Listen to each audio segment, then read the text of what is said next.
I am still getting some things sorted, so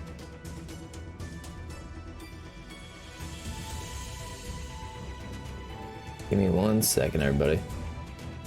This is kind of ramshackle right now, but I'm planning on getting it more organized later.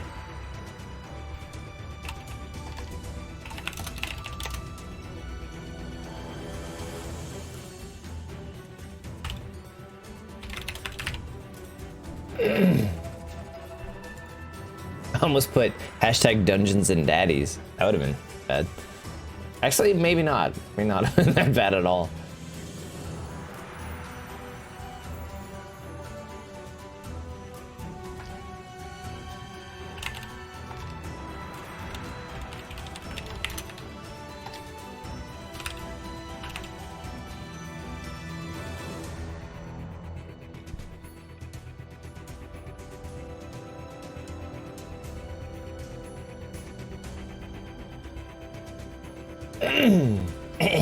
Sorry if my throat is going to be kind of garbage today, but I'm gonna try to keep it together as best as I can.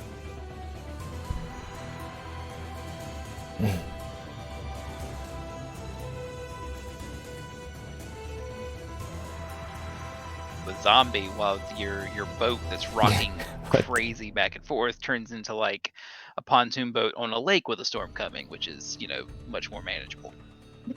Yeah.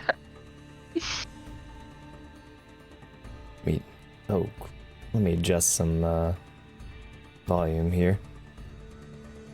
But it is what it is. It'll get there. Yeah. Has it been like making you throw up? No, but it did. When it was first hitting me, and especially when it's early coming on and is in the wave, it will make me a little nauseous. Mm-hmm.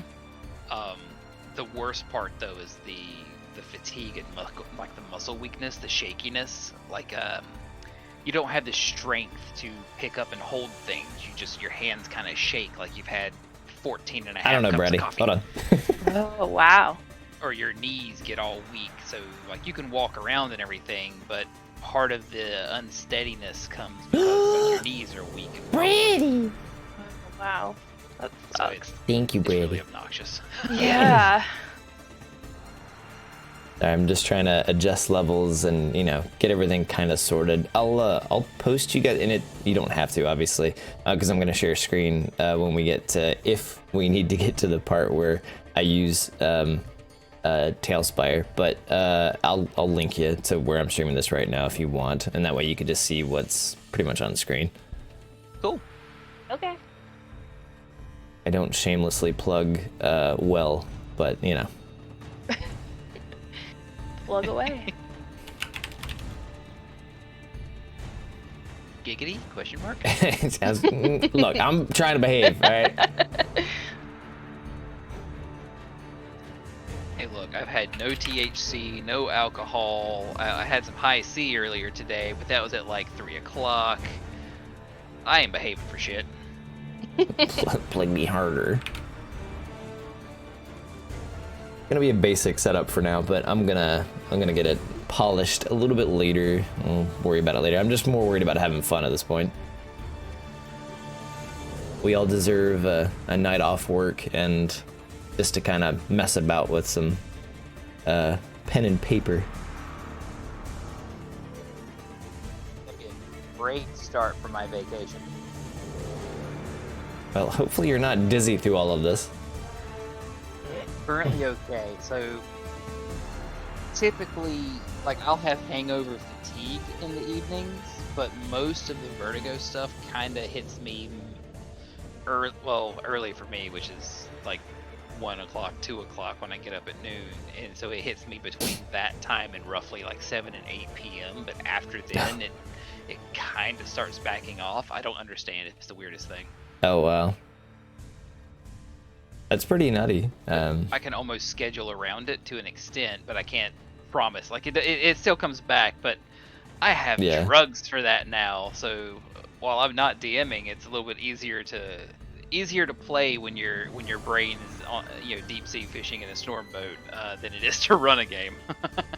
Yeah. No, that would be entirely too distracting for me. So you're a better dwarf than I am. I'll say that. Well, necessity creates all kinds of crazy stuff. So That's fair. I have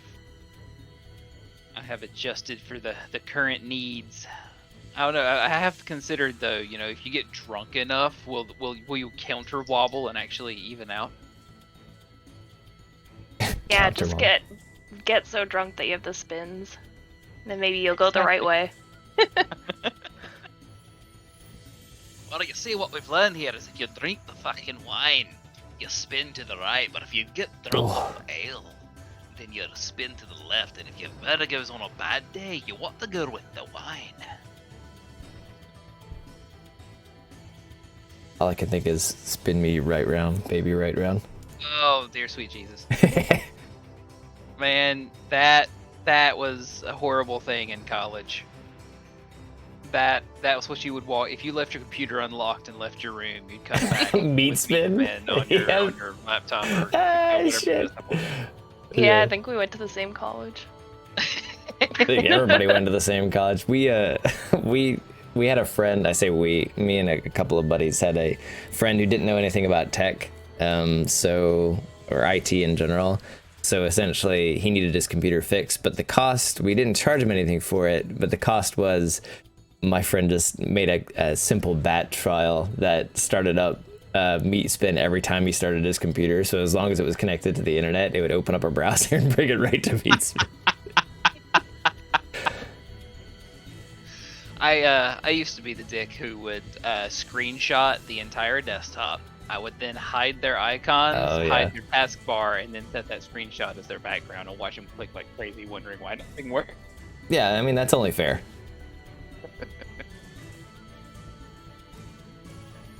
Needless to say, I kept my computer locked like a motherfucker.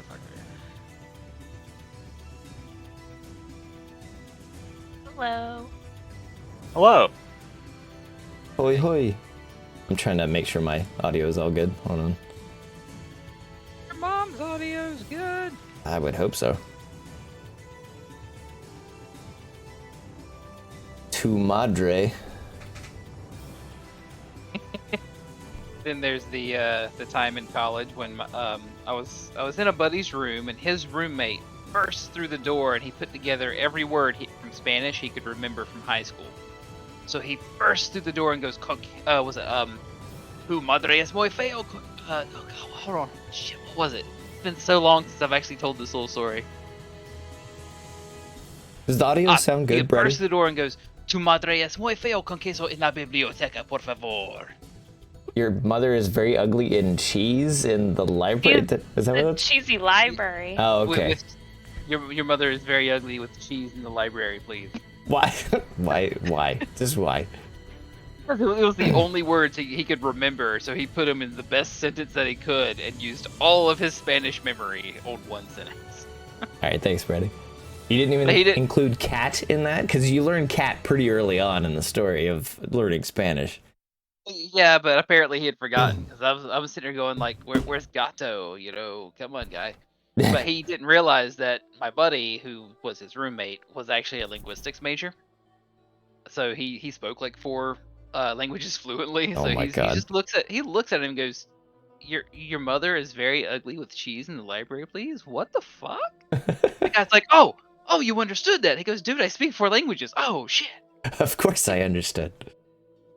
Uh-oh. Stop talking. Yeah. Robodas has joined. That's right. I feel backwards. I feel like I did this wrong with my name. You're fine. I mean, honestly, like, it doesn't matter. You're perfectly fine. Well, it's good. We're starting this. This is awesome. Obviously it's taken a long time, but I just want to let everybody know that thank you for showing up, and I appreciate you all stopping by. Hopefully we get to have fun. This is obviously not meant to be something super, professionally done or anything like that. We're just here to have fun. So if you have any questions, or if you think I missed something, especially you, alien, by all means, you could point it out. I don't mind it at all. I'm mostly narrative driven, like I said before, and we're just kind of here to tell a story together and have some fun. That's fine. I mean, for the most part, in my case, if there's anything that was just like, oh, is there a rule for that? Does anyone remember one? Then I'll try and be a resource for that kind of thing. You will definitely be a resource. I like telling stories, but I forget rules all the time, so you're gonna be our encyclopedia here, I'm sure.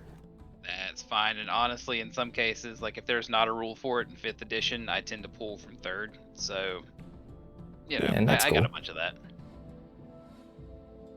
So eventually I'll have more like write-ups and more visuals that I can kind of display, but at this point in time we'll stick to basics. I just had to piece some stuff together last minute, especially with the tie-in for our roles and stuff, so we'll use the D&D Beyond rolling because that seems to be pretty convenient, and then we'll just kind of make up the rest as we go.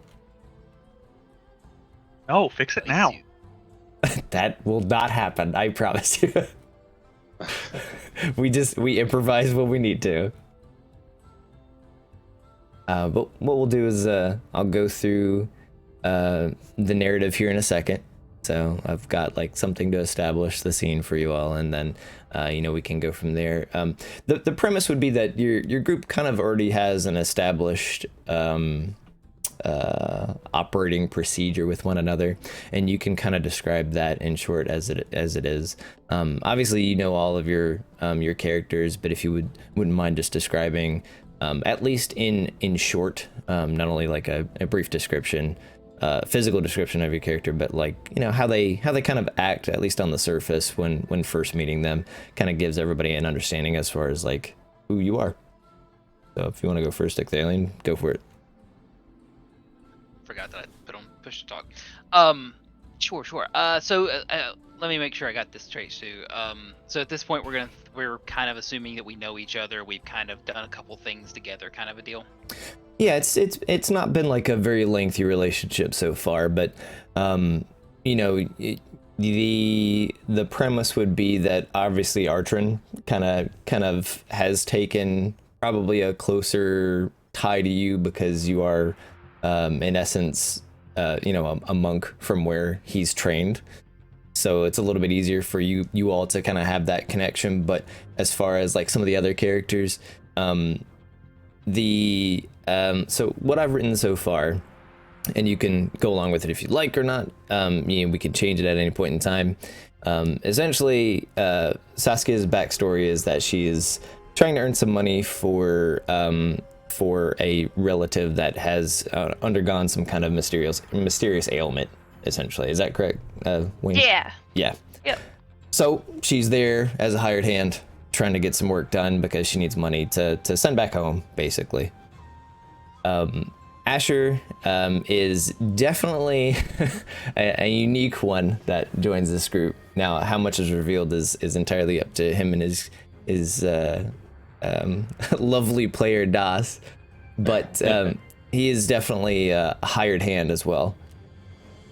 So most of the, and this is kind of brief knowledge for all of you, most of the I would say like the thieves guilds in the area do some kind of hired work in one way, shape, or form, and kind of Ashur pulls from that because it's a good front for money, really, when it comes down to it. Fair enough. So okay, yeah. Then, all right, if I'm taking it away, then you guys will know me as Mist for the most part. I am a little goblin, 3 foot, 3.5 foot, something like that tall. And kind of, while I live in a morally gray area, I do tend to lean towards helping the needy, where I have very little patience for those that are not necessarily needy. But I'm a little clumsy and jovial until the situation gets serious, and then a mask actually comes on, and then entire persona changes. Tries to always stay calm, but if that calm is lost, that would be where the nice fury of the small comes in for the goblins, as a nice racial trait. But otherwise, I tend to disappear or go off on my own sometimes. But you notice that I kind of like to heal the injured, heal the sick, kind of focus on healing the poor. But you may have seen some people come up and talk to me and kind of hush sometimes, or I might hang around areas where I believe, what is his name? The Rat King is? Yeah. So it's basically like the working district. There's a basically a slums area that's very notable. Some of you, I would say, of all people, probably Ashur would be more familiar with that area. I don't know if, and you guys can assume to know it or not. Depends on how, I guess, how long you've envisioned your character in the city. You can take that knowledge if you want, or if you want to stay ignorant, you're more than welcome to. I'm not gonna like gatekeep that in any way. Works for me. I think I'd probably pick up pocket change on the side by making ale. I am a little bit of a brewmaster. I have the brewer's kit, and I'm always got something in the works. If anything else, it may be almost more of a hobby, but it's a thing from the area I come from. It's just something we do. So I've always got these gourds with something alcoholic in them. I think that's all I can think of that's really surface level right now that I should really divulge. Yeah, no, that's cool. Artrin? Alright, so Artrin is a brash dragonborn monk. Very composed, very laid back. He seems to hold on to beads kind of in his hand most of the time, or wrap them around his wrist. He also has beads on his horns that just slip back. From severe past, I guess you could say, complications, actually has like a split personality. Very calm and laid back until he is hit, and then he becomes a berserker.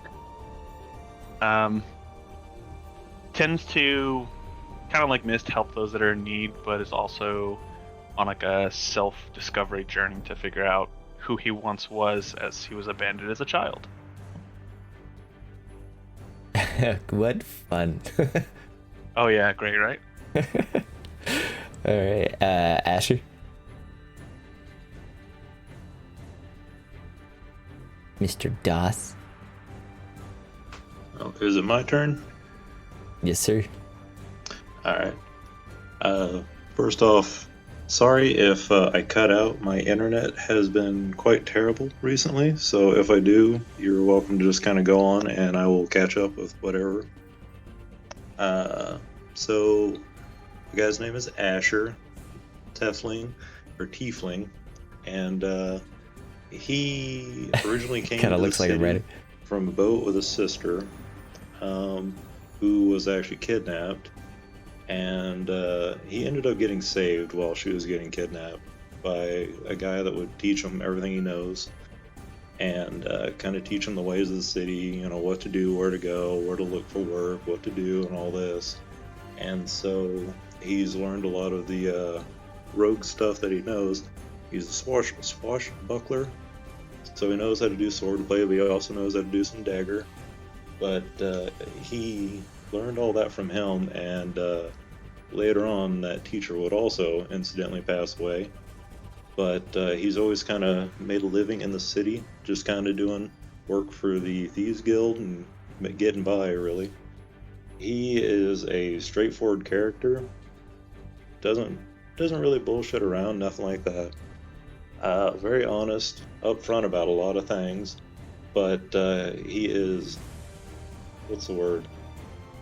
Accidentist, I believe, where he always keeps a smile on despite what's going on or what's really happening.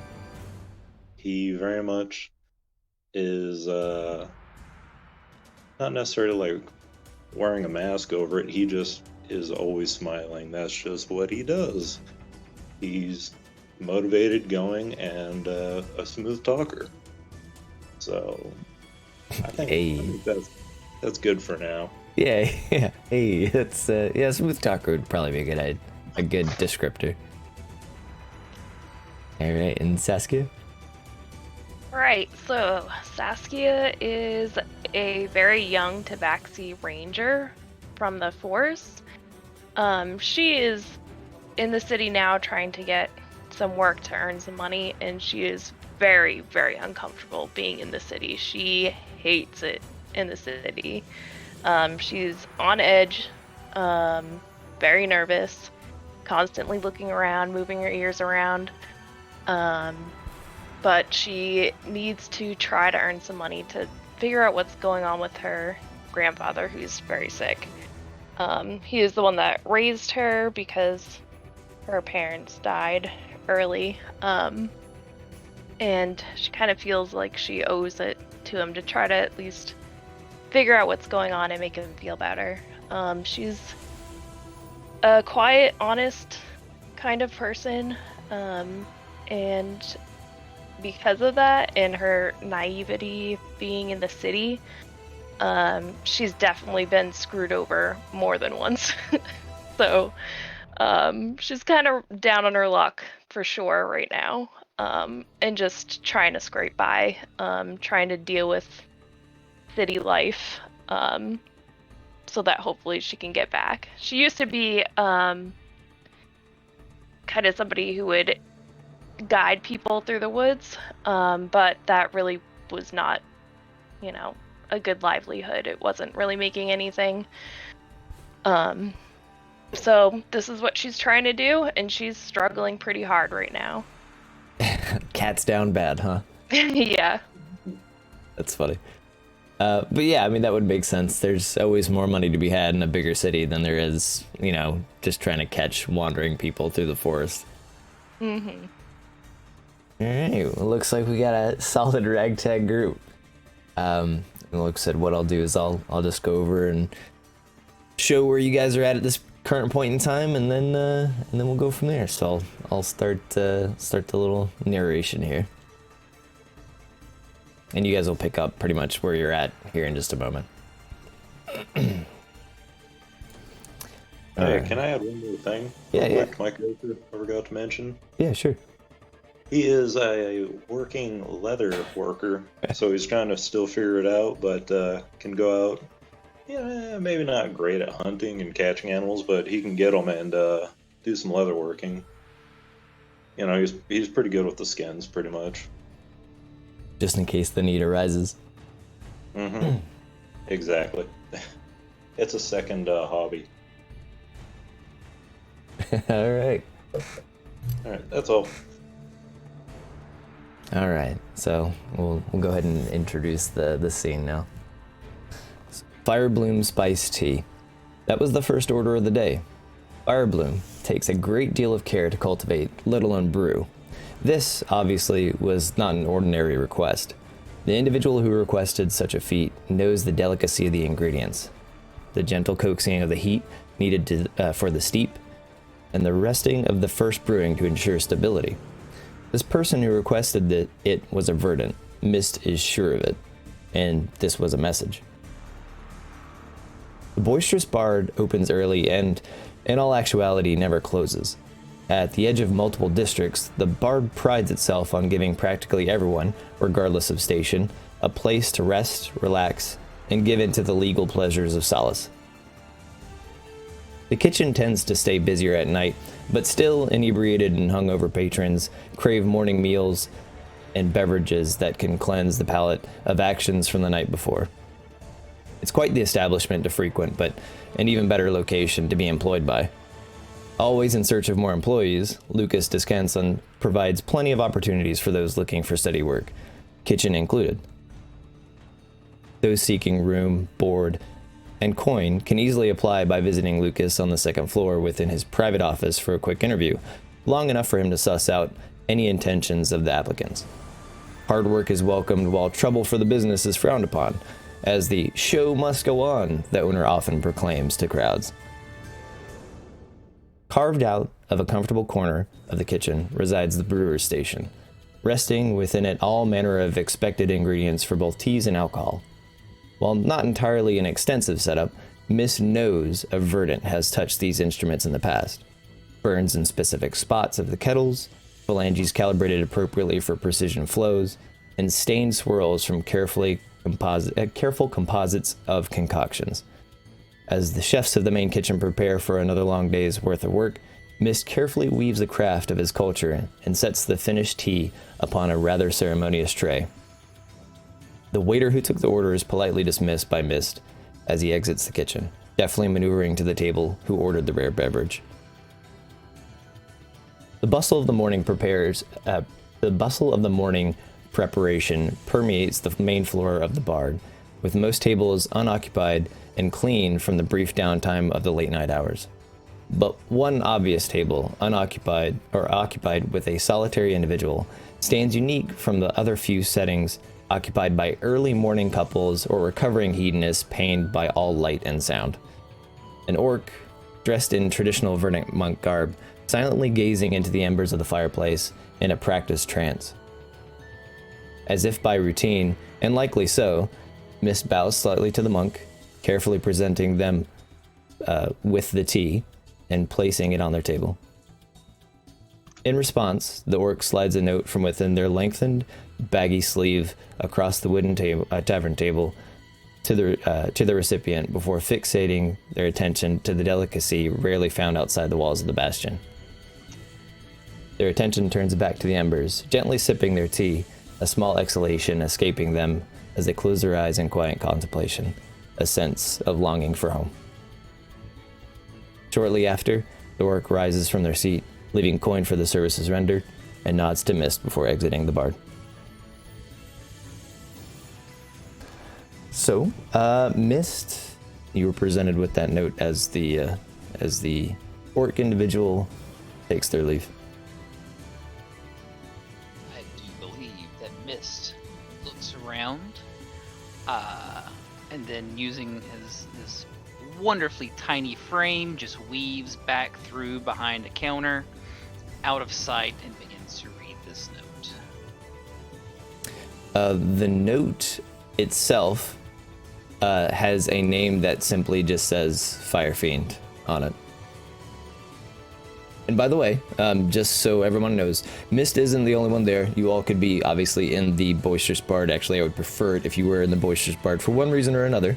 You could either have an expected breakfast there, or are there waiting for just around for Mist to be done with his morning shift, or you could be there for a job interview or currently work there.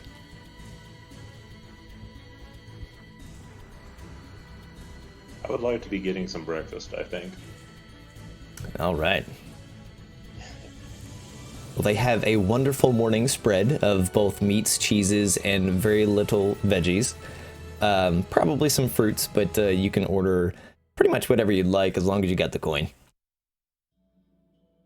Feeling quite cheap today. I think I will go with the cheese and crackers. Ooh, a man of class, I see.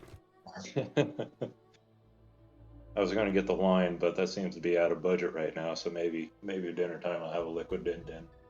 Yeah, they're probably trying to refill those wine barrels as we speak from the night before.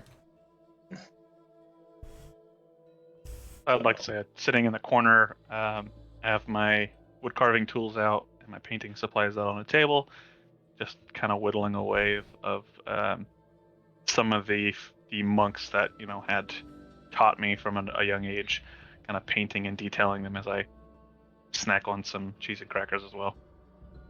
Yeah, awesome. I noticed that I don't have any money at all on my character. So I'm just gonna have Saskia. She has some jerky on her. She probably would have had that, being familiar with the woods and being able to make that. And she's probably sitting down in a corner, grumpily eating that. And trying to figure out what she's gonna do next, because she has no money and it would kind of suck to go hungry. Well, and the good thing is, at least nearby Solace, there are some forests. It's not as wide spanning as where you've come from, but there's wildlife, and it's not like a huge journey or a trek to go out to those particular locations. So you can easily, basically go out to survive within the wilderness, get some game, come back after you've kind of gathered enough meat and jerky, whatever you need to jerky. But it's... Sass, you'll have to give me some tips. For a price, of course. Oh. She's I broke. don't. I'm poor. That's okay. I'll trade you some cheese and crackers for some jerky. Done. Hey, perfect. Because I'm an upstanding guy. I want to help you out. No one's going hungry. We'll just all starve a little bit. And that's what they call teamwork.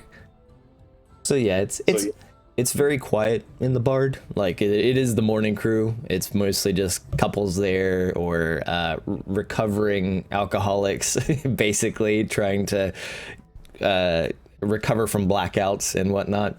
But it's just a relatively quiet time for the boisterous Bard. So can I assume we're all sitting at different tables, or are we all at the same table? Whatever your heart desires. You all know each other. Like you all know each other for the most part. So. Also, you say we know each other. Are we already a group, or is it just we know of each other? Obviously, me and Mist know each other.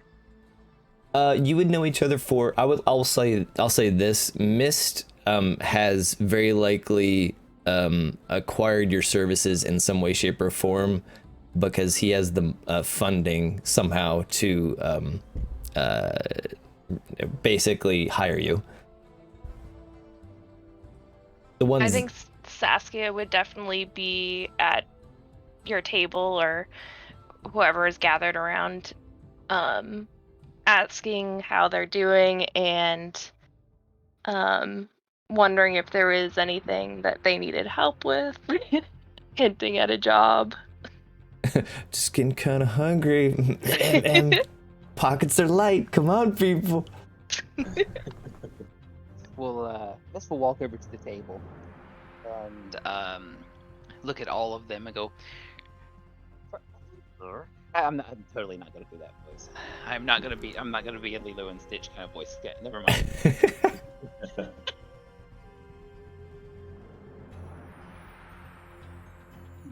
Contacts that we could ask about a name from.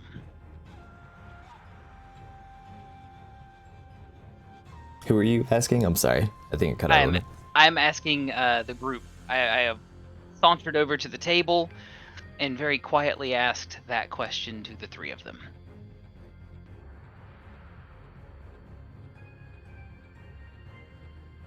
So is this potential work for us?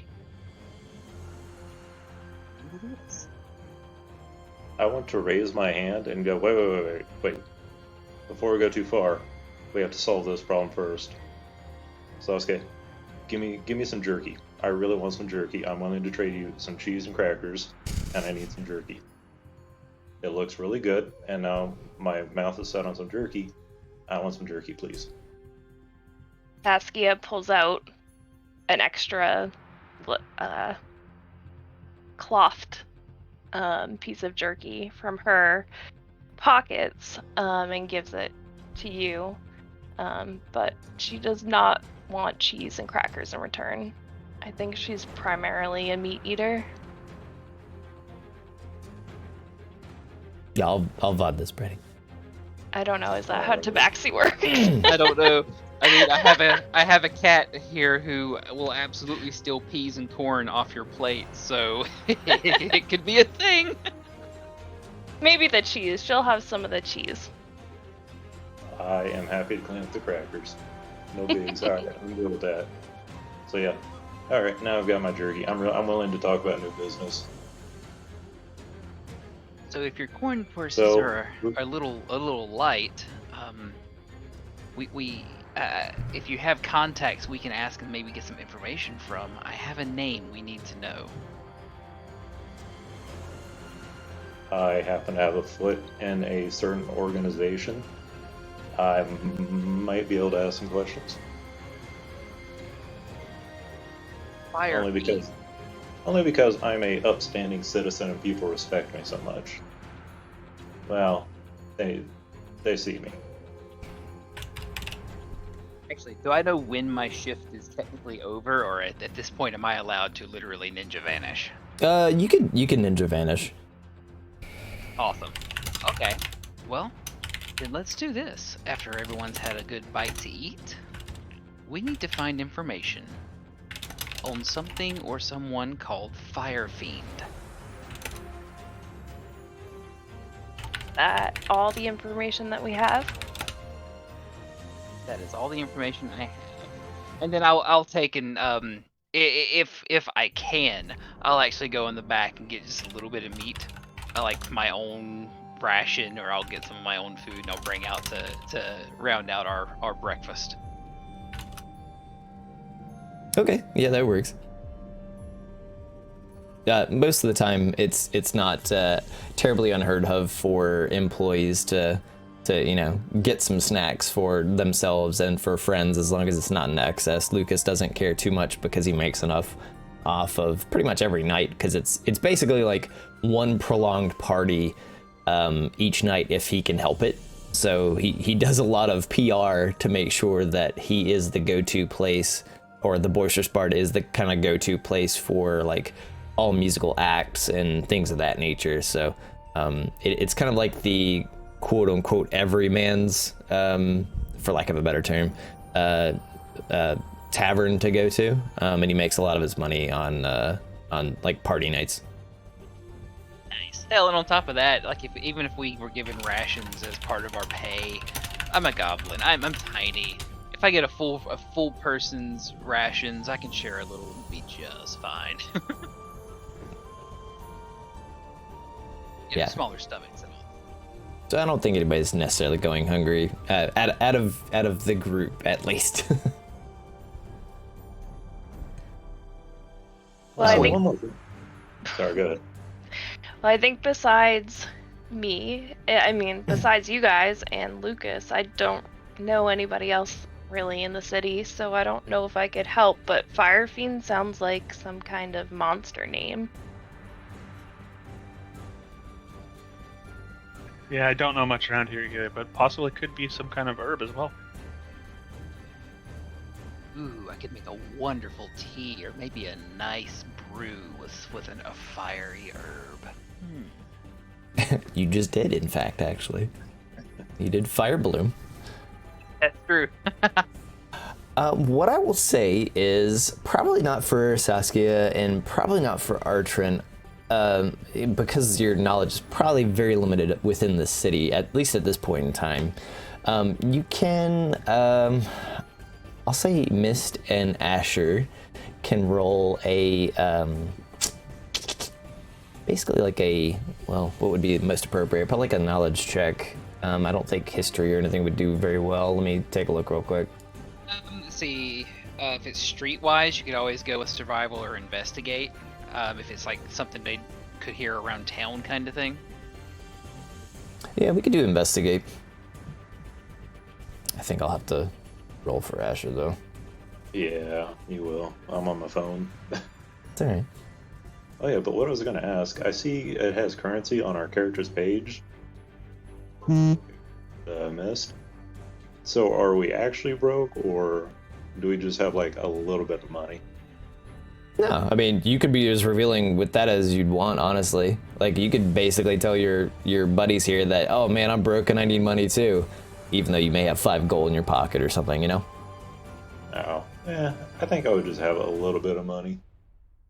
Because, you know, maybe not great leather work, but enough to build like wrist guards or something like that. Just something kind of useful, make a little coin scratch. So I was gonna lead in with saying I would put some money on the table and, you know, be like, hey, you know, here's for the cheese and crackers. Because, you know, I'm an upstanding guy. I'm a good guy. Yeah, that's fair.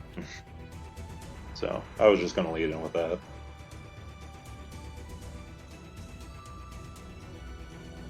But yeah, I guess go for the investigation roll and see what you come up with. Okay.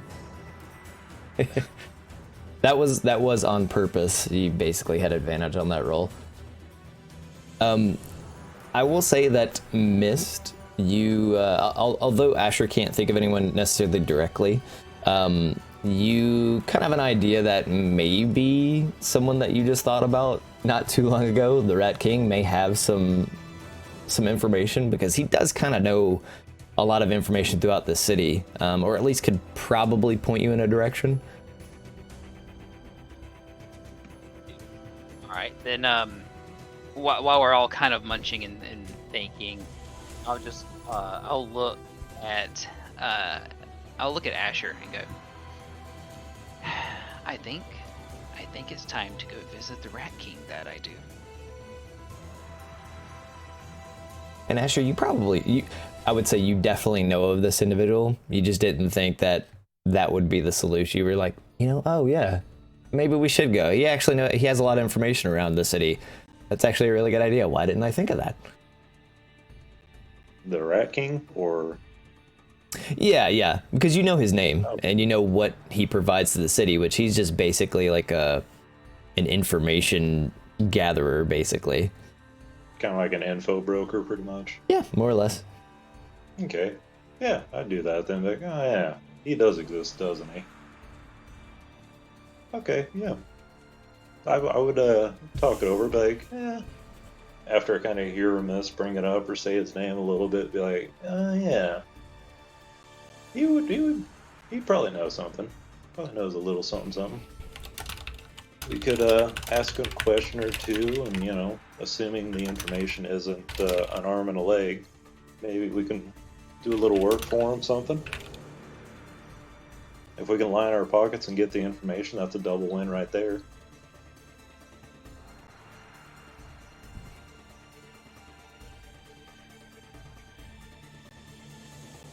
And scene. And scene. Yeah, I mean, after your noms and whatnot, is that the plan? Just follow that lead for right now? Yeah, depending on how this goes, then if we don't get the information that I really feel comfortable with, or not enough to really get a good idea what we're looking into, I would look into going to the Thieves Guild and kind of poking around, asking around there. Yeah, but that's fair. Now, probably be best to try to focus on one point.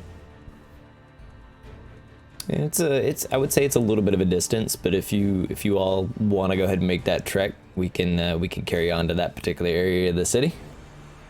Well, if it's quicker for me to just go to the Thieves Guild and poke around there for a quick minute, I can do that. Just tell them, enjoy the rest of breakfast, and I will be right back, but don't leave.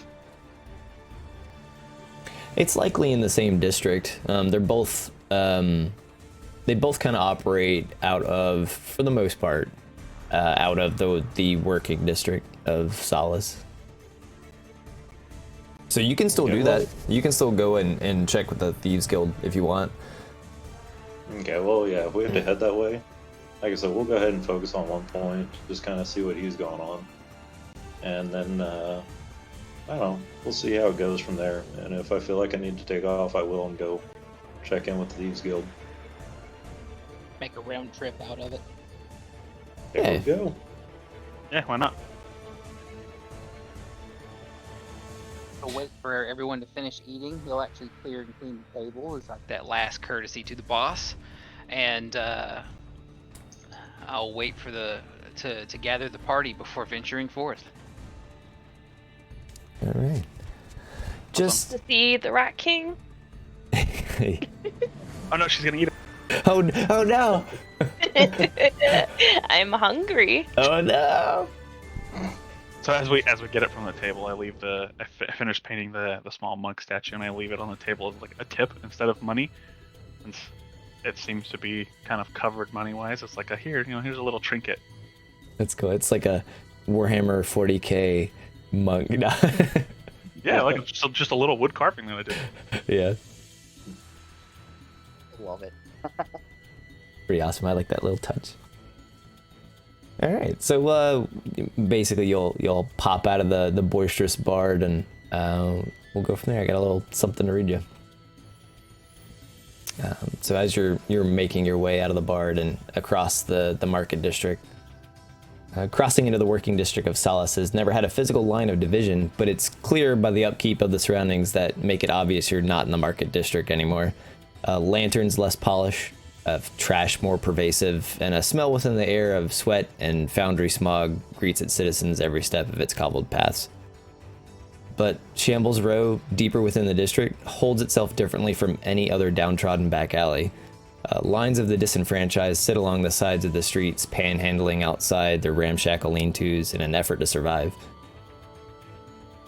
Some simply rest and stare as those not resident of the row pass, giving any outsiders the feeling of unbelonging or being watched.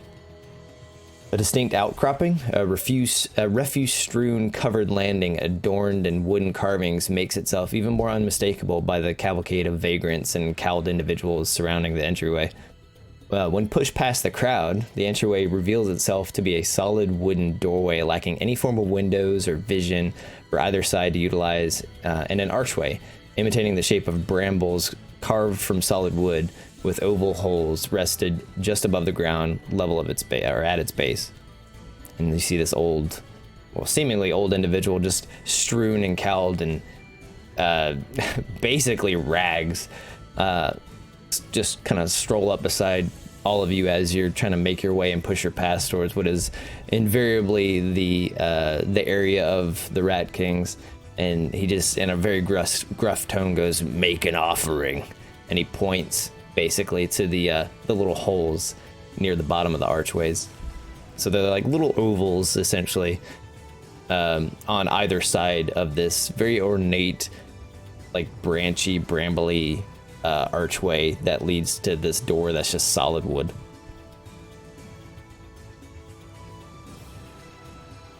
Would we know, I guess at this point, would I know exactly the offering he's looking for? I'm assuming gold. You can assume that there is some kind of payment.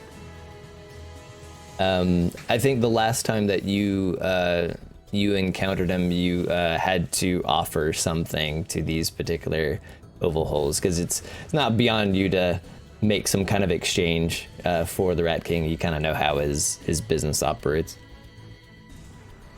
Right. I will put a piece of gold per hole. Oh, okay.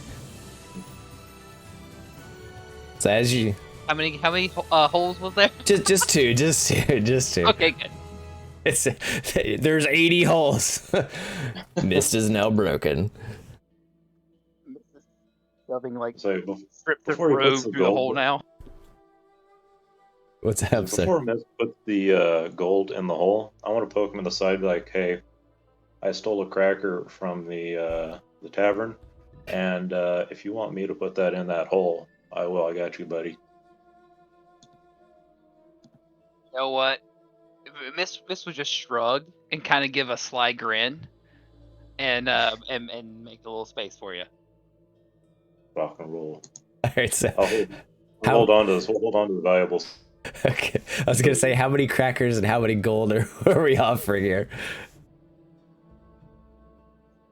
0.1 gold for the moment. Just one gold and one cracker. Yeah, well, I'll put in a cracker. I've Okay. got two others. Okay. All right. Once you make that offering, you see basically small eye glints in the shadows come out from the holes, and out exposed, it basically is a small head with whiskers, and the front half of a rat, brown and gray streaked fur, basically struggles to kind of plop itself out of the hole, at least of the one, especially with the cracker in it, and kind of clasps it in its two front paws and tries to kind of back in through the hole once more. And you see it come out the other hole and grab the gold coin in the same kind of fashion. Meanwhile, Saskia is foaming at the mouth to try to eat this. I was gonna say Saskia is watching very intently. Her tail is going crazy. Yeah. But as it retrieves both of the offerings, you see that essentially the door kind of opens just for you all, because you've made an offering to speak with the Rat King.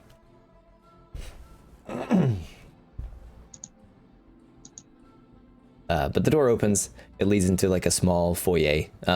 Very, very dark, and you really can't see much as you enter, but I'm assuming everybody enters.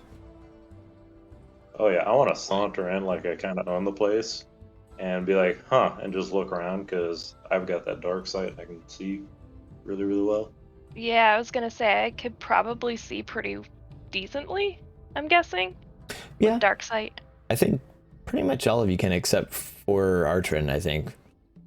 I thought I had dark sight as well. Do you? I can't remember. You might.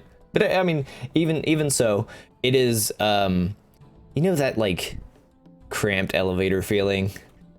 You're kind of getting those vibes, especially with all four of you in there. It's a very small foyer, but the door behind you closes, probably nips somebody's butt or something like that of how tight My it is. tail! I have a tail also. Your tails. I have a tail as well, but I usually keep mine wrapped around my waist. It's good. But like you're both uncomfortable, suck it in, breathe it in, and then after the back closes, you kind of hear just a faint, almost magical sound happen behind you. It gives you this impression of arcane goodness behind you, like a crackle of energy, and then the door in front of you appears essentially, because it looks like it was just one solid wooden wall, and it just kind of opens up inward into what looks like this grandiose like mansion. Essentially, it's almost like a ballroom. How huge it is. Twin spiral stairs all the way up, and at the top of it you see a very well dressed individual with I would say like short dirty blonde hair, very tan complexion, and almost like a handlebar mustache, and very well dressed, like deceptively dressed for that area of the city. And he just kind of nods and kind of welcomes you in, gives you a small little wave to, you guys can come in past that entryway. I would like to saunter on in and walk in and say, hey, RK, how's it going, man? How are you? It looks like you're doing well. I'm happy to see that. Happy to see you in good health, friend. He just kind of nods and he's like, it's been quite a while since we've talked, Ashur. How are you? Magical as always, buddy. Wanted to come in, bring my friends in, and see what's going on, see how you're doing, make sure everything's all right. We've got a couple of questions. Maybe we could ask you. He looks to Miss and he's like, I do believe I've met your friend here before in passing, and he was quite polite for the most part, but I haven't been introduced to your other two friends. If you wouldn't mind, I would greatly appreciate you introducing. Oh yeah, of course. Let me tell you, the cat person here, don't be deceived. Super nice, very, very nice person. We fed her before we came here, so don't even worry about that. She's great company. She's a good person. Saskia, she's pretty awesome. She's all right. Artrin, my dragon buddy over here, he's pretty cool. He's a good guy too. Both of them, I would stake my name on them. Let me give a little nod. Saskia dips her head in a little nod of respect. This is obviously trying to hold the chuckles in. He's just gonna bow and say, will that suffice, Your Grace? He kind of gives a little chuckle, and like what the rat that now the little plump rat that both has the cracker and the gold essentially runs up his leg and puts the gold piece in his pocket, and then just begins to snack on his shoulder the cracker that it had. He just kind of chuckles a little bit and he's like, that'll do. It's perfectly fine. I want to point and be like, hey, you enjoy that cracker. I worked hard to get that for you. Oh, I'm sure he will, and quite enjoy that cracker. But I would just say that most of my my little friends are very nervous that a Tabaxia is here. So no need to offend. They're just very cautious around giant predators such as yourself. And he gives a little nod to Saskia. None taken, buddy. I understand. I get where you're coming from. We all do, and it's a-okay. We're all here as friends, and we're just chit-chatting a little bit. So all's good. Like I said, we filled her up this morning.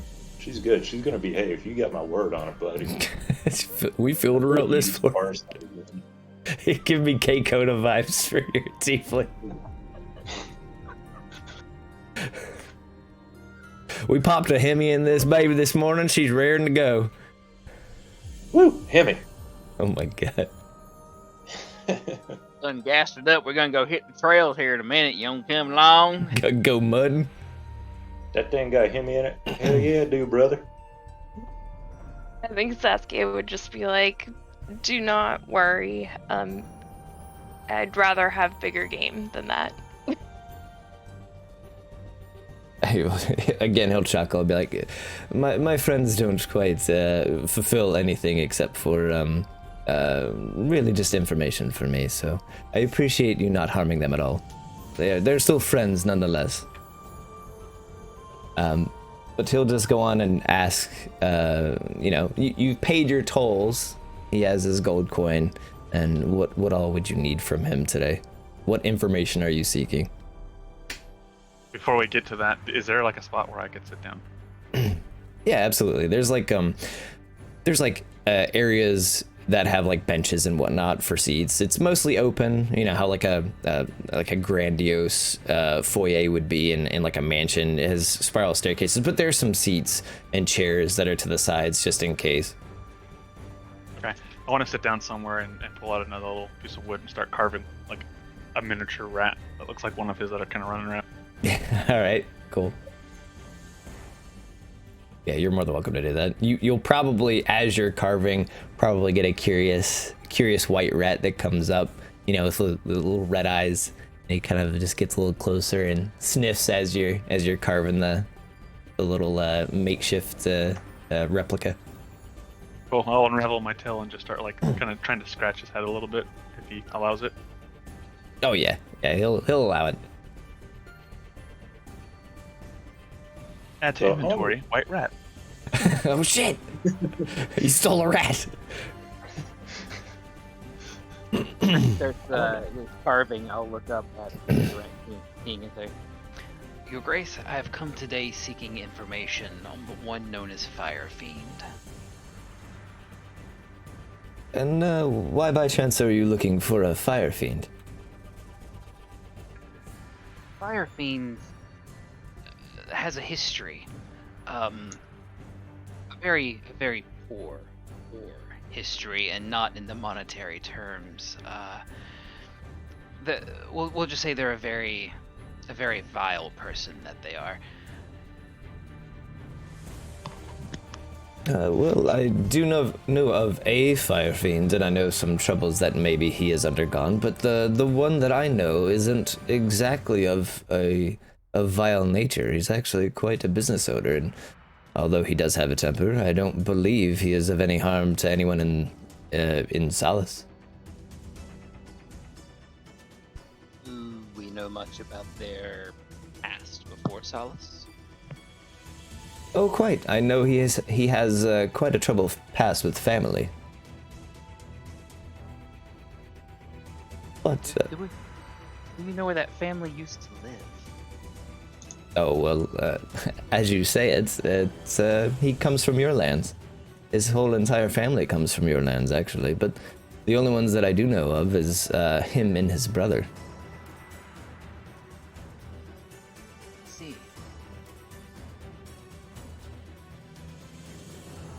Would you like to meet him? I do not care to personally go see that particular individual, but of course, his establishment is well looked after in the city, and he does provide quite a service for everyone within Solace to some degree. absolutely adore the chance to meet them, that I would. He starts to pull out basically a small piece of paper and pulls out basically a pen that he has pocketed, and he writes down some directions on how to get to a place called Solace Salvage.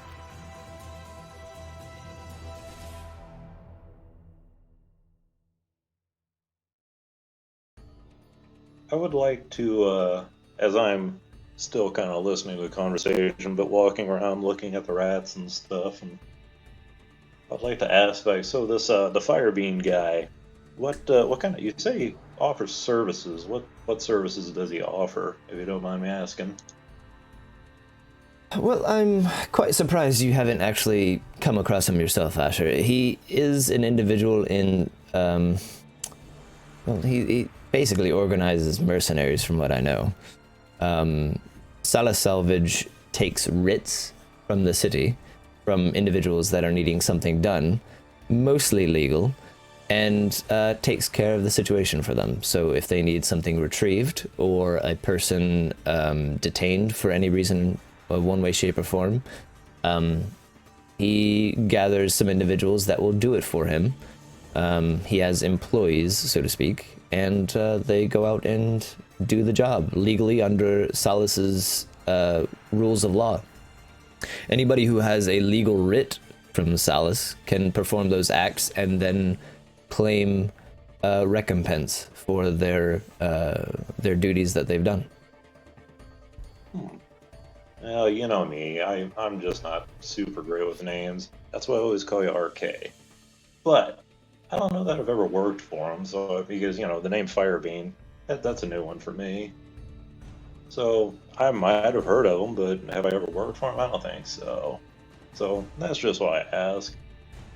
I don't know. And you're a good guy. If you're saying he's probably, you don't want to meet him, makes me wonder he's probably not such a great guy. I mean, has he done anything that might make you a little upset with him, or? No, I just have no reason to meet him. All right, understandable, man. All right. To be honest, I would earn more money being here at my abode and providing information for coin that's given than to escort you along and find out what this individual has to do with whatever you're trying to look into.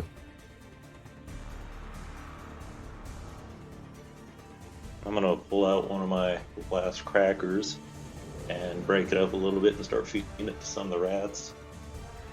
Or just a couple rats that happen to be near, and just go, all right, well, I appreciate you telling us a little bit of info and hooking us up with a meeting, or at least getting into contact with this guy.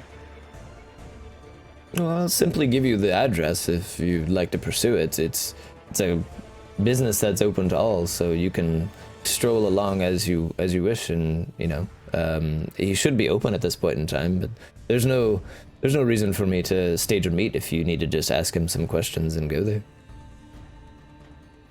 Yeah, I think if you just give us the directions, that'd be good. We can look into it and kind of see what's going on. But like I said earlier, RK, if you got any work coming up, I'll come back and you let me know. Because we've got a good work history, buddy, right? Huh? And I kind of want to like point at me and point at him, kind of keep going back and forth, like, huh? Look at us, we're friends. Yeah, right, correct. We're friends, right? Right. Right on, man. He just kind of chuckles and he goes, if you all were to come here with information that I might need, I will happily pay you for it. There is quite a bit that I do know, but even more than I likely do not know. So if there's any information related to the city in any way, shape, or form, or individuals, person of interest, I'd be more than happy to pay you for your information that you may have. Of course, I do have many eyes and ears on the streets as it is, but there's always the off chance that my associates miss something. Mm-hmm. All right, yeah, definitely. We'll check it out, and then if we find anything eventful or that we deem worthy of your time, we'll come back. It's always a great time to see you, RK. Good friend, my good guy. And my doors are always open for the price.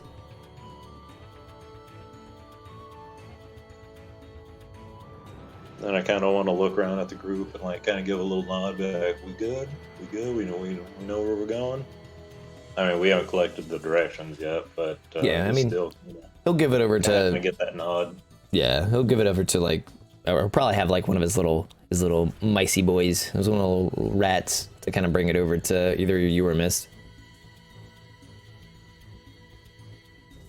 I'm the one giving out more crackers. They better come to me. they want the crackers now. They're definitely staying away from me. Yes, 100%. They are scared shitless of the giant cat.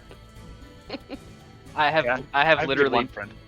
Yeah, I've like put myself in between Saskia and everyone, like in front of, as if like to say, should there be issues, I'm gonna hold somebody back. Not like my tiny frame looks like it could or anything. Just as that kind gesture to the mouse folk. Like David and Goliath, she's just standing behind. Pretty much. It's like, if I turn around, my long ears might slap the kneecap, kind of a thing, and. Yeah, so that works. I would say Artrin, the white rat looks back to the Rat King, and he just kind of nods towards the rat. You think at first it may be towards you, but it's actually towards the rat. And then the rat kind of nestles itself in one of the folds of your clothing and just kind of rides along for right now.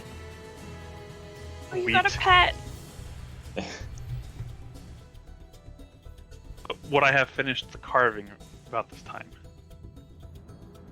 You know, yeah. If it wasn't really like terribly complex, yeah. I mean, this conversation probably had happened a little bit more. There's probably a little bit more fluff to it. Like, you know, he invited you in to take a seat, and you all actually had a formal discussion. So, I'd say you have enough time.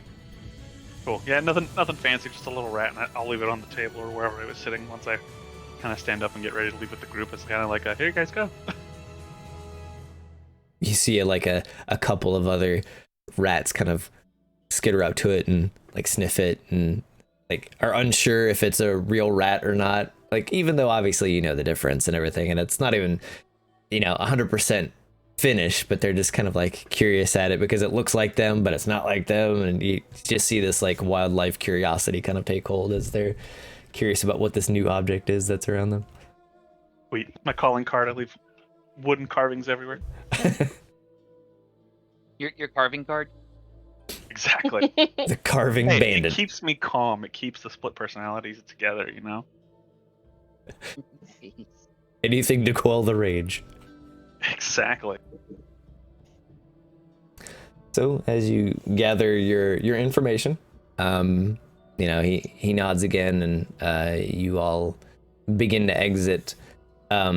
There is an individual that is actually coming from the foyer that obviously is almost ethereal in nature. He exits the door that you guys came in, basically like the wooden wall. You see it actually open up from that inside. You hear it first, then you turn around to see it. It's almost like a false wall or a false door that's kind of hidden into the makings of whatever you're in right now. And it is well, you recognize it as a tiefling because he has a tail and horns that stick out of his hat. And he seems to have like a is it a Stetson, like a cowboy hat, and almost like a duster. And at a glance, you can pretty much tell that he's definitely got some weapons on him, but he doesn't he's not. He doesn't look like he's walking in any kind of like aggressive manner or anything of that nature. He just looks like he gained access, and he's here to talk to the Rat King. Can I pick up on the kind of stance? Like, does he seem agitated or anything like that? You're probably the most familiar with this kind of thing. I don't think anybody else would maybe have the foresight, but I'll kind of message you how you feel about him in private. Give me 1 second.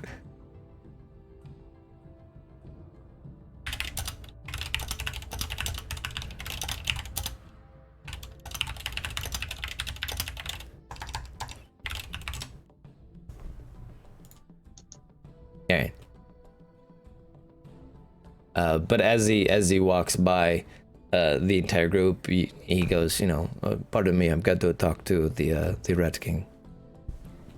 And he just basically nods with his sense and is like, hope you enjoy the rest of your day. If you don't mind. It is a private affair. I just kind of tip my my rice hat to him. And then he climbs the stairs. Nothing odd, but he does look like he is a somewhat, he could give the vibe of being an intimidating individual, given the right circumstances, but he does have he looks like he's got a purpose to his walk, so to speak. Curiosity's sake, do I recall, like, if I recognize him in the tiniest bit at all, do I recall having ever been in competition for the same quarry? No, not necessarily. You just feel like he's got that vibe for sure. Like you've seen it, being who you are, you have seen it in passing multiple times. It's kind of like when you see someone work, or like say for instance, someone has really calloused hands and you're like, he probably works outside, or she probably works outside.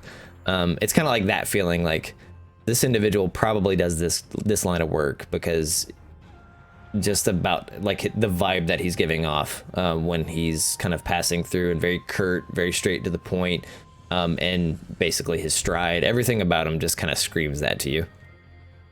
Got all the calling cards that they've been into business. Yeah, exactly. Fair enough. Moving on. Taking note that I'm not gonna say a fellow, but another has kind of passed by. Would this character kind of strike me as, this might be an interesting person? I might want to look into this again later. That's up to you. Yeah, I mean, if your character would think that they're interested, and that's anybody here, if you're curious about that individual, you can keep it in mind and then go back to it later if you wanted to. Now, as far as like experience with that individual, you in particular would maybe be the next closest, but probably you've probably not actually experienced anything like him. It seems kind of familiar to like your line of work, but not so familiar that you could be like, I just can't put my finger on it. I just know that it's very likely that they are a serious individual. You just don't know how to interpret that just yet. Okay. I just kind of want to eye his gear up and down, like the overcoat or the trench coat and stuff like that. I just kind of want to look at it and be like, see that again. Maybe I'll see it again, maybe I won't, we'll see. So just kind of eye it and then go on out. Yeah, and like I said, you can keep it in mind. It's not like I'm going to say, no, you're not going to remember this guy. If it seems interesting to you and it kind of piques your interest, of course. Yeah, just remember the gear, not necessarily the person. So yeah, that's it. I'm good to go. I guess I'm out the door. All right, so you all cram back into that small, almost say it's like an antechamber, really. It's just a small area, your horizontal elevator, and then you kind of decompress back into the streets of Salas, where it's just, you're basically surrounded. It's a very stark contrast from where you were, right? You were in this big foyer of an expensive looking mansion, and now you're back on the streets of Salas in Shambles Row, and you're surrounded by what looks to be like refuse and homeless individuals, and a very stark contrast to what you were just dealing with. As soon as we get out, I want to get out and be like, whew, gives me the willies. And Saskia is just kind of scrunching up her nose because of the smells in the alley. Yeah, it's definitely way more pungent out here than it was inside that place. And once we get outside, I want to kind of pat my clothes around and see if that little white rat's still with me. Yeah, they're still with you.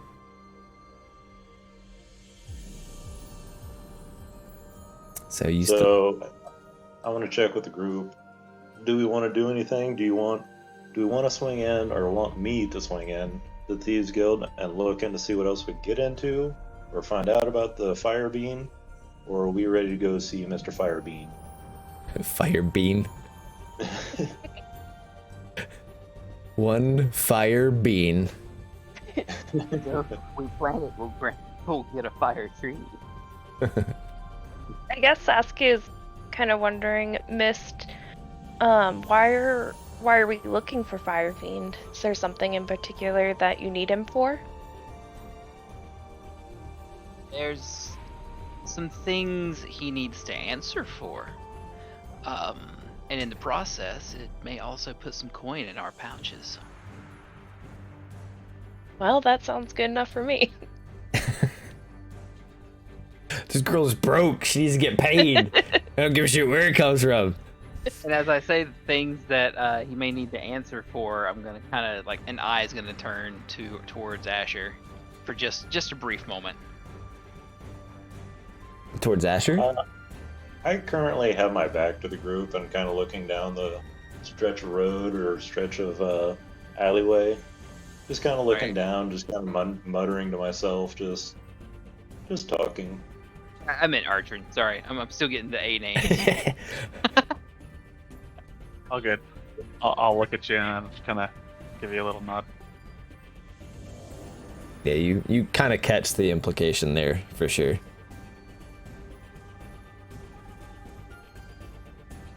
At least I am going to kind of stake out the address, get a feel for what it looks like, the entryways, the exits, and just get an idea for what the place looks like. It could be used for and or endure, I guess. Okay. Are you doing this on your own, like, or? I guess, so you're basically trying to scout that particular location real quick? It's more like I'm making more of a mental plan, actually, than doing anything. If we would like to visit anywhere else or potentially get more information, then I am all game. Info is power. Knowledge is power. I guess that's really up to you all, or Ashur with his Thieves Guild connection. We can explore whatever you all would like to explore. The world is your oyster. I think considering what Mist told her about why he wanted to see Fire Fiend, I think that she would think it's a good idea to also get additional information from the Thieves Guild, or whatever it is. Let me see real quick, because I did have... I'm trying to remember who you're actually employed by, Ashur. I've got so many connections. Give me 1 second. No, you're good. Yeah, as they're all deciding this, I'm still just staring down the alleyway, just kind of muttering. We're doing that. I kind of want to take the rat and try to like communicate with it a little bit, try to figure out if it had a name. Obviously, I can talk to it, but yeah, you're not entirely sure. You're just like, hey, rat. Yeah, she'd be like, what do we call you? I gotta give you a name. Stuart Little. Yeah, I was gonna say you do have a ranger, but I think that even if there was like a commune with animals, it's probably gonna be a strained relationship at this point with this one. Yeah. I'd be like, hey, can you talk to the rat? And it's gonna hide me. Oh. Yeah, it's shitting its pants right now. Sorry. Yeah, I can tell you that it's definitely saying, oh shit, oh shit, oh shit. Yeah, I think I'll just like look at it and start rattling off names of like guessing, like seeing if it responds to any names it likes. It just blankly stares at you regardless. Like you see this, like I could just imagine it like you have it in one of your so like one of your sashes across your chest, or you know, there's maybe like a fold that you have it in or something of that nature, and it's just like on its back, just looking at you blankly and blinking its red eyes as you're just naming it random names at some point in time. And it's just being cute, just being like, yeah, Those I are think words. eventually I'll just be like, I'll just call you Rat. That works. yeah, it'll like curl up and like try to pass out for a little bit.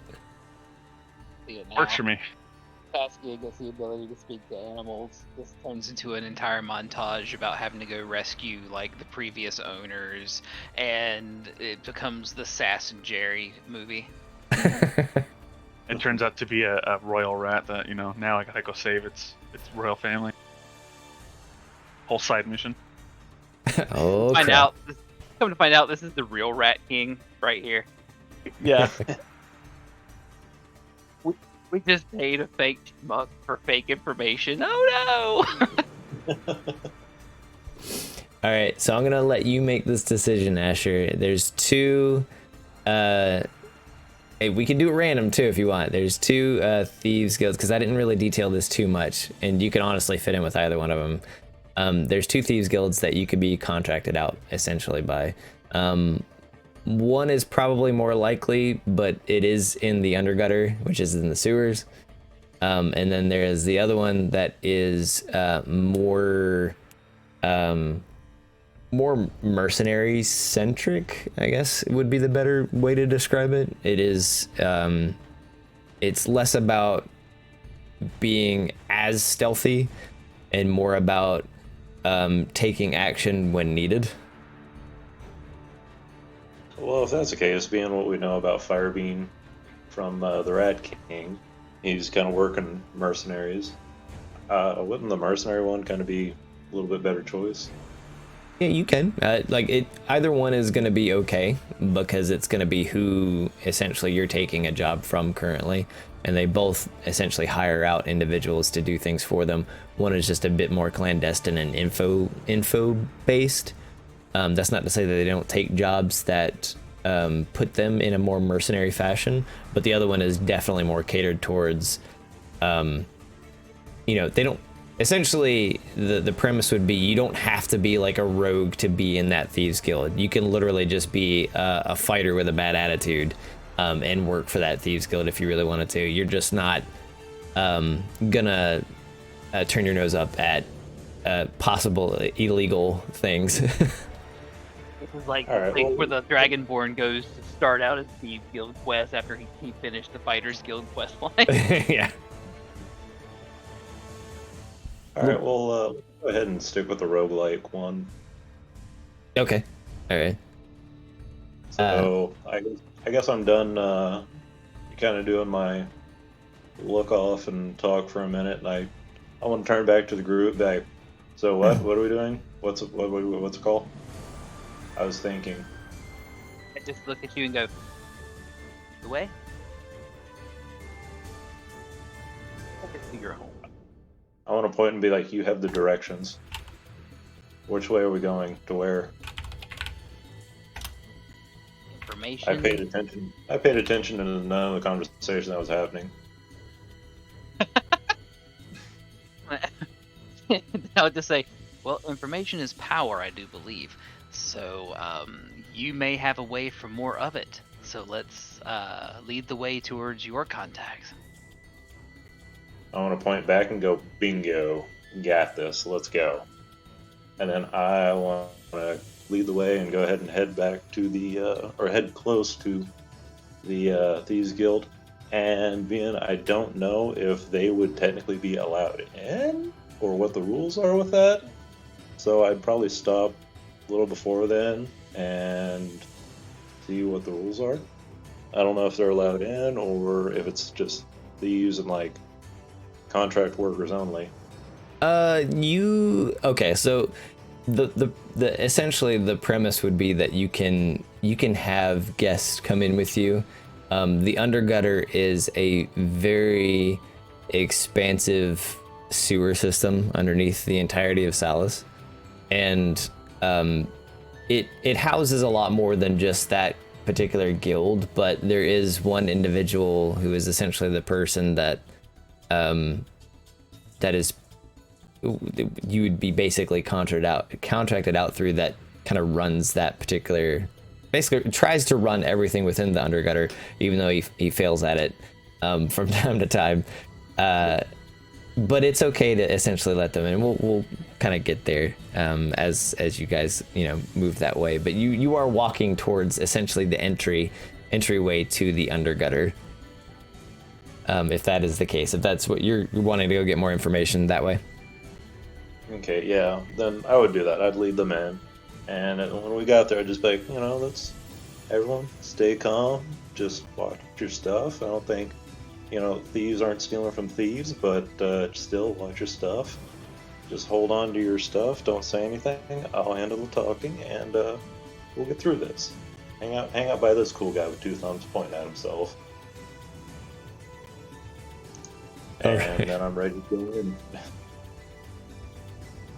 So the funny part about this is your quote unquote hired boss, I guess it would be, is actually it's something that you've not necessarily revealed to the group, but it'll be shown in due time. However, when you get into the Undergutter entrance, so there's the entrance of the Undergutter. One of the entrances is basically below one of the main bridges of Solace that separates the market district from like the bureaucratic district. And underneath it is just this huge portcullis gate. And even from the outside, you can see that there's like a series of pipes and whatnot that connect it to pretty much everything else. So, there's sewer systems, there's going to be pipes, but there's always like these little ancillary pipes, I would say the size of,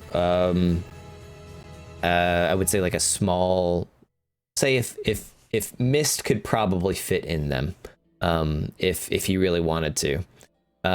It's basically maybe 2 feet in diameter, so he could squeeze in if needed. But those are kind of permeated throughout the sides of these streets that have somewhat of a drop off in Solace, and you start to notice more and more of them as you walk around and go towards that section of the city. But it's very customary, at least in this particular guild, to make sure you bang on the pipes so they can open up the portcullis, because there's always somebody watching the gates to let individuals in. So Ashur, as you kind of bang on one of those nearby pipes, you hear like a skittering, like from underneath or from within the actual pipes, and then you hear echoed from what seems to be a fairly relative distance away. It all seems kind of, distanced in the sewers because there's a lot of echoes. But you hear password. Can I do any checks to try and figure out what that was? Maybe it was like a rat, or someone just really messing up my name. Maybe messing up Atrin's name. Like you pretty much know what it is.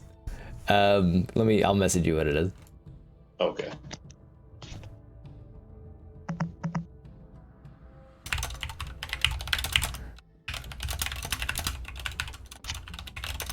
I'd like to say when we heard that, I'm like, hello? Meanwhile, I want to play Feel It in the Air Tonight by Phil Collins on the pipes. You can hear something or someone in the pipes rattling as you do that.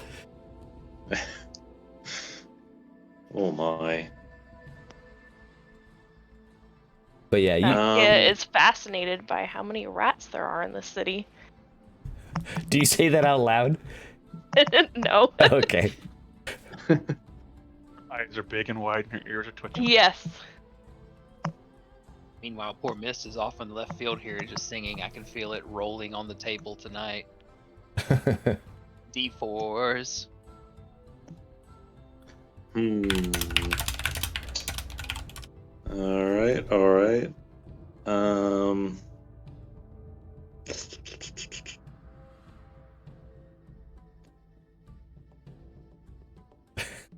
So I know what it's asking now, but I don't. Yeah, just peep my message. I did. So I want to sit there and just go, huh? Let me think. It's been a minute since I've been here.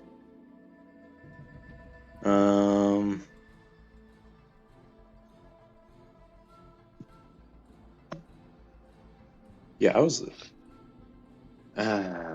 It could literally be Oh, random. okay. I was looking through the thieves' cant. I was like, is there something about a password? Maybe I have to draw something. Like, what could it be? So yeah, I want to kind of lean into the pipes where no one else can hear me, and I want to say a little something. Well, I Okay. guess it doesn't matter. I just want to be like, Solus is aight. You And I hear, want to tap on the pipe, be like, hey, you got it, man. Here we go. you hear more like pitter patter within the pipes, and then eventually you hear just this like grinding mechanical mess of machinery that just opens the portcullis as it cranks open. Before I leave the pipe, I want to slide my last cracker down into the pipe and go, hey, thanks, man. And then be like, well, we're in. We have been given entry, and like I said, everybody, leave the talking to this guy because I don't forget passwords. Not this guy. Never this guy. No, not this guy. He's cool. He's got his stuff all together. So yes, I would like to enter and bring my friends in to the underbelly. I'll stand out before entering, and because Ashur told us to, I'll be checking all my stuff to make sure I have everything.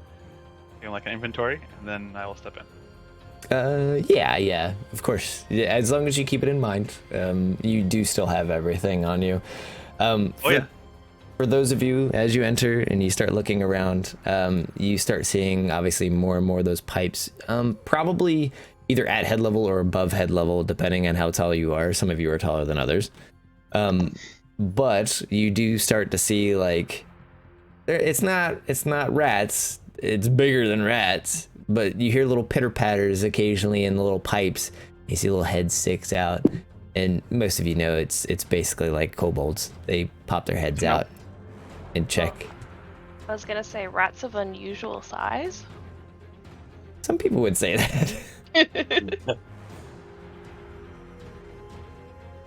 You got little kobold dudes and dudettes kind of just peeking around. You can see that their little, makeshift weaponry and whatnot kind of is in behind them as they're kind of peering to see who that is, but they're not so brave that they would kind of confront you head on. They're just kind of watching as you go, and any loud movement makes them kind of jump, and you hear like one of them as somebody steps in a very large puddle.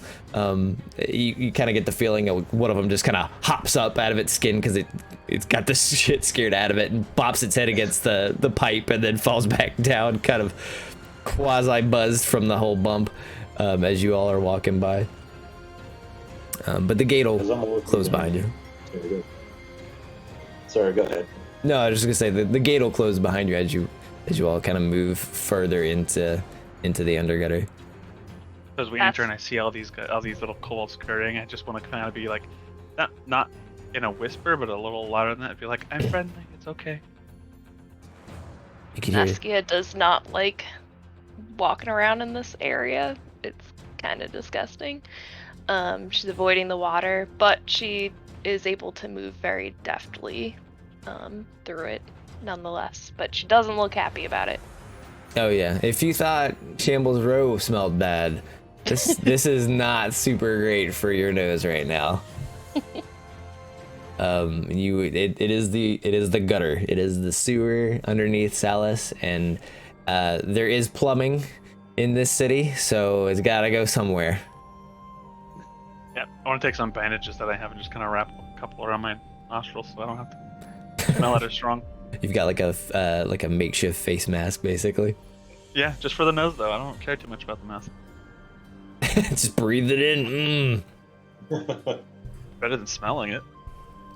That is true. But it doesn't take too long. You know, everything is, it's a very curved pathway. It's very large, so you have enough room to kind of move around and avoid everything that you need to avoid, especially, you know, yesterday's leftovers from someone in the nearby area. You can, as Saskia put it, you can definitely move around it, and seems to be a clear walking path. You get the impression that this is in part to possibly scare random people off that don't have a great stomach for this particular area, but at the same time you understand that there is a path cut through the refuse that is this. So it is traveled quite often by probably individuals, well, Saskia could probably tell this, individuals that are not just kobolds. It looks like larger feet print. It looks like, you know, a path that should be cut by quite regular traffic and not just little scurrying buddies that are kind of going through the pipes instead. But it is relatively well lit. You have torches and illuminescent mushrooms that are kind of on the walls. They're glowing blue, so you have alternating like just a regular torch and then blue. So it seems to be airy enough that, you know, nothing is going to explode with the torches that are involved. Of course, you do see signs that point off in different areas that Ashur is not leading you that says, you know, highly explosive, don't go there, or don't bring a torch, you know, things of that nature that it's pretty well described and illustrated with signs on where to go to go to the central area of the undergutter. So you're not lost. Yeah, I just want to keep leading them that way, you know, avoiding the explosive signs and pathways and stuff, just keep walking. And I want to talk about how the kobolds are funny little critters. And, you know, you guys will never forget the smell of this place. You guys will never forget this place. I never forget this place. I forgot the smell. I tried to. It was a nightmare. It was terrible. But I'll never forget this place. Wonderful place. Well, it's not wonderful. It's a place. Some of you remember the first time you met Ashur, and he did smell quite similar. So here's a tip for everyone. When we're out and, you know, when we're ready to relax, we should all try and find a bath or a shower first. But that's something you learn on the job later. You always do it before you relax. During the job, you don't care. You're going to sweat anyways. I will definitely be looking for some place to freshen up, because this is not what I'm used to. Note to self, find a wand of prestidigitation. But as you move further and further in, it doesn't take too long to get to the central location of the undergutter, and it's a very open, expanding area. It's almost like a big... It is like a big central area to a sewer, like a metropolitan sewer, where it's like relatively open. It's still obviously very domed, but it does have almost like scaffolding from one place to another. There seems to be a location, and Ashur would know this.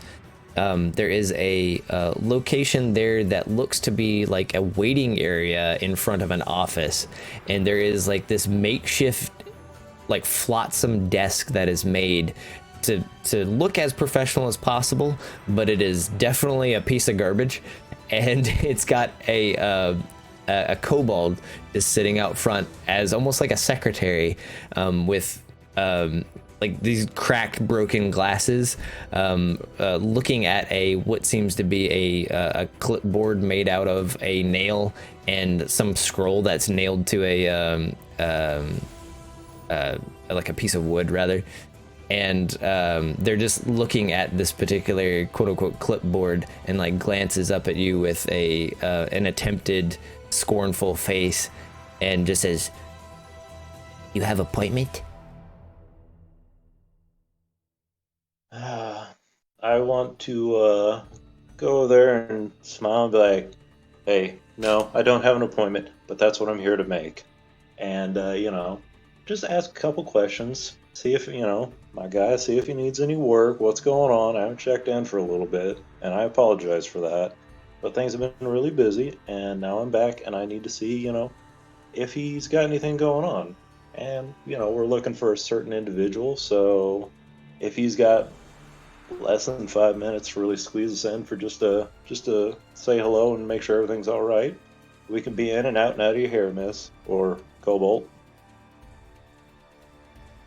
The kobold just kind of looks towards the group and just squints a little bit more, and like you could see them pull the parchment up, and on the front it just has something drawn on it, like it's stick figures that they've been drawing on it. It has no important information that you can discern, like even in Thieves' Cant, Ashur, that this is just doodles. Like this individual has been doing nothing, and there's no appointments or anything that can be seen on that clipboard. It's just a prop at this point. I want to point at the picture and be like, hey, this looks really good.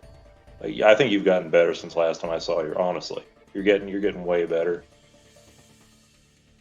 Kobold just looks at you and it's like, lucky the boss is free. Go in and see him. I appreciate that. Thank you very much. And then I kind of want to wave to the group. Hey, all right, we're good. We can go on in.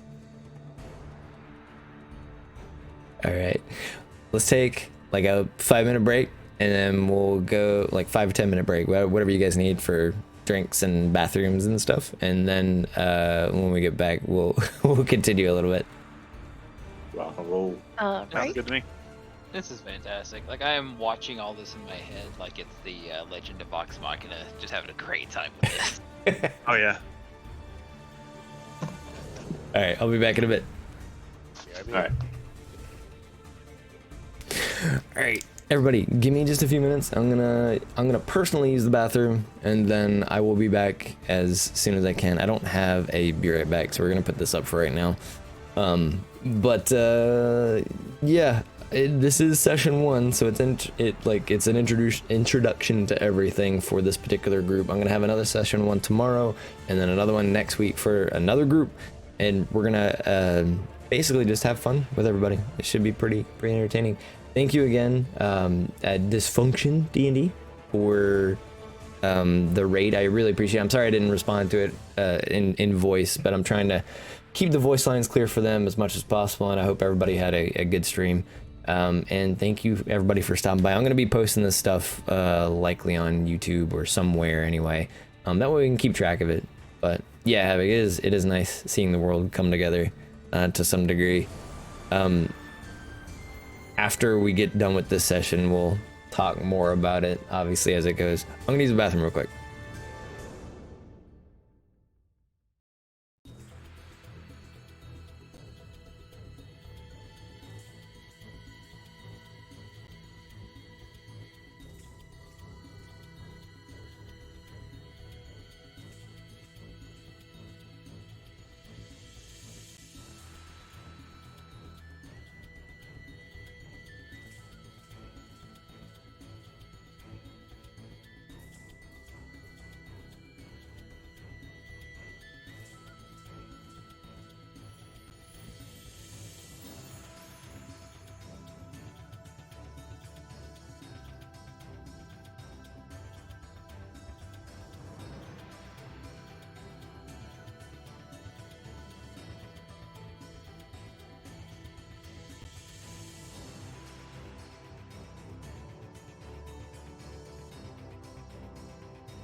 Oh, goodness. Alright, I am back. Just a quick potty break. Should really get some water, but depends on how long this may go. I'll have to see. I'll have to see.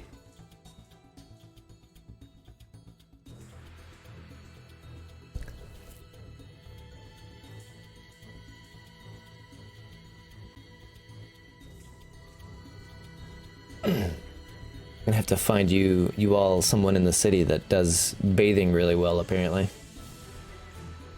Yeah, We I need don't to think find this Saskia is looking forward to licking herself after this. I would not. That's a good way to get hepatitis at this point.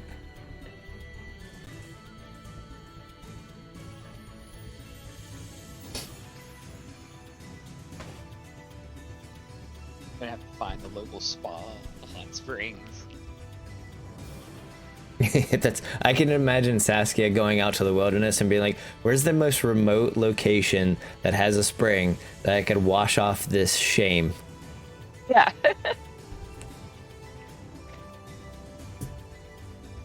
Maybe she knows a place nearby in the woods that you're talking about, that she can at least like rinse off.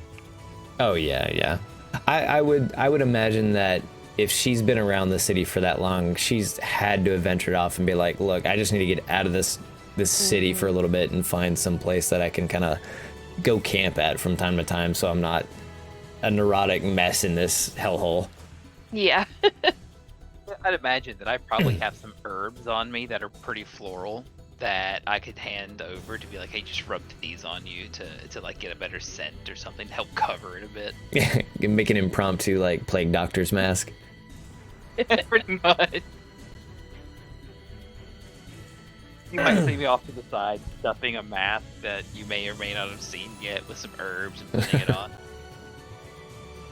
Actually, that is part of the theme of the character class, a monk that I'm playing, is a mask, and it feels more like a Eastern monk healer kind of deal, but it definitely has a little bit of modeling of plague doctor kind of built in there.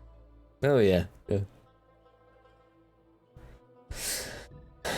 Well, I mean, and that's okay too. Like there are certain things that you take inspiration from because they are genuinely intriguing, right? Exactly.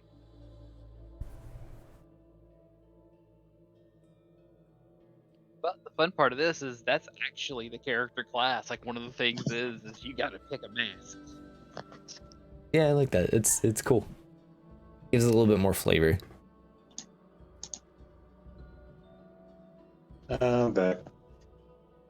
All right. Yeah, I was gonna ask, are you guys also watching us on Twitch? Yeah. Oh, okay. It's nice you're putting up images so you can kind of like imagine. I need to get a little bit more together, but yeah, I'll try to get what I can. I hate to say that it's basically mid-journey that I'm fueling a lot of these pictures with, but I needed something that I could just kind of pump out, so.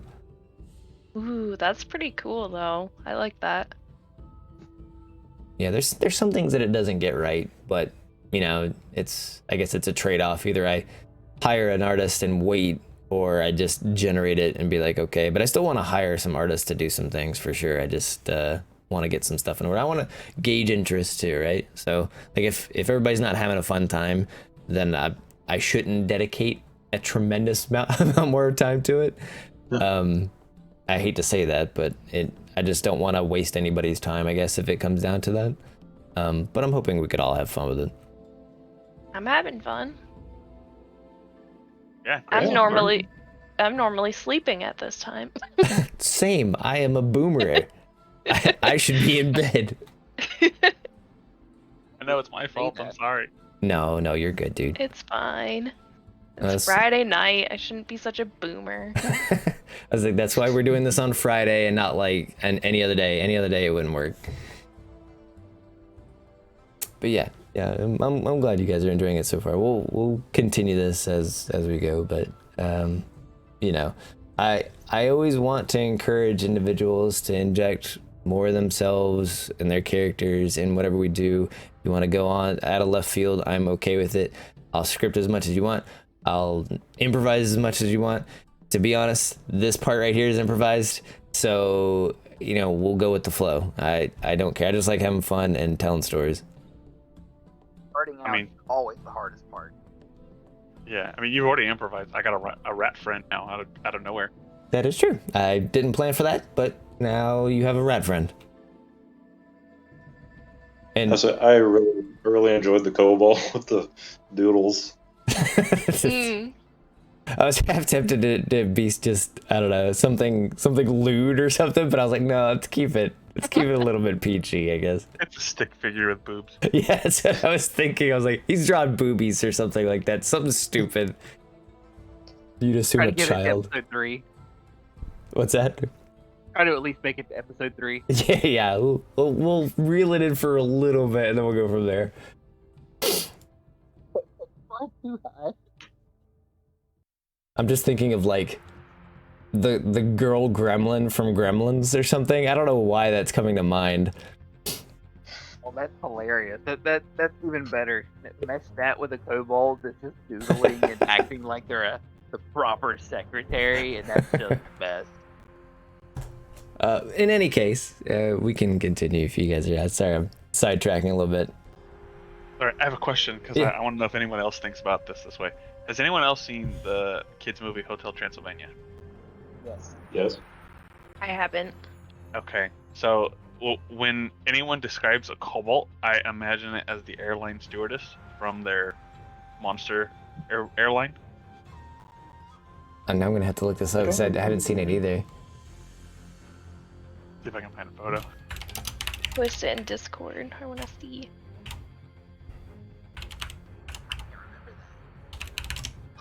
That's a good movie. That's a homework for you guys.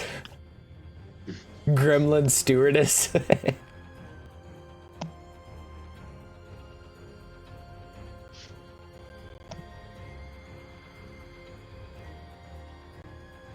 There, I found it. That's funny. I like that. That's what I imagine they look like. I love the wig on it too, and the hat, like the stewardess hat. It's so good. I'm gonna have to rewatch that movie now. They're always so good. Well, you've all been given permission. You know, the secretary has cleared up the schedule for the day, so to speak, and is giving you guys access to the head honcho, as it were. So Cleared up the schedule. You mean ripped the doodle page and went to another one? yeah, pretty much. I should have given her an etch-a-sketch where it's just like, you know, drawing some kind of detailed plan, but she just shakes it when you guys are like looking to look at it, so you can't see whatever we're drawing. But you're granted access. The kobold runs over to the basically hops off of a ramshackle chair at this driftwood desk that they have, and she, or they, I should say, pulls the, there's like a lever right next to the door, essentially like an office door. It's a heavy metal on chains. You know, it requires some kind of mechanism, or at least 20 kobolds to inch it, for it to kind of elevate and get out of the way. But they pull the lever, and you can hear the gears start turning, and cranks it out of the way. And from within, what you can see right now, and Ashur, you've seen this before, but it's actually a nice looking desk. The back of what looks to be a pretty semi-regal chair it is toward the entryway, and overlooking waterfalls of green and putrid water. You see that chair is facing. So the office basically has this waterfall view of dookie water, of the sewers of the undergutter, and this is the boss's office. The Dookie Falls. So yeah, I'll lead the way and kind of wave everyone in behind me, and walk in there. And first thing I want to say when I enter the office is, man, you guys have such a nice view. It's just such a terrible scene. But I will say this, the kobolds, those guys make me laugh every time I come here. I love the drawings. The front desk, great. She's like getting better, really. Since last time I came here, getting so much better. You see the essentially the office chair kind of swivel around, and it reveals a rather familiar sized goblin, and he just kind of stares at Ashur and is like, "What you want from Stinky today?" Come on, why you want to talk to me like that? I mean, we're good friends. How many jobs have I done for you and always delivered?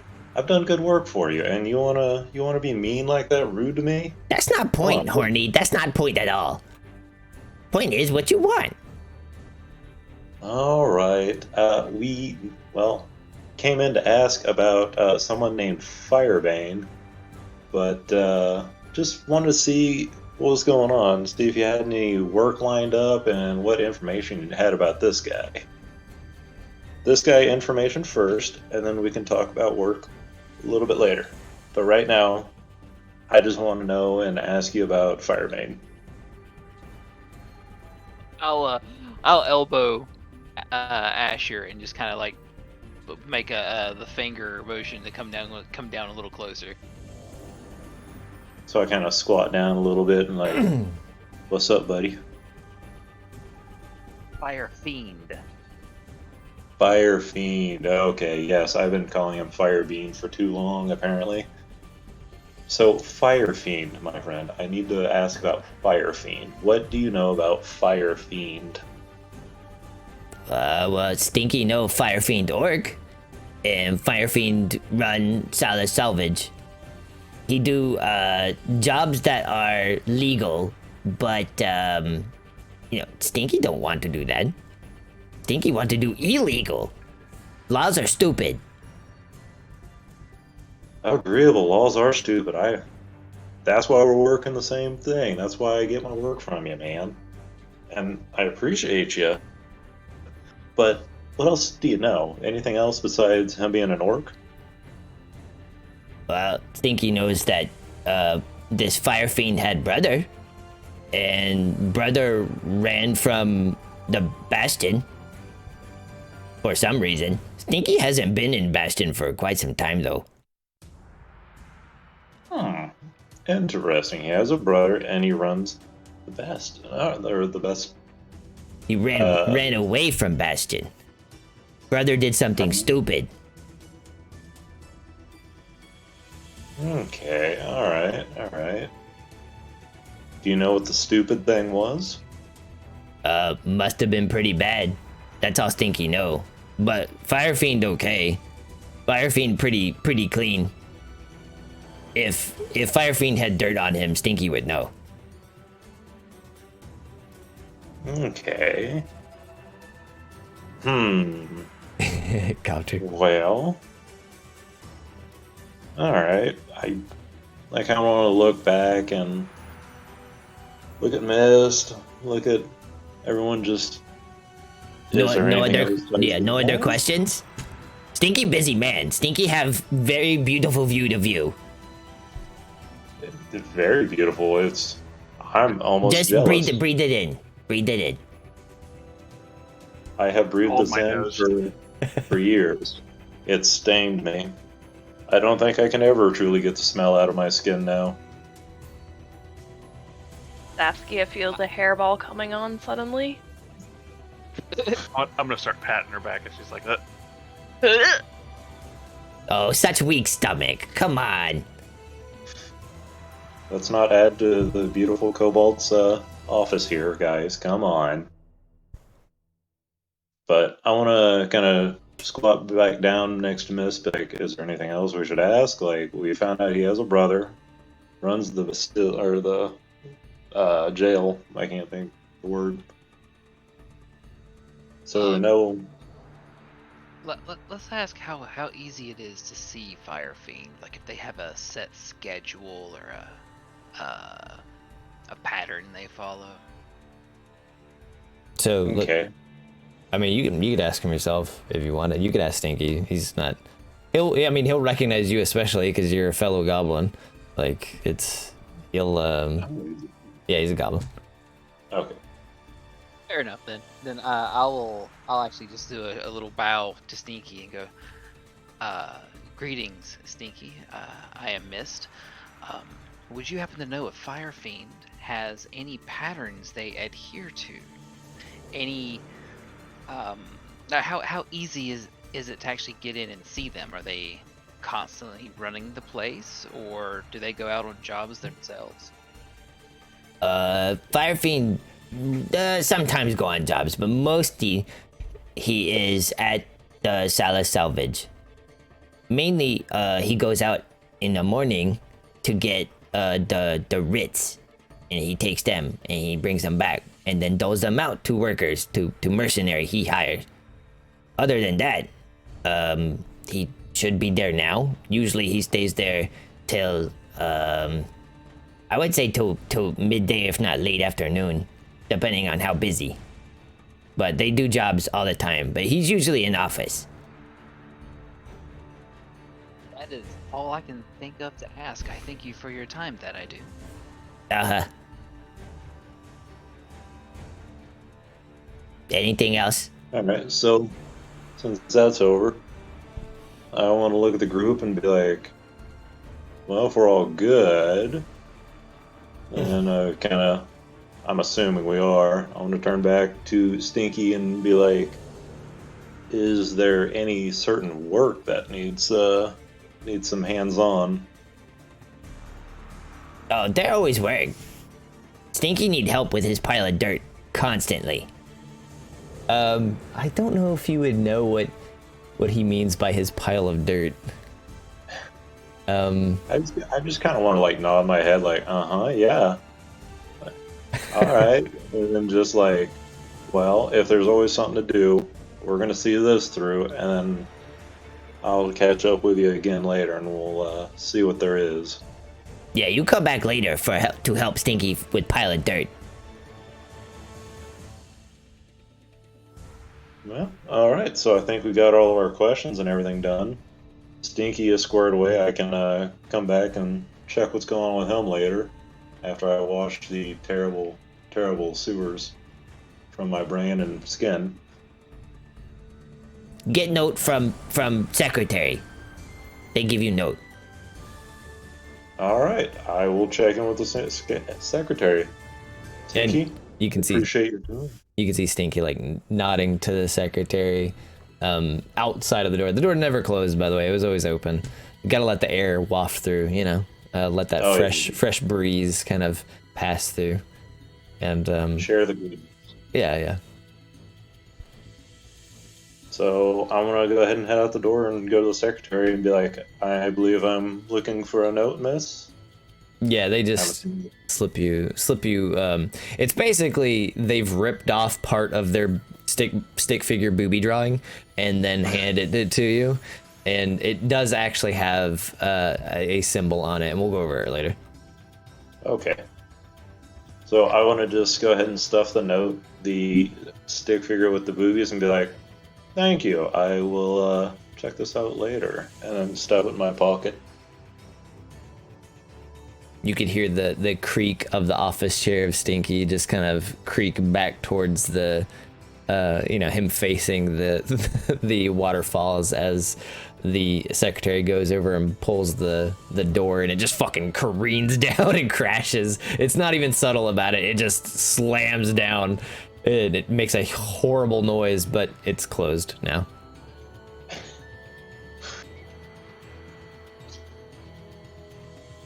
I want to look back and be like, you never really get used to the slam, but you know it's always coming. And just keep on. As it slams, I jump a little. Mm-hmm. Saskia jumps too. You feel the rat just even jump inside your sash, Artrin. Like, what the hell was that? Like, it's okay, buddy. It's okay. So, yes. Go ahead and navigate back all the way through the sewers and everything. Get back out. Back into, I guess, the alleyway or the street. Yeah, you can easily make your way towards a more breathable area. So, I guess that's what we're shooting for. That's what we're going for. I would like to freedom. All right. So what's Get out. I take a huge gulp of air. Oh yeah, you reservoir is like, oh. oh sweet Jesus, thank you. Just breathing for dear life. You've never been so welcomed and assured of freedom by breathing in even just smoggy air, as in comparison to the horrid smells of the undergutter.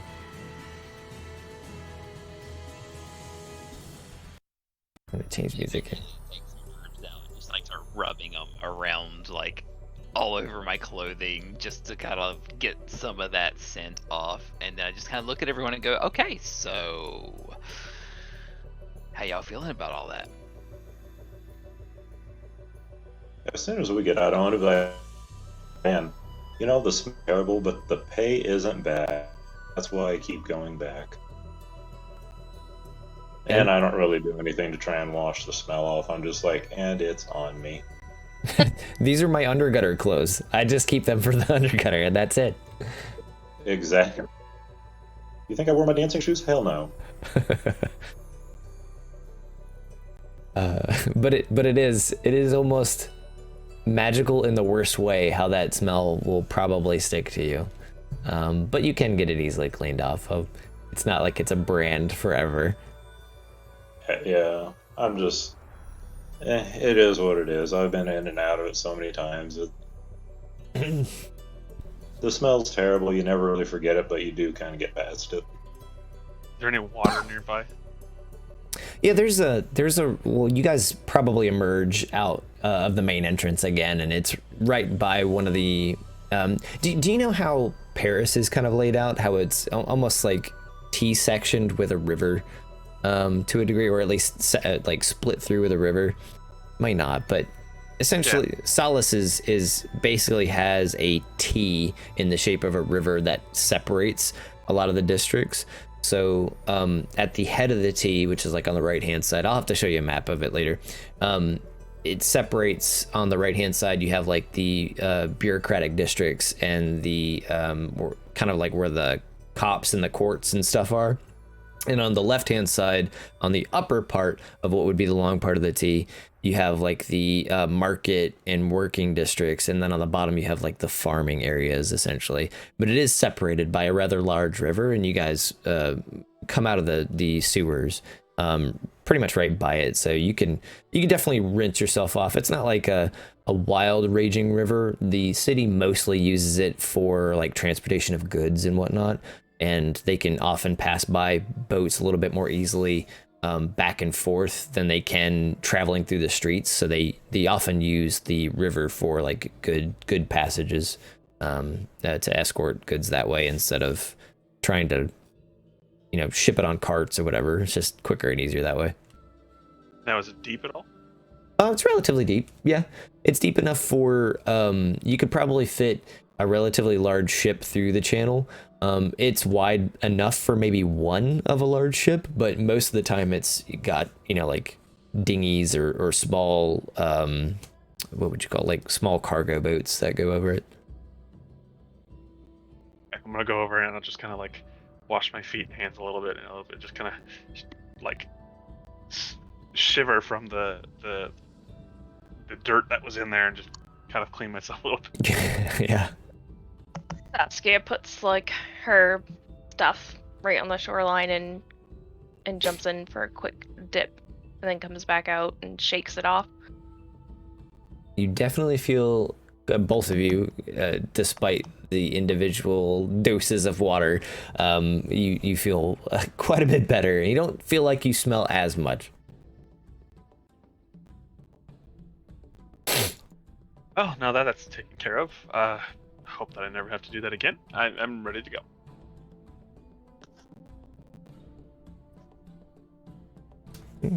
You can. While they were cleaning up, I was skipping on the river. You were what in the river? I was just skipping rocks in the river. Just don't hit the cat while she's bathing. No, I'm trying to avoid everybody. The guy on the other side's like, oh.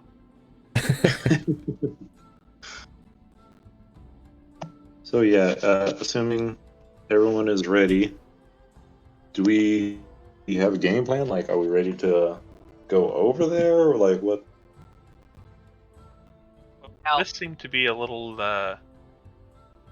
more into kind of his routine and if it's going to be easy to get to him. So, I mean, did you have any ideas, Miss, of what we should do? We should look at the place that I do. Just take it in, find the entrances, find the exits, look at the windows, look at jumping out points, stake out the place a little bit, and then go in to find our quarry. That said, Are you talking about his hideout, or are you talking about the place he gets the Ritz? the place he gets the Ritz. I don't know if I've ever actually been to that section or not myself. Well, where he would get the Ritz would basically be like in the bureaucratic district. That would be from like an official location, but where he holds like the business would be in the working district. That's where he mostly is. Sorry, that's actually more what I meant was like the building we're going to, the address on the paper. Oh, okay. Would I have been there? Would I have seen it already? You're probably not terribly familiar with it because it is above board. And technically what you're doing is not exactly above board. No, it's not. So it just wouldn't occur to you, with your communication, it wouldn't occur to you to do something like that. Like you wouldn't go out and be like, I need to find this work here. It probably just wouldn't occur to you to do it necessarily, or there wouldn't be a need for it, I guess. Fair enough. Now, that said, too, the name itself and what I know about it, do I know if that they're connected to, or if they took part in? Like, basically, what I have interpreted this as more of a information gathering concept, or more of a more like a missile, seek and destroy kind of concept. You think it's the same surname? Yeah, good deal. Okay. Then yeah, my thought process is this: we look at the address, we check all the entrances and exits for where they, locations in case something goes wrong and we need to make an escape, and then we go in to see what we find.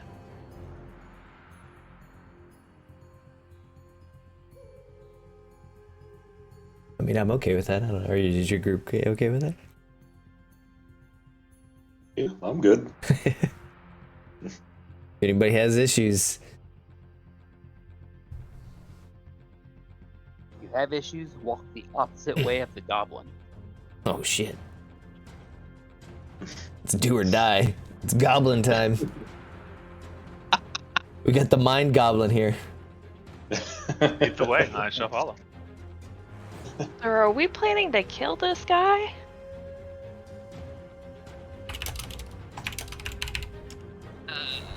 I'm gonna say we haven't decided that yet. All right.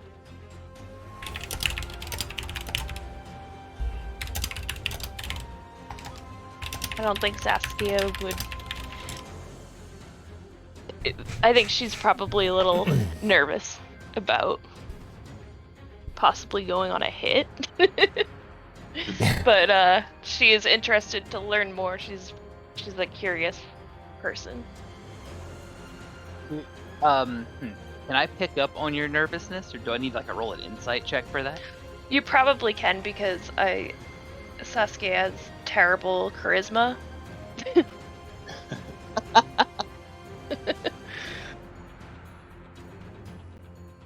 As we're walking, then I'll kind of get beside Saskia, and I'll pull one of my gourds out, and I'll pop the cork, and I'll hand it to you and go, have a little bit of this. It'll make you feel better, that it will. Liquid heroin. And it has begun. No. It'll steady your nerves just a little bit. I think Drink that she... catnip. Oh no! Ooh, catnip. Ooh. Skooma? Oh, Called me Skooma. out on it. Oh my god, you called me out on it. I was actually gonna say this is what you makes with some catnip. She takes it and nods and thanks. Now you do recall, at least from What what does it Stinky. taste like? God, what does it taste like? Liz? Tastes a little bit as if it's gonna taste like a tea, like a white tea that has a little bit of a fruity, like a berry taste to it, but it's gonna have like an aftertaste of like rose hip and lemongrass. Ooh, okay. But after you swallow, though, it's gonna have a little cooling sensation in your throat, almost as if you had chewed on a mint leaf. Ooh, nice. I think that Saskia would probably be very glad for that after coming out of the sewer holes. I would say that you are reminded. Well, everybody here heard Stinky say it. That Stinky doesn't believe that Fire Fiend has any dirt. Like, at least the Fire Fiend in the city has any dirt on him, because he's pretty confident that he would know about it, if anything. And that's actually why I wanted to ask my interpretation, because I feel like the character will have been in a morally gray area, but it's not like wanton murder and murder hobo kind of deal either. Oh yeah, understandable. Well, you're there for a reason. Exactly.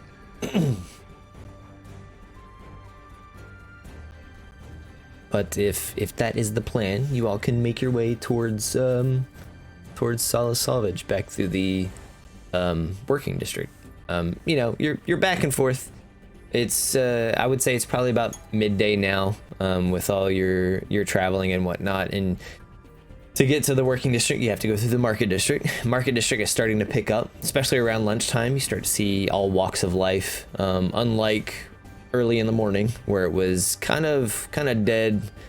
People were just stirring. You saw the beginnings of life kind of stir from their houses and go to their jobs and things of that nature. But now it's in full swing. Like all the people that are buying stuff are out and about getting lunch. It's a typical bigger city. It's probably making the Tabaxia nuts, but some of the others, like Ashur, probably sees a pocket he could pick, a rube he could scam. The monks are probably getting more and more used to it by now. Even though I would say, Artrin, you, because of your upbringing at a monastery, probably wasn't extremely populated like this. You probably went to the Bastion maybe once or twice. It probably wasn't something that was like a regular occurrence because you were living that monk life for so long. But Mist, you're probably used to this type of atmosphere, having frequent visits to the Bastion, the Verdant Bastion. Yeah, I imagine I have context and I ask for information even if I'm not good at like discerning it myself. Yeah, certainly. I'd like to stick close to Mist just because like you said, I'm a little uncomfortable, so I'm just kind of sticking close to the ones that I know and keeping to myself, kind of, I guess, like head down, kind of, but of course still watching where I'm going. And you got a rat to take care of now too. Yeah. You have a little one. You're a father. Yes. A rat named Rat. A rat dad. So while we're walking around, what were my chances at pickpocketing successfully? You want me to see? I'll roll slide a hand for you. What were my chances of it again? I don't have my stuff pulled up just yet. Well, depending on what the scenario is that you set up for me, like depending on what you would want to see, I'll give you certain bonuses to it if anything, but you basically roll a d20 and then add +5 to see if you succeed against a DC of my choosing. Okay. Yeah, I'm gonna try this out, and for a little better luck for me, I want to pick one that is very busy, that has a lot of people kind of bustling around, moving, and kind of like a little mosh pit thing. I kind of want to bump into people, like, oh, excuse me, look out here, and just kind of feel around, just see if I can find a coin pouch that's kind of loose, one that's not being held on too tightly. And just see what I can do, pull it off. So as you're bumping through a crowd, there seems to be like a gathering. Well, first and foremost, the group, you see Ashur kind of split off momentarily, and I don't know if he says anything, but he splits off momentarily away from you all, going in not necessarily an opposite direction, but just kind of wise off from the group for a moment, and kind of starts blending into a group that is forming around this individual who seems to be a bard or a performer on the street, gathering a group. So it's like a busker, basically, trying to get monies for his performances, and you just see him kind of disappear into the crowd, and like I said, I don't know if he says anything or not, but he just kind of veers off from you guys and disappears. No, I don't really say anything. I just kind of like, oh yeah, hey, look over here. Yeah, here we go. And then I am gone. All right, you want me to roll sleight of hand, see if you steal from somebody? Yeah. Okay, I got to pick up some side change. Oh my god! All right. Well, you pick up some change for sure. Damn. So you rolled a 19 +5, 24. Yeah, you see some what looks to be like, well, you would probably know the type. They seem to be like they are either out of towners or bureaucrats that don't get out of the house often, and you definitely swipe their coin purse and discovered that they had quite a few spending gold on them. Nothing ridiculous to take out into the to the streets, but you definitely snag some. Enough for a free lunch, maybe.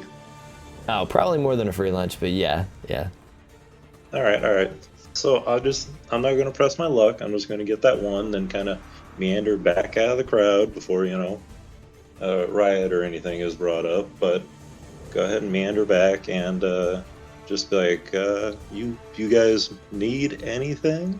I'm here to take care of my people, and I got a little spare scratch on me, so you guys need some bread, some food, maybe a rat on a stick or something. What you guys need? Anything? When he says rat on a stick, I'm like, hey now. You could hear the rat audibly gasp. I want to point and be like, you stole a rat from RK? I stole nothing. Well, I just want to point and be like, hey, I had nothing against that. Like, I got a free meal, okay? Like, stealing's A-okay, right? I steal nothing. It is against the way that I work. He just climbed into my robe, so I'm not against a furry companion. That's okay. This coin decided it wanted to be in my pocket too, buddy, and I want like finger guns, like Pepe finger guns. I'm just gonna be like, right. And I'll look down at the rat and kind of just be like, "Are you hungry? We can acquire some bread." Yeah, you see it like sniffing around a little bit. Would anyone happen to have any bread? If not, we can stop and pick some up. Yeah, maybe we get like a big loaf of bread, something we can all split up a little bit. Saskia, I'm sure you probably want some meat, something, a lean cut of something. We can go by, see the hunter-gatherer, like little quadrant of it, maybe pick up a little something for you. Like everyone, we should be pretty, like, a little bit of experience here. We should be not empty stomached here. Have a little something in our bellies before we do some work. Yeah, if you're in the market district, so there's a lot of different shops that you can pass by that is not only like food, but you know, a variety of things, snacks, whatever you guys would prefer. I know that there's a grocer. He mostly deals in veggies. If anybody is more of a vegetarian than anything, but there's a butcher around as well, and you know, various other places where you can even get obviously cooked meats, or more jerky. It's a little bit more pricey in the market district because it is the market district. That's their appeal, is that they're trying to cater towards either outsiders or richer people from the bureaucratic district. But you know, it's not bad quality. I think Saskia would probably just politely decline, as she has her own stash that she has been trying to gather herself when she can make trips out into the woods. It's not much, but it's something. Yeah. So, Artrin, Miss, do you guys need anything? Just some bread or something if we can find some. Well, bread's on the list. We get some bread. Want to look for some takoyaki. What?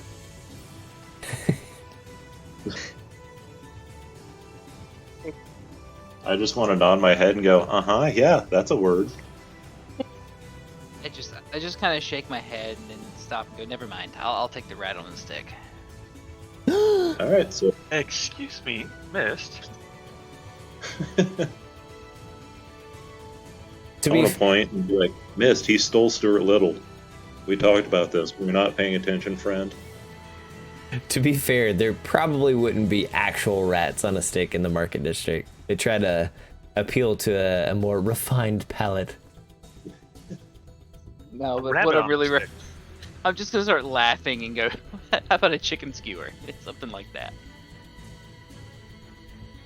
All right, so yeah, I wanna do that then. I'll pay for the bread, then I'll get a couple chicken skewers, one for me, one for Mist, and since Saskia didn't want anything, not even some water.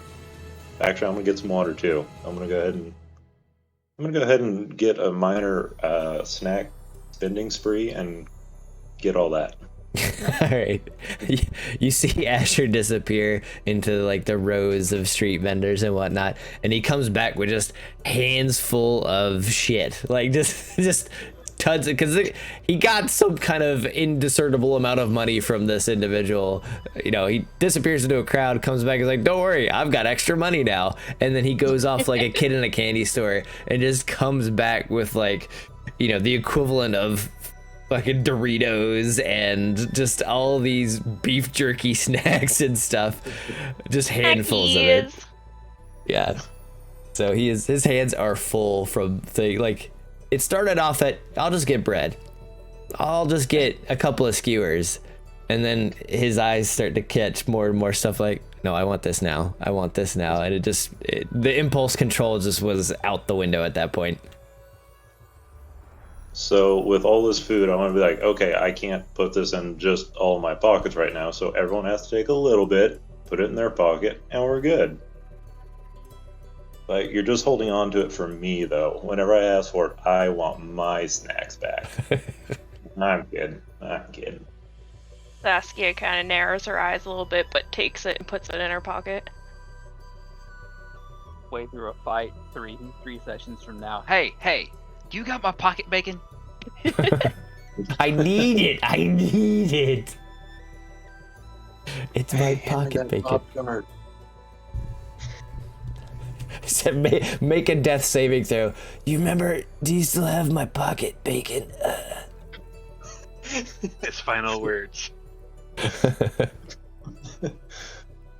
All right, so your pockets are filled. You're heading towards the back to the working district, and eventually you find yourself more or less on the outskirts of where Sala Salvage would be. It's you can see it from afar. It doesn't look like it is a terribly luxurious building by any chance, but that's kind of fitting for the location that it's in. Nothing in the working district is like prim, proper, spit polished or anything. It's just the kind of environment that it's in. You know, you can imagine that there's a lot of individuals that are either tough enough or desperate enough to take on that work. Legal as it is very likely that that type of mercenary work is still very tough. So there's a certain type of clientele, you know, morals withstanding, that really kind of provokes you to have to kind of enroll in that type of scenario. So the outside of the building isn't necessarily washed at all. It's very simple wood. It's got a shield and 2 swords above the door. It is very simple, but it does have a sign out front that says Salas Salvage. If you do a bit of scouting, which it isn't very conspicuous for you all to just kind of walk around, there seems to be 2 stories to the building. It has 2 outward facing doors, one on the front and one on the back. The back is for you know, into the back alleyway where you know, there's a sizable alleyway, but it's still just like a normal alleyway. There's nothing special except for maybe some trash and stuff out back. And the front is another double doored entryway into what is presumably the building.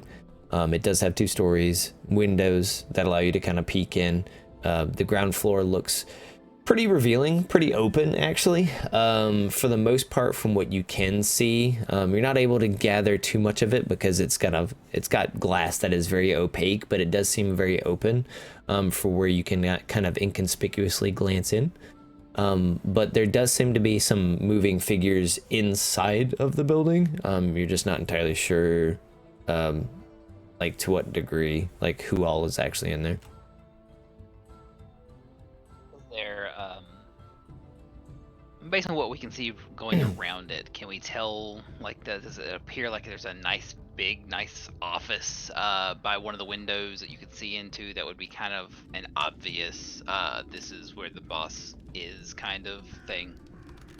Not exactly, but you do know that it doesn't look like there's something on the ground floor. You do see that there are stairs leading up in the middle of the of Salas Salvage that looks like it leads up to another like room essentially that's enclosed.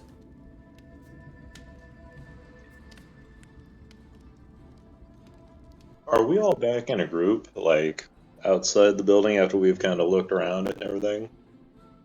Yeah. I mean, you're both you're all probably like browsing the area together.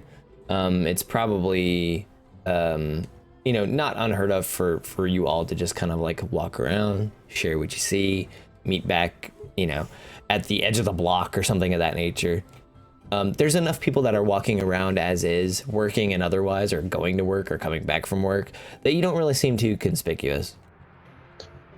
I just want to bring it up to the group. Like, this guy has no idea who we are. We have no idea who he is. We could just walk in there and act like we work there.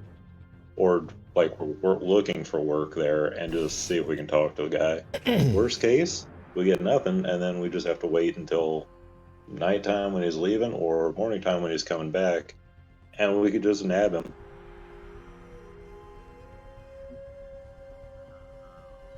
That's just my 2 cents. I don't know. Not like I've ever done anything like this before. You know, waiting until he leaves. Well, we don't know what it looks like, so we're not. He's an orc. That's true. I mean, I'm sure there are some orcs in this city, but we should be able to identify what looks like the guy that's running the place. If not, then we've kidnapped someone that works here, and we will find out who he is next time. So really, we're only on an up and up path here. It's just how many ups we get. It's daytime, right? Yeah, it's probably middle of the day. Okay.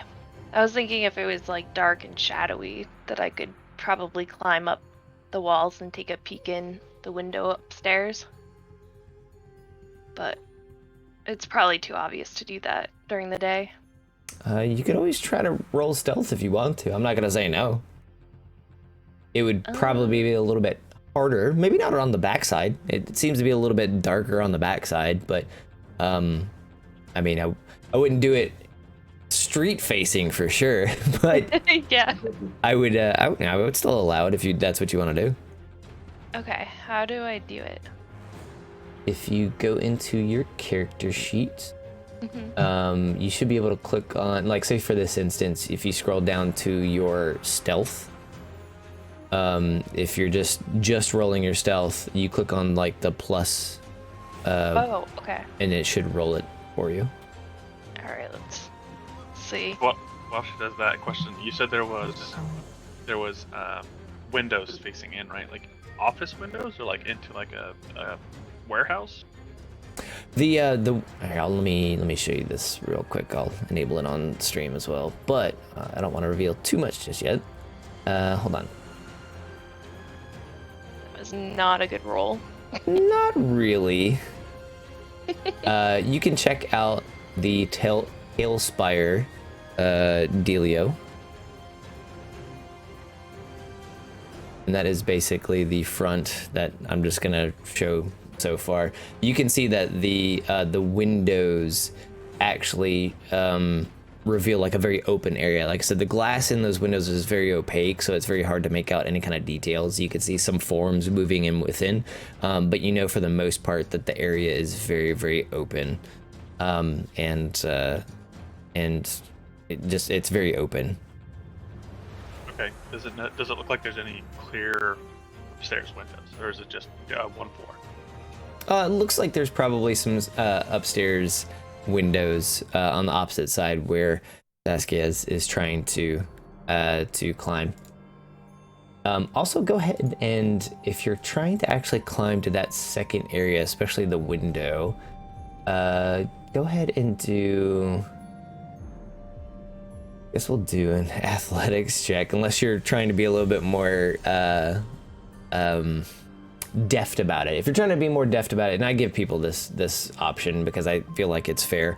If you're trying to be a little bit more deft about it, like leap from wall to wall because it looks like you might have the space to do so, you can roll acrobatics instead of athletics. Yeah, I think she would probably do that. I think she does a lot of jumping from tree to tree out in the woods, so Yeah. that would make sense. I'll do that. Yeah, I kind of want to do something similar. Is there a house Oh my god. building next to it where I could get up and maybe look through one of the upper windows? Like if you're in a neighboring house? Well, like on the roof of that house. Like, could I peer through the window to see? You might be able to. It would just be.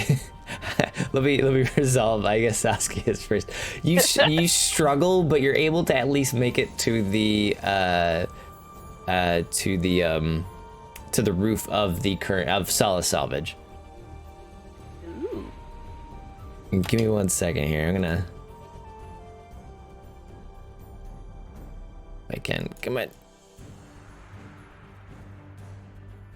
Okay. I'm gonna put that in my back pocket.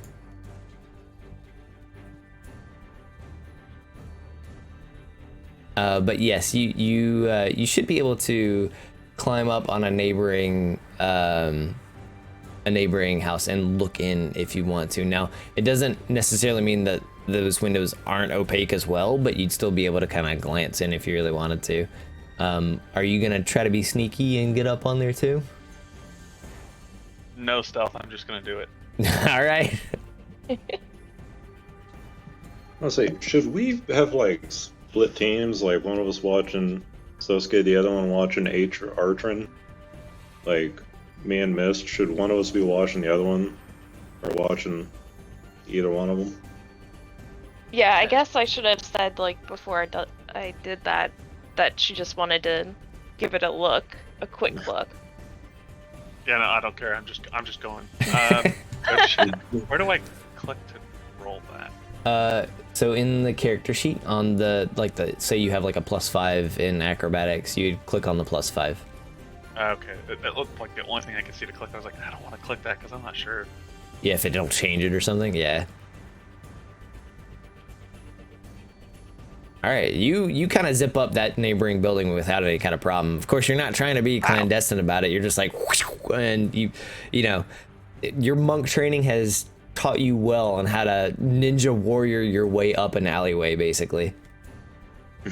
Sweet. Yeah, So, it turns out that buildings aren't really like trees. No, even if they're wood, they're not really like trees.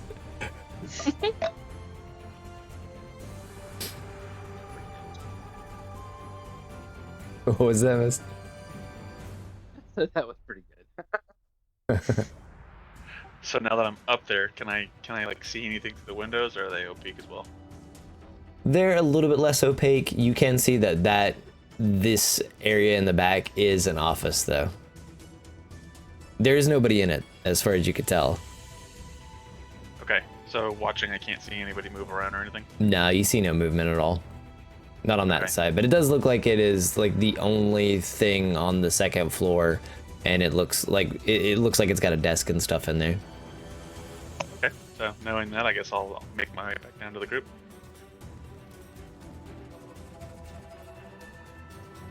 So wait, am I on the roof? Yes. You're on the roof of Salas Salvage. Do I see anything on the roof? No. All right. Well, I mean, you see a bunch of people looking at you like, why are you up there right now? I was There's- trying to catch a bird. Her nature took over. You know what? Go ahead and roll me a charisma. Like, I don't know if you have any kind of God. deceptive qualities, but let's see. Do you have deception? Go ahead and roll deception. Okay. You know what? That's actually not too bad. Better than the other rolls. You know, you're convinced that there's not quite a huge amount of tabaxi in the city. So the individuals that are walking by, like, why is she up on this building? Do we have to call the cops? And you're like, I was trying to catch a bird. I'm hungry. And they're like, you know, that actually kind of makes sense. Whatever, that's fine. And they just kind of go along their way. If wait, am I watching one of them, or are both me and Mist watching Art? If you wanted, you tell me who you're watching. You're all I a guess team. I'll watch Saskia and be like, "It's okay, everybody. She's just hungry. She's going to be down in like 5 minutes. Just mind your business. Keep going. It's fine. Don't worry about it." Yeah, I mean, with your help reassuring, they'll be like, all right, yeah, we don't get too many of the cat peoples in the city, so I guess that's right. They don't know any better. It's kind of like when you see that there is something that is like a fight that's happening in the middle of the street, but you're like, I have to get to work, and I don't know if I care that much. That's kind of like the mentality that they're giving off. Yeah. And it happened so quick too, so it probably was over quickly. Yeah, it wasn't that long. Plus, you likely hopped down because you couldn't really find too much anyway. So, you know, it's no harm, no foul. Literally, no bird. But no taxes here. It's a free for all. So you got a little bit of a better layout for the actual location. So when I hop back down, I'll kind of just go to the group and be like, there is an office up there, and it didn't look like anyone's in there, so he may not be either on the second floor or here today. There is also a roof. Yeah. Yes, there is. My God, 4 rolls on the roof. This certainly sounds like a building. Civic planner Saskia. I'm an architect now. I'm just with OSHA, just checking. There we go. You know, we can always go in now and say, hey, we discovered there's some spots in the roof that need a little work. Yeah, there's some claw marks up there. I don't know how.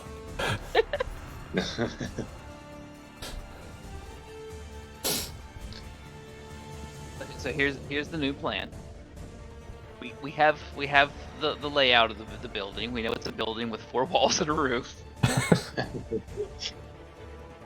The walls or the windows are hard to look in through. So we tell them that there's some spots on the roof that need repaired. We're more than happy to come back after hours when people are gone to do it. They can leave like a person to watch if necessary. You know, we'll do our thing, and then I'll offer to give the guy who's watching us some tea as like the manager of the construction group. You know, the guy who never does anything. Have the tea laced with some kind of sleeping agent of some sort. We knock him out, then we go pilfer through the office to see if we can find any reference that leads us to this guy's brother who fled Bastion.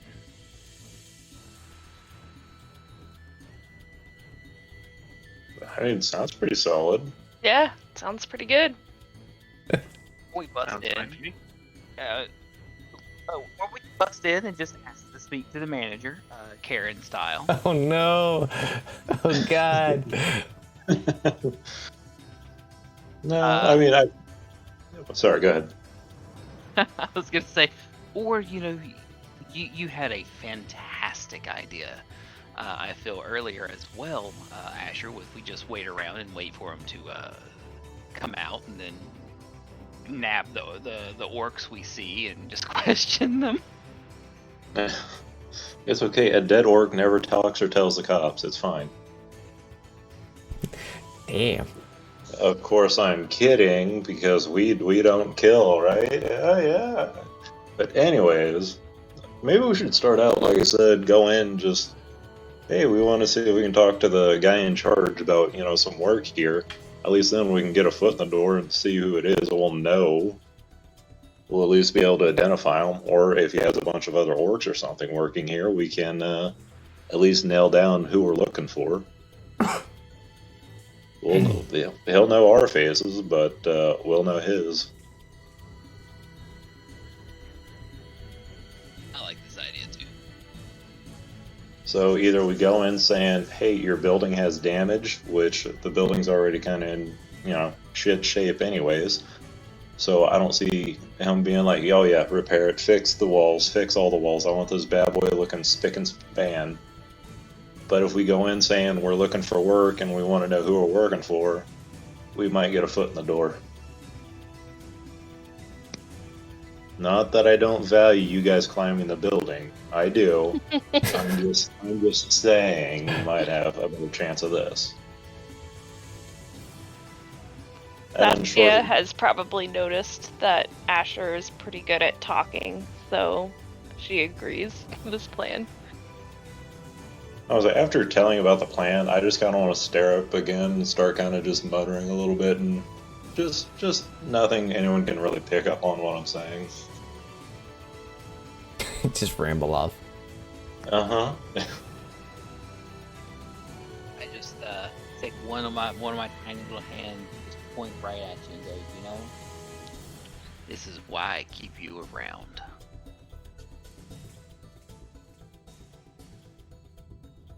All right, so I guess who's going in? Everybody entering? Yes, we are. All right, let's go. All right. As you start to enter, you can hear that something inside has become a lot more heated than before. Whereas, like, when you all were climbing around and looking around the Sala Salvage, it was you heard, or you at least saw some movement inside, but there wasn't anything really kind of to care about it. But something has become elevated to the point of argument, and you notice this for sure as soon as you enter. Let me see if I can reveal a little bit more of this. I like to say, as soon as we stepped in, I had a big sigh and I try to puff up my chest a little bit, and even though I have a very sly demeanor, I still try to act like a bodyguard, I guess. You can tell that there is 1, 2, 3, 4, 5 people essentially being relatively aggressive towards this orc that is by this table. And the orc doesn't really look like he's terribly phased. He understands that, you know, there are essentially 5 angry people basically yelling at him. And the conversation that you can pick up on is that they are there for writs. They want all of his completed writs. And for some of you, well, you may have picked up on it. Writs are essentially, whenever they're completed, especially Ashur may know this just by happenstance, whenever a writ is completed and they need to be turned in, essentially like untraceable money. You hand them into what is the Ex Nihilo Treasury local branch, which is the World Bank local branch, and they will give you money for them. So these 5 individuals are trying to what seems to be shake down this orc for writs. So as soon as you enter, you hear at least there's a dragonborn in front, or at least relatively in front. He's brandishing his weapon and basically saying, if you don't give us these writs, we're gonna take them anyway. So you need to tell us where they're at.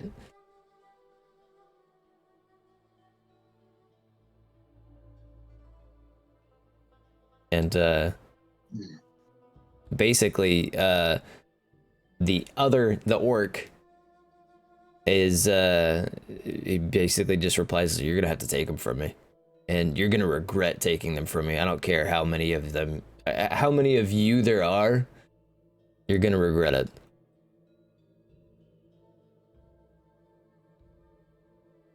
Oh.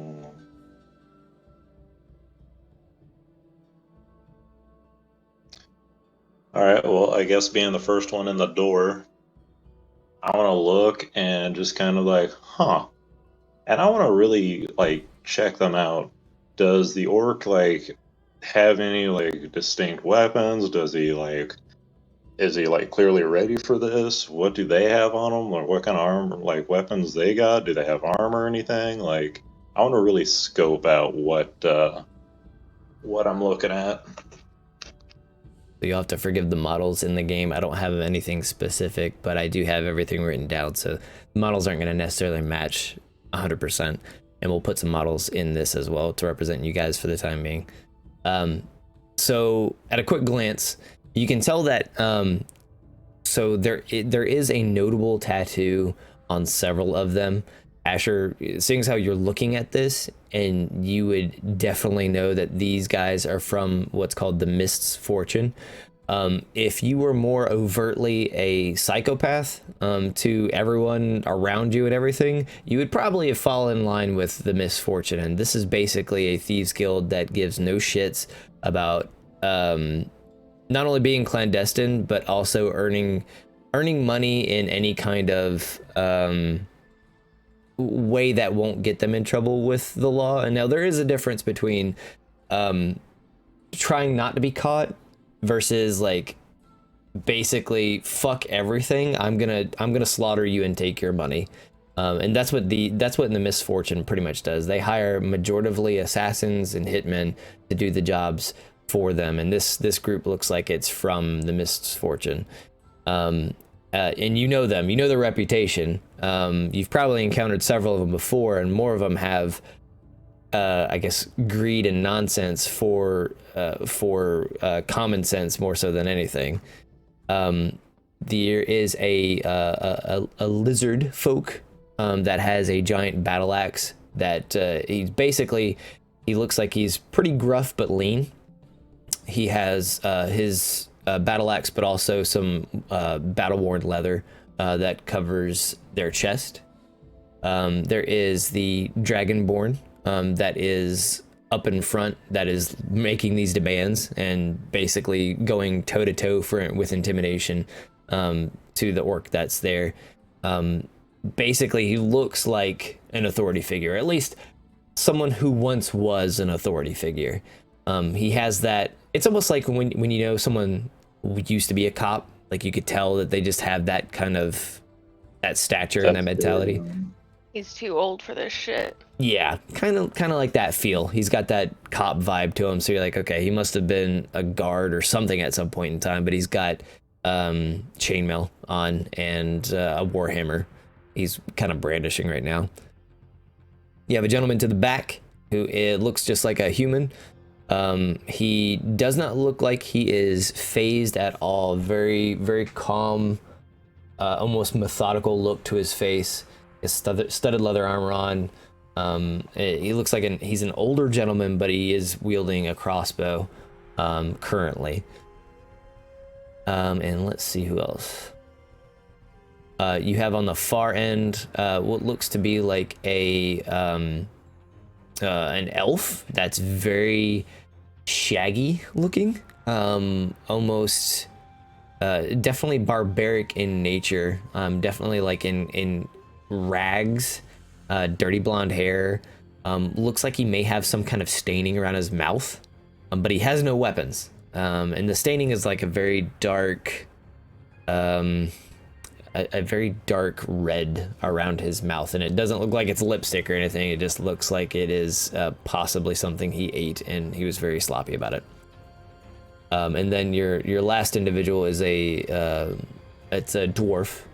You're not entirely sure, what, like if he's a stoneborn or a seaborn, but he is a dwarf that is dressed in clean black leather. And he has a head covering most of his face, and he looks to be wielding like a mace. So what you're saying is we feel some like potentially killing intent from these guys. Oh, they are 100% threatening. You all can probably see these individuals. Ashur kind of recognizes them as more dangerous than probably most would assume. You're like, oh, they're just gonna threaten and shake down this person. Ashur knows that very likely these are individuals that are willing to kill for just about anything. Like if you look at them funny, they'll probably kill you. So they're not there to necessarily play nice, but the feeling definitely is that they're there for whatever they want, and they're there to threaten. So, I have to ask, would I happen to notice these people and realize that I have a history, and maybe they, took someone really important to me, and maybe killed someone that taught me the ropes? Or would I just be like, oh, no, they're just... basically, I'm reflecting back on some of my history. I mean, there's no hard evidence, but rest assured, if individuals like this did encounter anybody that you would have considered important, it's very possible that they came out harmed. Well, being this what it is and the situation what it is anyways, I'm certainly going to say that Ashur's kind of looking at it as I'm going to kill them. They're not leaving alive. So I want to ask Saskia to, very nice and easy, still smiling. Let's go ahead and shut the door and lock it, because we're going to get some work done here. And I want to... What? Sorry, I was just going to say, she just sees the tense situation and follows his orders and locks the door. I kind of want to give a nod and be like, you guys ready? Like, we don't have a whole lot of options, so I say we go ahead and just get ready for this. But I want to look at everyone and kind of give them the eye, like, this is going down. Are we ready? I just kind of look at you, shrug, and put on a mask. A very, very Oni demon-esque mask, if you will. But in the back of my mind, I'm thinking, well, I can't let the information source I'm after here get put down. So I'm game. Artrin, you ready, friend? I'm gonna start taking my beads off my wrist and kind of just playing with my hand and say, oh no, I'm not. I guess we're gonna do this. Okay. Let's go. Yeah, And- Saskia takes her. After she locks the door, she takes the bow off of her shoulder. So, before anything is really done, I would like to start the encounter by being like very upfront, like, "Hey, come on, guys, let's just relax a little and untense. You don't need to hurt our friend. I've got some writs right here. Like, they're game. They're up for you. I don't need them. Like, we're okay." And I want to pull out one of my little snacks in a bag that they don't know is full of snacks. All right.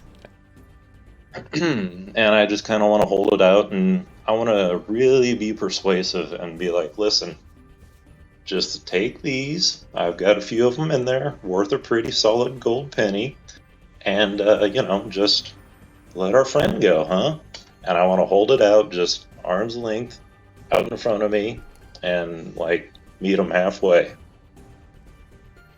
All right. So you're trying to convince them to legitimately take what you have. Is it the Ritz crackers or is it the gold? I'm sorry, what? What are you trying to offer them? I'm sorry. Oh, I'm lying. Yeah. It's not Ritz at all. It's just a bag of snacks that I have. Yeah. It's one of the bag of snacks. Okay. And if she's doing that, I'm gonna pull out my boomerang and kind of keep it to the side, out of sight. Okay. Let's go with let me see everybody's position. You may have to instruct me, but some of them will obviously turn around. Yeah, I'm kind of going halfway between my group and their group. Like maybe right here. I don't know if you can see that's now. good. Okay. Yeah, now I can see it. There's a little lag between what we say in Discord or Twitch. I've got it streaming on Discord too, if that helps. I don't know if it does. Oh, I didn't know that. Well, I was like, I'm on Twitch watching it. Yeah, it's But hi, Twitch. But yeah. So you're trying to basically convince one of them to come on over and like take the bag. Yeah, I want to be like, just take this bag, it's yours. Like, no big deal. We're all cool here. But I'm also, with my other hand kind of out of sight, holding onto a dagger that I plan to plunge right into his fucking spine. All right. We'll pause there for a second. How is everyone else wanting to be positioned during this? Because it looks like, obviously, there's no negotiations. We're going to just fuck some shit up. Mist will have kind of meandered over as quietly as possible once we kind of saw the situation towards that little table there. Kind of wanting to use my size as an advantage to sort of not be seen moving over before the conversation starts if possible. Yeah, no, everybody that wants to, we'll let you have like a free action that's not an attack or anything like that. So like Ashur's gonna try to make a like a deception roll here in a second to try to lure somebody into a more advantageous position. You can make a stealth roll if you want, just to see if you can end up in a good position without being spotted necessarily. Same for everybody else, you know, whatever. 13. Okay, we'll keep it at 13 and we'll see if anybody kind of spots you. I got my character sheet up, and I'm gonna practice a roll real quick, so this roll won't really mean anything. But That's okay. All right. We'll see if it works. No. Oh, where's While my he's character? doing that, what's more over to the right? So I'll zoom out.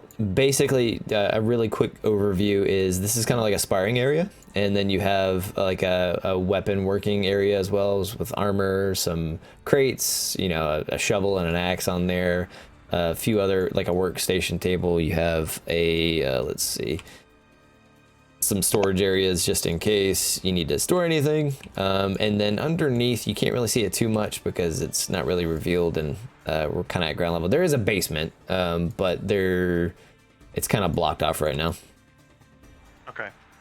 So I think I would want to just kind of calmly, with the beads in my hand, rubbing between my fingers, walk to the stairs, like maybe a space back right there, yeah, and just kind of just kind of face them and just be like, make it seem like I'm saying a prayer as a monk, but just preparing with the boomerang if needed.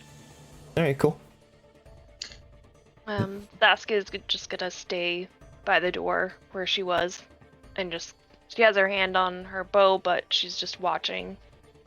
Okay. You want me to move her back a little bit, or do you want? Yeah, this right there. Okay. Right there is fine. Okay. Also, one more quick question. I have my character's page up, and I can roll dice and like get things, but I don't know how to share it with the group. I wonder. Are you doing it over mobile? Yeah. It should work over mobile as well. Have you imported your character into Discord yet? Yeah, I think. Yeah. I think it did. Yeah. Have you connected your account under accounts on D&D Beyond with Discord, with your account in Discord? Yeah, it should be. Yeah.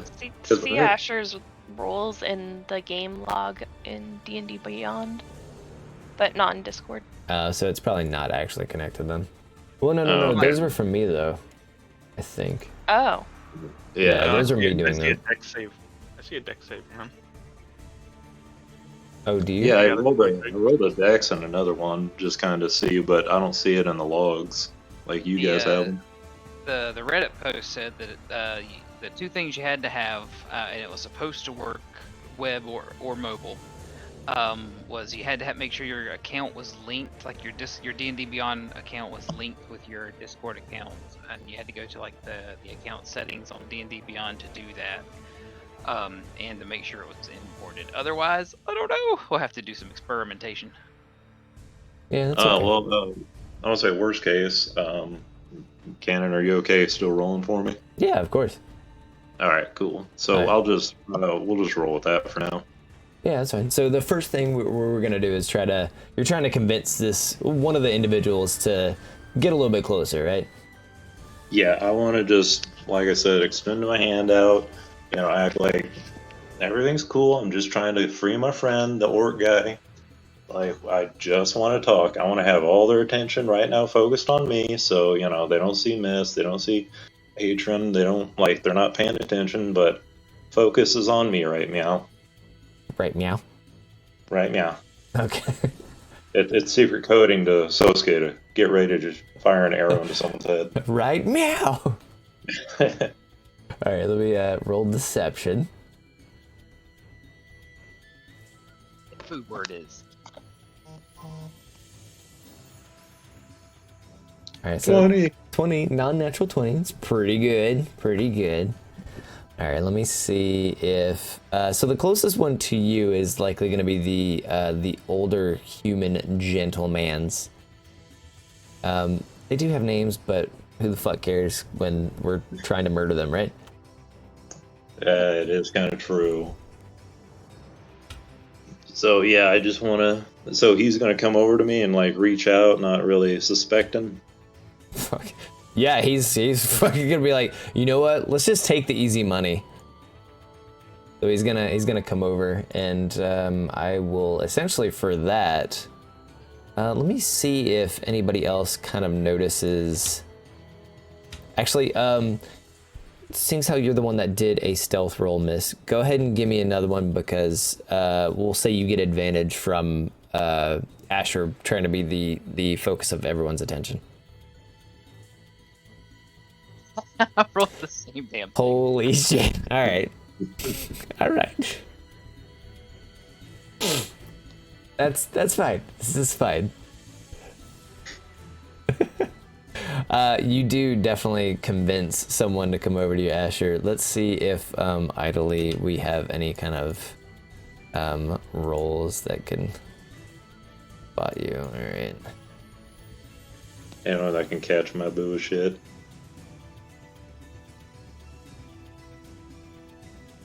Just like throwing dice all over the place.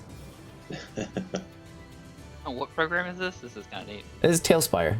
This is the one that I'm thinking about just being an asshole and buying so many copies of it and then letting people just like use those accounts or whatever to play. Because you can actually, as a player, this is the GM side of things, but as a player, you can actually control your own little minis and move it yourself and do your own rolls, and it's pretty cool.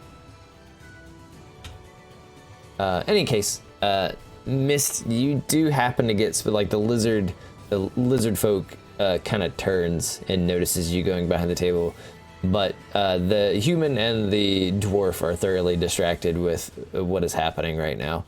That they are not really paying attention to you.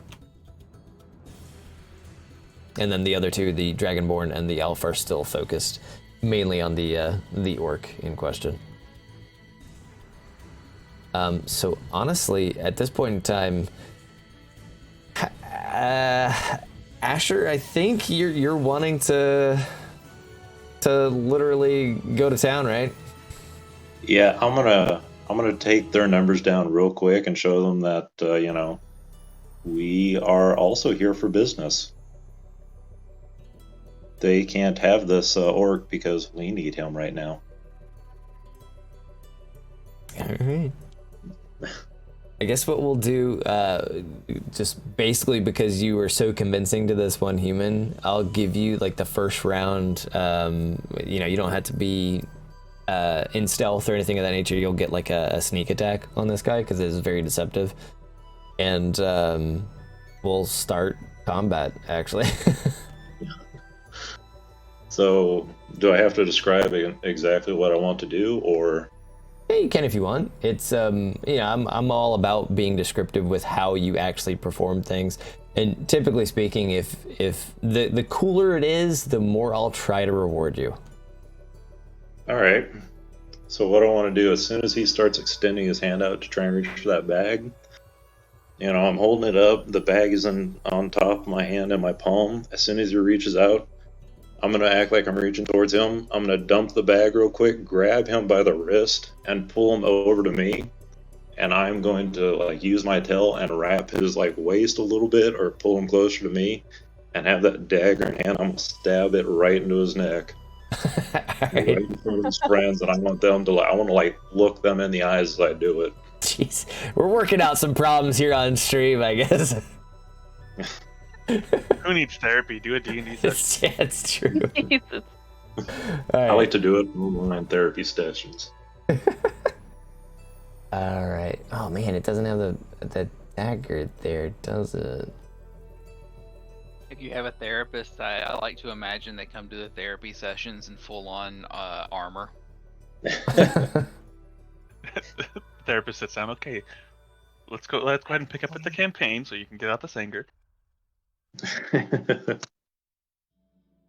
Dagger's 1d4, right? Yeah. I'm gonna do this here.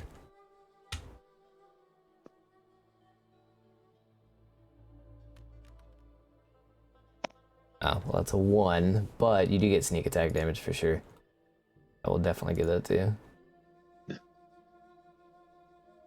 All right, so I'm gonna say I should. Well, you know, I'm so convinced that this guy is just all about getting some fucking money. We're gonna say that you don't have to roll to hit on this opening blow. We'll resume combat as normal after this. But it was so convincing to this guy that he was gonna get a free handout and an easy win that it was fucking caught flat-footed. So you did 8 damage to him. Not great, but that's all right. I mean, you're all like level 3, so don't worry about damage so much. Okay. I'm gonna notate this real quick. All right, now everybody needs to roll initiative, please.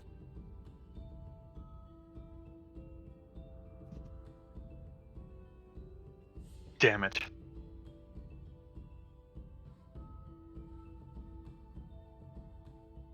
Man, I'm gonna have to have another monitor for this shit.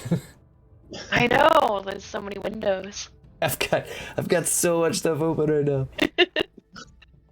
Holy poop. I used to run at least 3 to DM. Yeah, I'm gonna need to like get one of my extra monitor holders out, or mounts out, and just like utilize it. Okay, so let me take this down. It's pretty well listed. I gotta roll for these gentlemen. You do hear the orc. I guess you see the orc more likely. After Ashur just basically like half shanks this dude in the neck.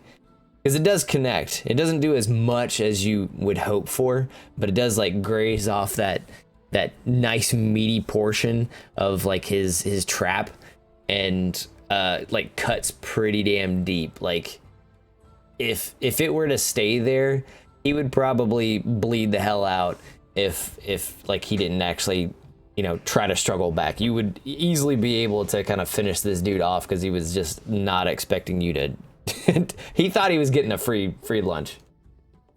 All he got was a free gash in his neck. But let me roll these real quick.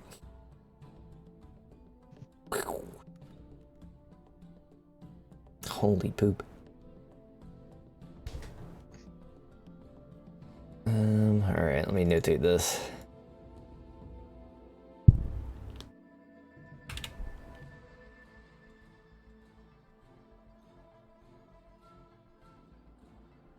No, I didn't want that. Whatever. There's gonna be dice all over this place. I still need to learn how to use this a little bit better. If it's any consolation, you're doing great. Thanks. This is a learning experience for all of us. Yeah. Okay, so I'm just notating their initiative. This one. Right. Oh, that's kind of cool. So just so everyone knows, you can apparently buy I think it's an STL file if you make a miniature of your character on Hero Forge and import it straight into Tailspire. Yep. It's Neat. pretty nifty. Okay, well, it's really awesome that they mostly rolled like shit. So I'm not the last one. Yay. let me see what you roll. Yeah, you're definitely not the last one. Oh my god. All right. So the one that goes first is big beef boy. Actually, he's not that big beef. He is the elf barbarian who is basically naked. Not really, but sort of, yes. What he's gonna do is, as soon as he starts hearing the commotion, like go ape shit, he is going to be vastly concerned with his rogue buddy and try to rush over as quickly as possible. So he's gonna have a little chat with Ashur here. Oh my. We'll say Die. we'll say 1 square is 5 feet. That way it's, you know, it's two quote unquote scale. And obviously just take into consideration your movement speed, which I think everybody's at least 30, if not more, because I have 2 monks and that's always scary when it comes to movement speed. So it looks like, honestly, just about everybody here can clear whatever distance that they want, unless you're literally running to the other side of this, which you still may actually make, depending on if you sprint and stuff. Or dash. That being said, quickly, everyone, let's grab the snacks and run back out. Let's go. Take the snack. These nuts and run. Why did you make me lock the door? Now I have to unlock it. Oh god. 3 rounds through of just the trying window. to unlock the door. Yeah, you fumbled the lock again. Oh no. Okay, so this gentleman has no weaponry, but his paws, like, he looks like the gangliest, tallest, lankiest elf you've seen. Lean as shit. Looks like he is like one of those skinny scrappers that can probably be surprising in a fight. But he's got something around his mouth that does not look very appealing. And what he does is he kind of he goes to try to give you like a big ass bear hug, Ashur. I still have my short sword on me, and I didn't like plunge and just leave the dagger in. I've still got it on me. Yeah. So if he's, is it my like Am I good to say what I'm about to do to him if he's trying to come hug me? Well, he's gonna get an attack, and we'll see if he succeeds on it first. And then once it gets your turn, you'll be able to see what you do as far as like reactionary, because he essentially rolled a 21 for his initiative, so he's before absolutely everyone. Oh, okay. All right. All right, he sucks and he misses completely. He tries to go for the grab to try to just like bear hug you to pick you up, and like the rushing over to try to get you, he's so overzealous that you just basically deftly move out of the way. So as you're trying to like undig the dagger from his friend in order to go for like another shot, you just kind of sidestep as he like just basically barrels through and tries to give you a hug. All right, let's see who's next on the list. I think it is... Gotcha. Okay. So one more person ahead of Ashur. Mr. Dragonborn is going to start. You hear him pipe up and is like, "Who are these guys? I'm gonna put you in a grave right now." And then he starts to go over to the orc and basically takes a swing at him. Better duck, buddy. Oh God. All right. Well, you could see this guy with just like this huge warhammer kind of swing over, and he takes your advice and just literally just cleanly ducks out of the way. The orc, I think the only two people would probably be very familiar with his weaponry, and it is both of the monks. And he has essentially, do you all know what like tiger hook swords are? Oh yeah. Oh yeah. He's got a pair of those, so he fights with tiger hook swords. And I could link him later, but on Hero Forge I actually have this character made out, and there's tiger hook swords or dual hook swords on that as well. So he fights with those, and he's just pulled them out and ready at this point in time. I was thinking of taking those, but I was like, I want something interesting. Yeah. I favor them just because of the fact that I took a style that used them. Yeah, there you go. I think they linked it. I was gonna say, I'm wondering what they look like. I'm just imagining. Oh, okay, that's what they are. Throw those in the trash. It's just doing that. Looks like you could throw a whole bunch of them at once, watch them explode.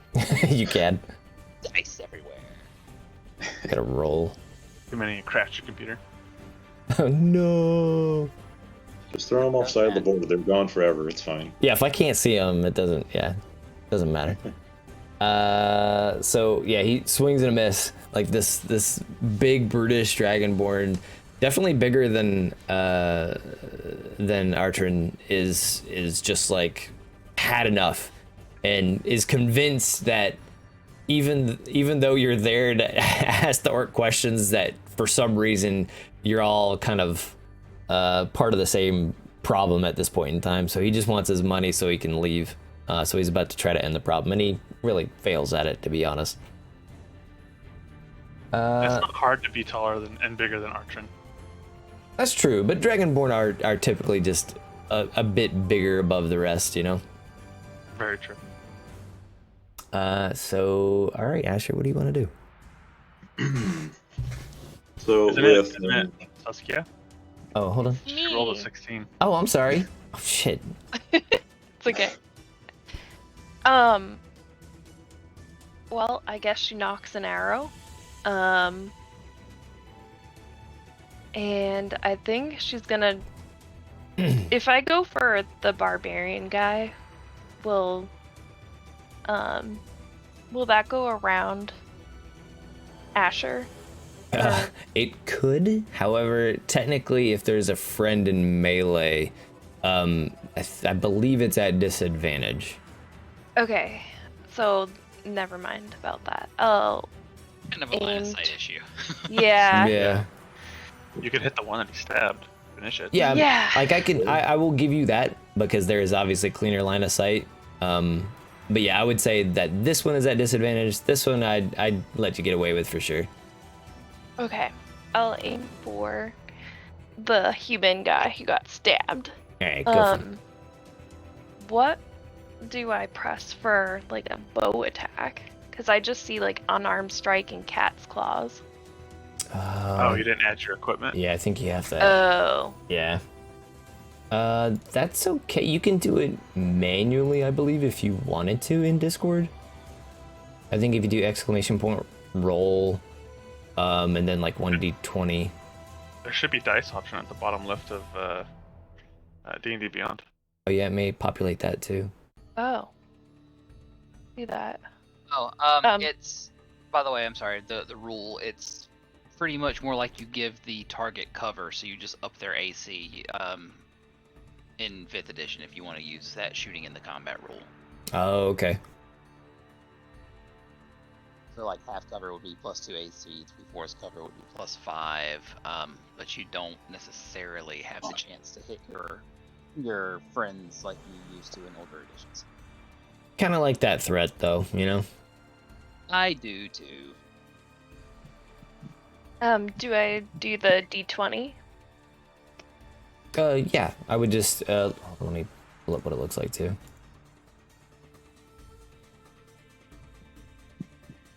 Yeah, I would just roll the D20 and then, you could just tell me what your bonuses are. I mean, I could always look at it, but if it's like plus, whatever your dex is, to hit. My dex is +4. Okay. Okay. All right, let me see. That is a hit. Go ahead and roll for some damage. Nice. Now what do I roll? Okay. Damage on a. Was it a short bow or long bow? I think it's a short bow. I can't remember. Probably makes sense. Longbow is what she has. Oh, is it? Long bow. Oh, thanks. What one do I hit for that? Let me check it. I don't know what the damage is off the top of my head. 1d8. There you go. Okay.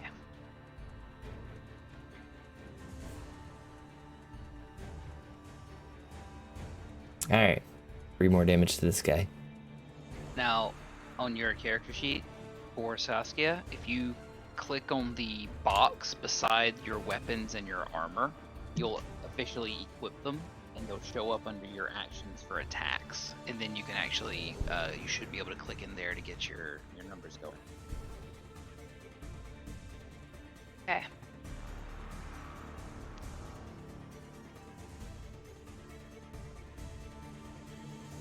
Yeah, I'm gonna actually. I need to do that with Ashur's stuff. Makes it a little bit easier. Oh. All right, so that guy got an arrow. Where were you wanting to shoot him? In the throat. This guy's having a bad day in the throat. Oh my goodness. I'm guessing that's probably where most of his skin is exposed. So that would be the best spot. Yeah, it's very likely. It's not something that's gonna like be super deep or anything like that. But I mean, it's like more salt in the wound at this point. He got stabbed near the throat. He's got shot near the throat. This guy's not having a fun time today. All right, Gonna need a Tensu bean. He's gonna need probably more than that at this point. All right, I do believe it's Ashur now. Okay, since the guy's already been stabbed and shot with an arrow, I'm gonna go ahead and deal with this. Did you say he was a barbarian? Or? Yeah, he is a unarmed barbarian. So when he was running at me, did he just run past me, or did he like stumble? No, like, is he on the ground? Or no. He's still standing. He just whiffed entirely when trying to grab you. You actually just deftly maneuvered out of the way. All right. Well, I want to take out my sword. Do I already have my sword out, or still just dagger in hand right now?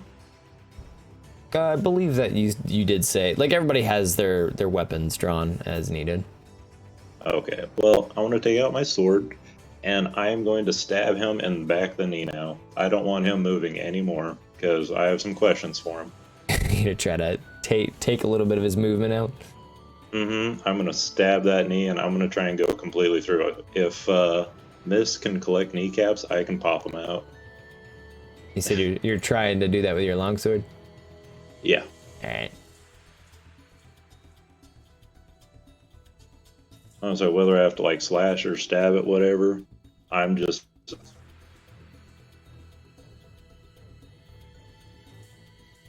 18.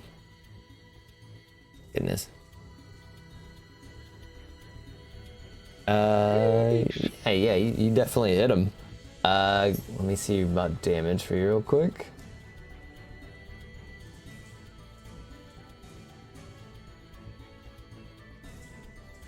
He's not too phased by it. I'll say that as you're going for like this stab, it does catch the side of him, but it just grazes him, and it doesn't actually do as much projected damage as you would hoped it would be for. But he really didn't dodge. He didn't do anything to get out of the way, it seems. You're very much so on the point with your stab. It's just it didn't strike as true as you would hope it would have.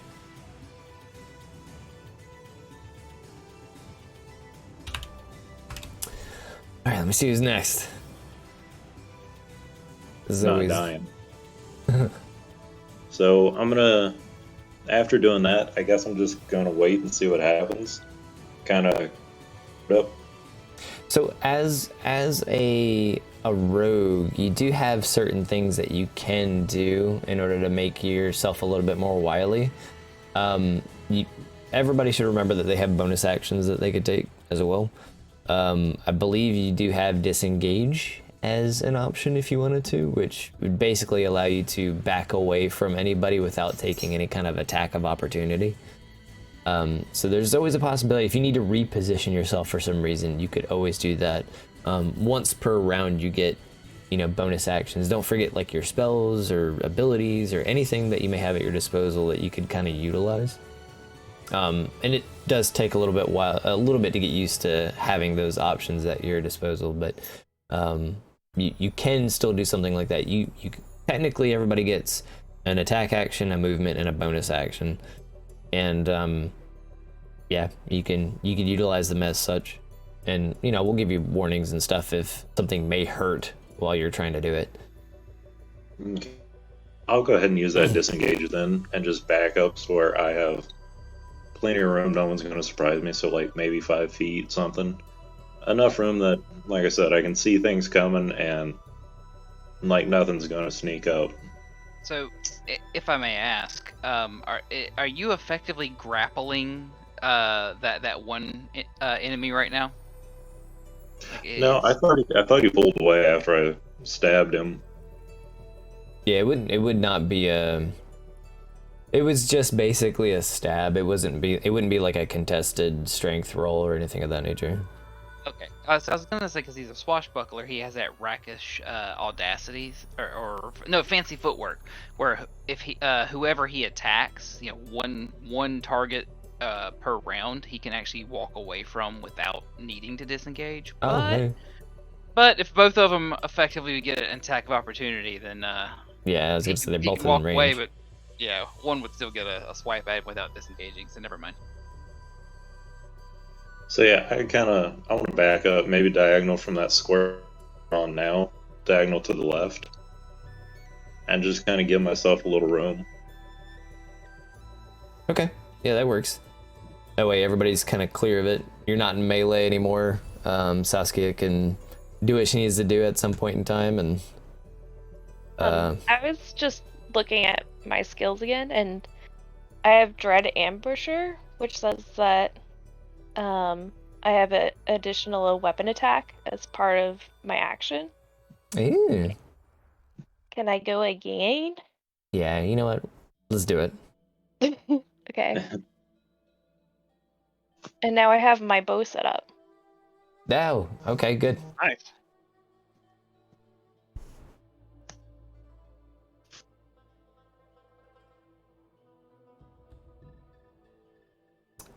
Let's see.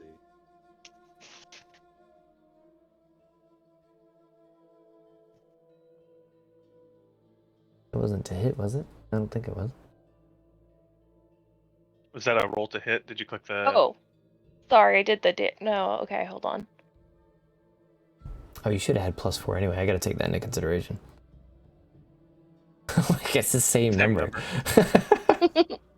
All right, well that one does miss, but we're gonna add more damage because you had +4 to your damage roll too. Yay! So instead of 3, you did 7. That Pretty is good. correct. So the next shot, the primary next shot, did a significant amount more damage, which is expected from a next shot. But your second one just kind of whiffs over his shoulder. You were so excited to murder this guy that it just kind of wangs over his shoulder instead. Okay, let me see who is next. So we have... Jeez. I believe it is Mist. Decisions. Mist is going to. Mist is actually going to take and jump up on the table here to jump across to the other table. Behind, basically to go, because I have 40 feet of movement. I can make it to the other side of the Dragonborn and still have movement to spare. As long as I can walk over or under tables without issue. You're a short one. Awesome. Then that's a good spot right there. And then I'm going to I'm going to aim at the thing that I can reach. So I'm going for some kneecaps. It's always the kneecaps. All right. So I need to get on my character sheet. I'm going to draw my Schwartz sword, which I'm assuming is going to be a my size katana. Oh, yeah. And probably hit nothing. You would be correct. But that's okay. I have a bonus action, and I'll make an unarmed strike. All right.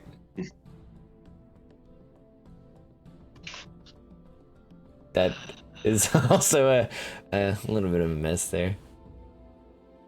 I was slipped. There was some bacon grease on the table that I jumped across, guys. I'm sorry. I just I failed that miserably. I swung a little wide. It's that bacon treat you're storing for Ashur. It's making you all slippery and stuff. But you're not hungry, so you're... That is true. You don't have to worry about being hungry. So no, you definitely clear all that distance and try to get on that one side, but he was ready for you. Like I would say you cut over this particular table. You just kind of like ducked underneath because it's so easy to scamper through on all fours. But after he swung, he did see you coming, so he was ready to basically defend from your attacks. And the punch, he just kind of parried out of the way with his tail, but his the katana strike, the primary one, was able to block with his warhammer in order to try to not take any damage from it. So That's fair. was a good try, but you do kind of have an ally in combat now. All right, that's good enough. Despite our poor ally in the combat is just like they are. Yeah, I mean, that's true. Artrin, it's your turn. Okay.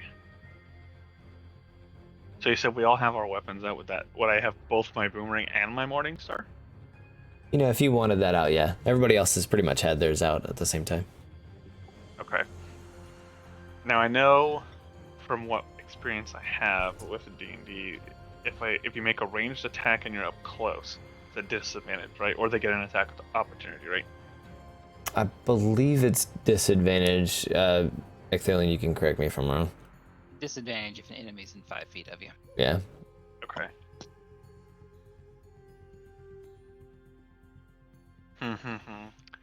Would I be able to use a key point attack, a regular, and then a bonus? Or is the key point the action? What's the key point attack? I don't think it's the regular. I don't think it's a regular at all. Like, So- are you talking about flurry of blows? No, so I have Kinsei shot. It basically says I can use a bonus action on my turn to make a ranged attack with the Kinsei weapon and do an extra 1d4 damage. So Oh. I want to make a melee attack against somebody, but I also want to throw my boomerang. I don't think there's any rules unless the actual ability itself states that it has to follow something, then the order of the action and bonus action and so forth doesn't really matter. At least rules as written, DM would have to chime in for a final say there. Yeah, no, I mean, you could always... I mean, it's kind of like attacking then moving. At least in my opinion, you can organize however actions you want to, in what order. Okay. Since there is a disadvantage for ranged at melee, I wanted to do the Kinsei shot first. Yeah, that's understandable. Yeah, the way it reads, that's doable. So how would I do an extra D? Or just roll an extra D4? Oh yeah, I mean, you could just either roll it in D&D Beyond, and we'll add it or something. Okay, I'll have to change. I guess it looks like there's custom actions later. I'll modify that. But okay, so I want to use a key point. That is correct. I'm gonna throw my boomerang. I think I'll do it at the Dragonborn to see if I can get his attention. Well, I would say he is engaged with 2 of your allies in melee. Yeah, I'm hoping I can get him to turn around and pay attention to me, like a backstab or something. I would say it's a disadvantage though. Oh, if they're in melee, it's disadvantage? I thought if I was in melee. Well, if you're shooting into melee with your friends, like if you have friends in the melee that you're trying to shoot into, it's at disadvantage. You basically have a chance to hit them. I would only do it if it's like a critical failure, but it would still be at a disadvantage. Gotcha. Okay. With the boomerang, would I be able to hit the guy that's bleeding from the neck? Yeah. I would say everybody here is pretty much fair game, without any kind of penalties. I wasn't sure if I could go through him or not, or around because it curves, Yeah. I'll let that happen. All right, cool. So I will want to hit the guy with bleeding from the neck, or the human. This guy's having a bad day. No, it barely misses him. Damn it. Okay, well, then I would want to run up to the barbarian next and use my standard action to try to hit him with my Morning Star. All right, go for it.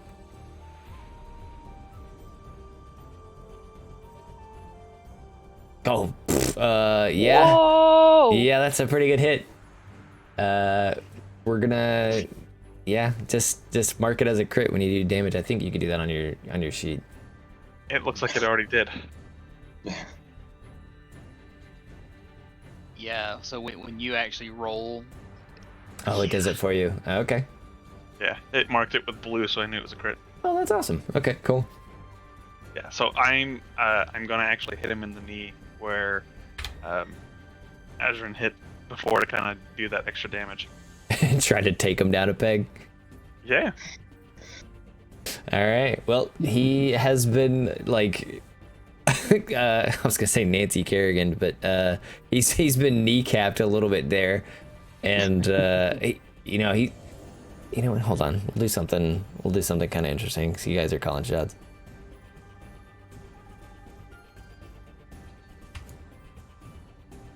I think I messed up my architecture there.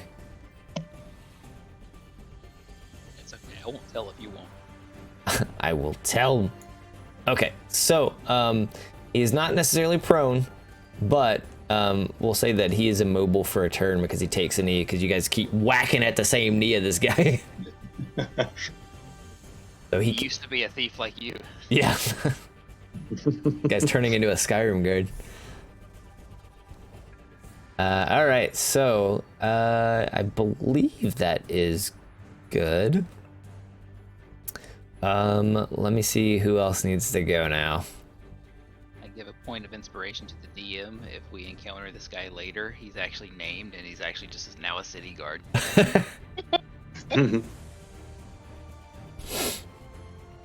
I no longer wanted to pursue my life of crime. I took a long sword and a mace to the knee. All right, so just everything to the knee. I went in for a hug and turned out got a mace, got a sword to the knee. It was all terrible. I was just trying to be friendly, you guys. So the dwarf is basically very concerned that there has been a lot of damage done to some of his friends. So he's going to run up and try to take a pot shot at Ashur right now.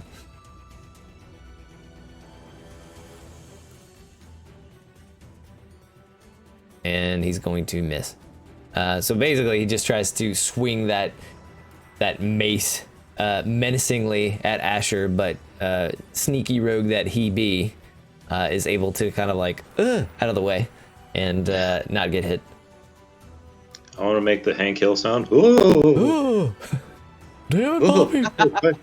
I've propaned. I'm gonna put you in so much propane. Damn it, I'm gonna kick your ass. I'm propane.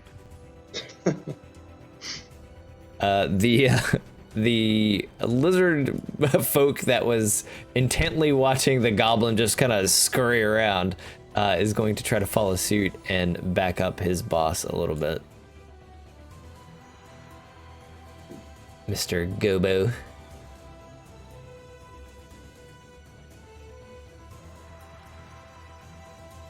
Gonna swing his battle axe around and apparently just miss like an idiot. But he's so reckless. He really is just reckless. That he just wildly swings at you. It's almost like a dog chasing a bone or a small prey. He just can't help himself. He's just trying to have fun.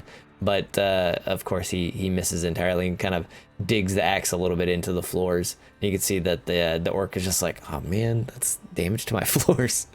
The hell, man. And then we have our last guy, who is our thief, bleeding profusely from the neck, is going to try to do something. Let's give him a shot. Oh my god, rolling like terrible.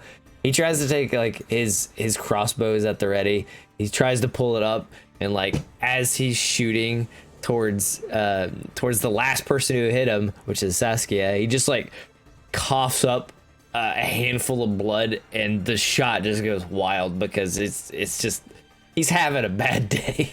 This is not how this day should have ended, but it's definitely started. It started better than it is now, I guess. So that is his turn.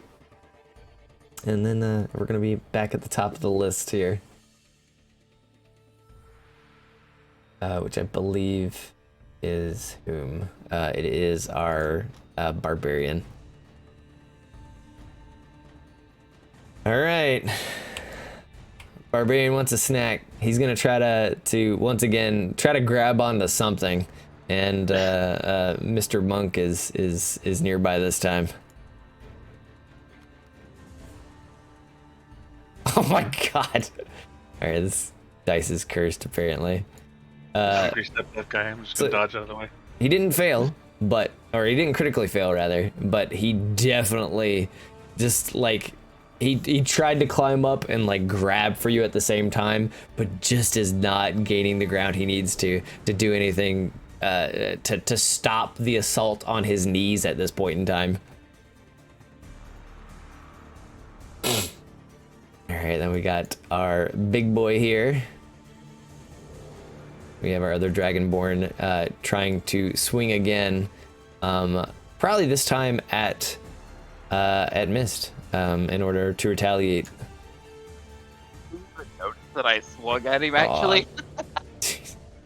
Well, you don't have to worry about it, because again, he just swings and he overcompensates because maybe he's used to trying to fight taller individuals, but it just goes straight over your head and you kind of like deftly moving over out of the way. It didn't seem like it really took much effort to get out of the way of his like huge warhammer really swinging at you. I'm gonna taunt him a little bit. Gonna have to work on that golf swing. Give me a second.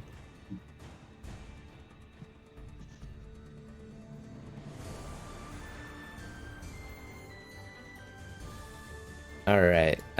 So I believe is Saskia now, I think?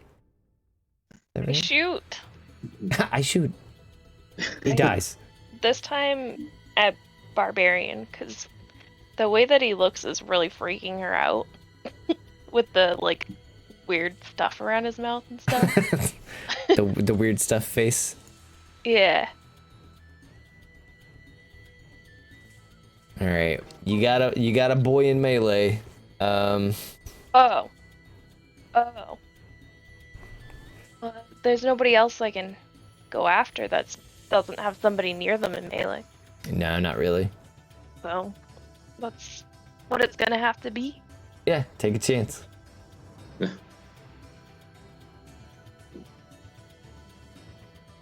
It's only a problem if it is a critical failure.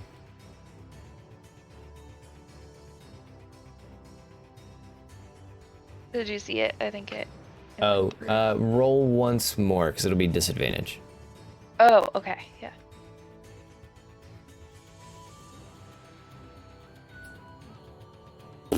Oh, okay.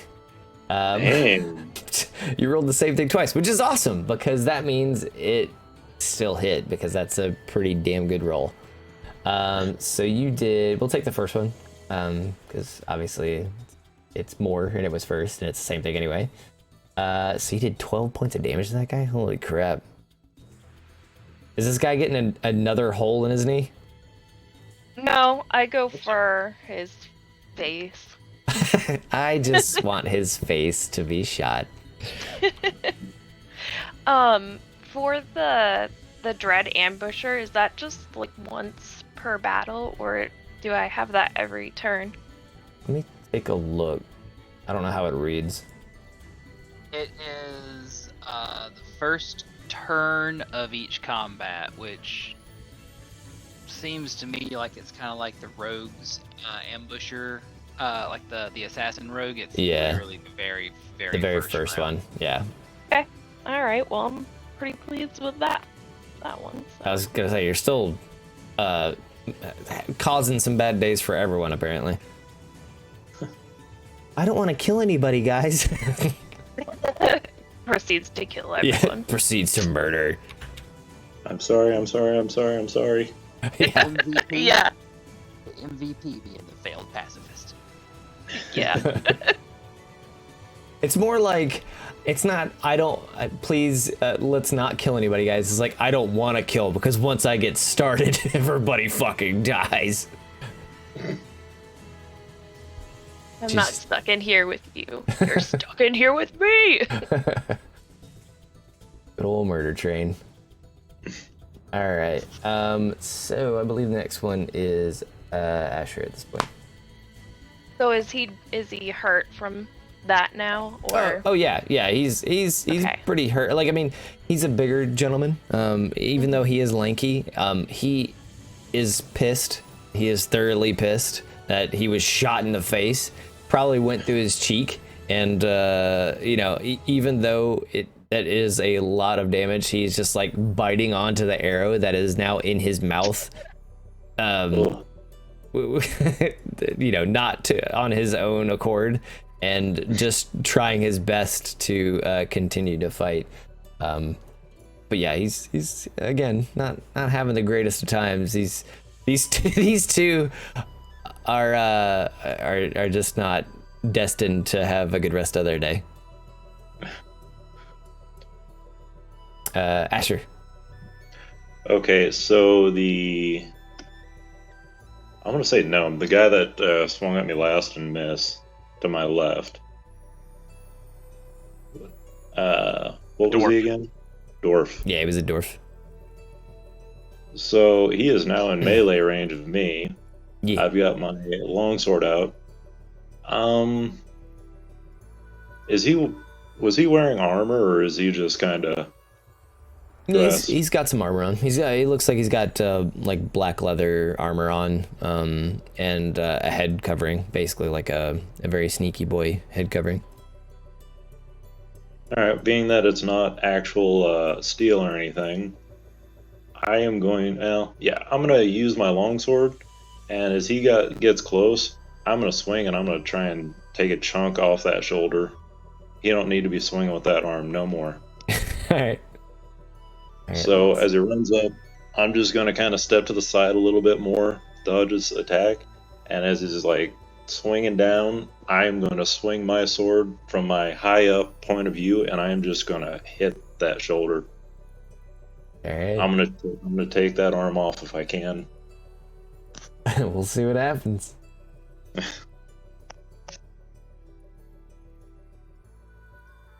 Oh, that is a hit for sure. All right, let's roll damage.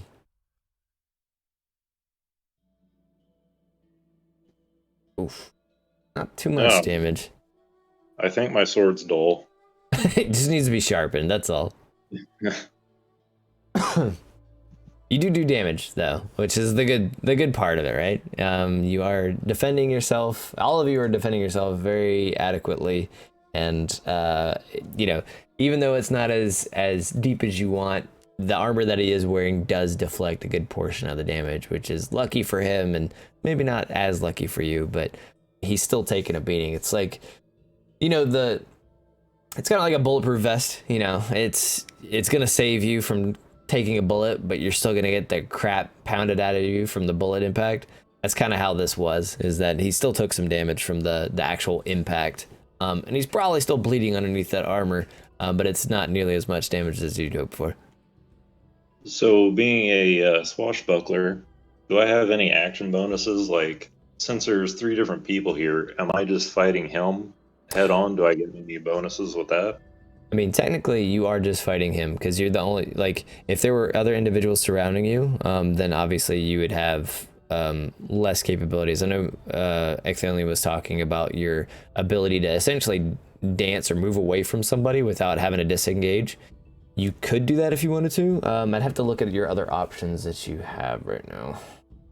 So on his character, on his character sheet, we've got fancy footwork, which if you make a melee attack against a creature, that creature cannot make an attack of opportunity against you for the rest of your turn. Also, your rakish audacity, you add your charisma modifier to your initiative roll, which is cool, but you do not need advantage on the attack roll for a sneak attack against a creature if you are within 5 feet of it and no other creatures are within 5 feet of you. So if you don't have anything but that enemy with in the squares around you and you hit it, you get your sneak attack damage on it as well. Oh, well, there you go. Let's add that in. That is the big perk of swashbucklers. If you're kind of fighting mano a mano, and you don't have any other immediate danger, then boom. So, next question, does it work every time when that setting or that scenario is up, or is it just like once per fight? It is once per turn. Not round, but turn. Oh my god. That's ridiculous. All right, well, given that you... Okay, so we'll rephrase this a little bit then. Because on a 2d6, you almost had max damage on that sneak attack roll with this guy. You may not take his arm off, but holy shit, did you just like... So you went down, right? So you came on top of his shoulder looking to try to cleave that, and it didn't work so much. But because of the fact that, you know, you've got this guy rattled and solo essentially on his own, he came back up after the fact as like just another continuation of the slice, and you basically sliced a good portion of his underarm, like his armpit, where there's gap in the armor, and you did quite a substantial amount more damage than you initially were going to. So that little flourish at the end kind of helped really drive the point home that he doesn't need to be swinging at you anymore. Okay, I would like to end my turn with one more thing. Sure. I want to point at him and be like, drop your weapon, stay out of this, and I'll ask you questions later. Because I want one of them to stay alive so I can question them. You do know you can say that, like when it's the killing blow, you deal an unlethal attack. Do you know that? I did not. Yes. Yeah, you can non-lethal damage. Yeah, you can technically try to keep one of them alive, if you wanted to, and like knock them out or tie them up or stabilize them later or whatever. You don't always have to kill somebody if you don't want to. Well, could I use my charisma and, well, would it be a charisma or like an intimidation and be like, just fucking sit your ass down. I'm going to talk to you later. Or should I just wait and do the non-killing thing? I'll say we'll wait, because I don't want to necessarily have it where it's like you're taking too many actions, and I feel like if we're having some kind of mechanics come out of that, it may be like considered another action. So I would say if you want to take that next turn to be like, hey, you need to fucking sit your ass on the ground to try to convince him, you can. It may take the place of your attack, but you can always knock him the fuck out later. Okay, yeah, I'll do that. I'll just end my turn then. Okay. This time we are going to have our orc boy act.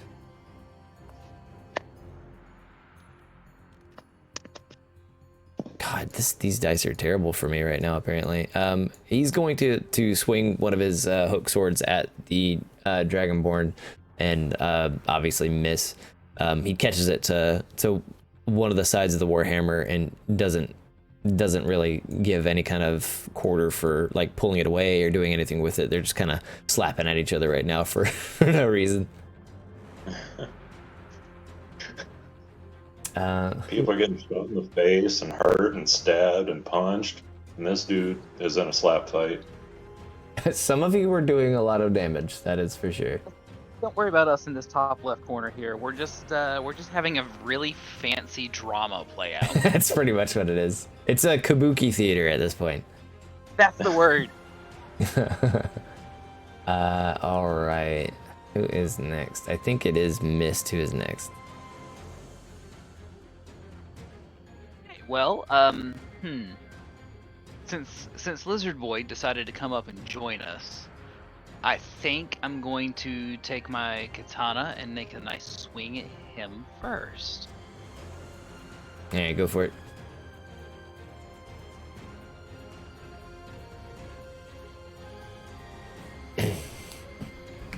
Much better. Oh, yeah, definitely much better.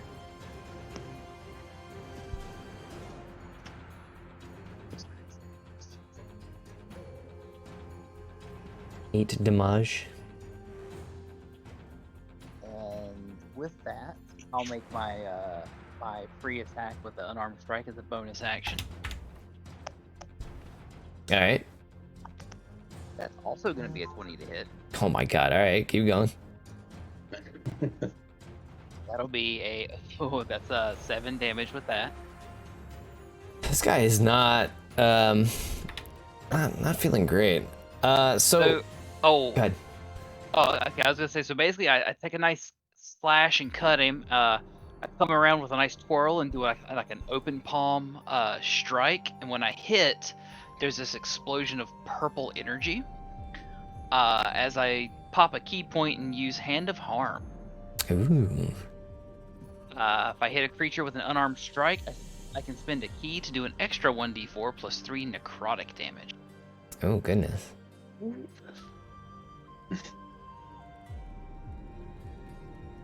So that'll be 5 necrotic damage. All right. That just sucked some life force out when I hit it. Suck him? Did you suck him real good? Big D.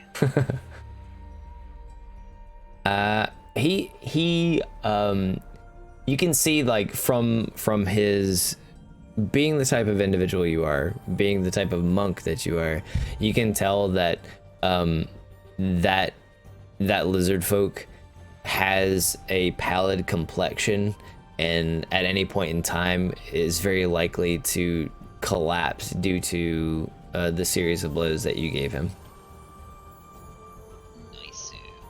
Then I tell you what, I will Shit, no, I'm not. I'll only get one extra attack out of it. I'm not gonna pop another key point. I think I'll call my turn there. All right. You're gonna use all your key points on the first fight. Destroy all the things. Just atomic bomb. Whoever that one target, you're like, you're not getting up. All right. Well, I believe Artrin, it is your turn. Sweet. Okay, so the boomerang idea didn't work out too well, so we're just gonna smack the barbarian again with the Morning Star. All right, go for it.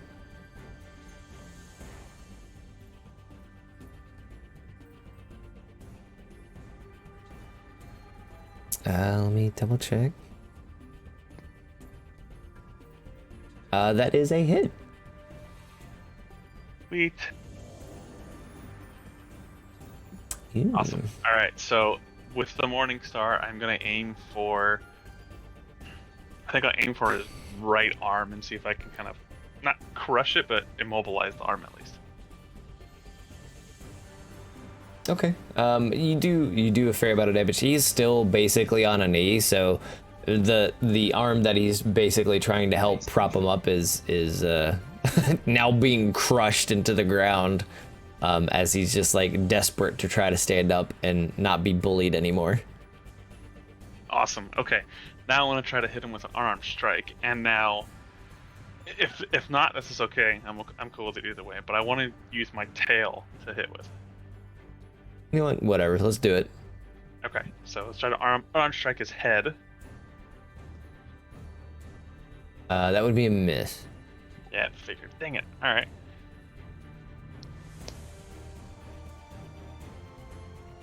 Well, that's the end of my turn. All right. Good attempt though. It was a good flourish at the end. I appreciate some good showmanship. All right. Why else, have a tail if you can't smack somebody with it? It's true, Sometimes you just gotta make a show of it. I really enjoy the fact that 3 of these people are now really, really hurting and not mobilized anymore. Yeah, there's a lot of blood on the ground right now, and none of it is yours. I mean, I could have made things worse, but I decided not to. Oh, finally. Okay.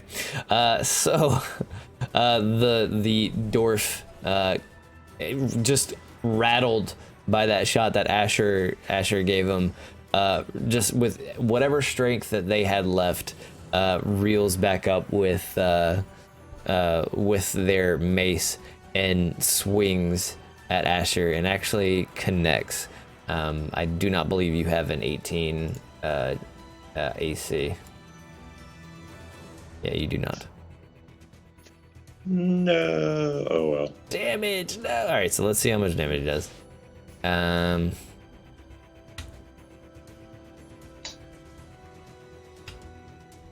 right, so you take 4 points of damage.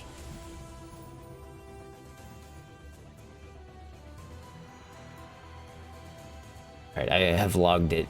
You're down to 23 hit points now from 27. Well, now he is going to die. Let's see, who else? I need my almost dead lizard person and the almost dead thief. Actually, I would say this. The thief is actually looking still better than the lizard person, but it's still not great regardless.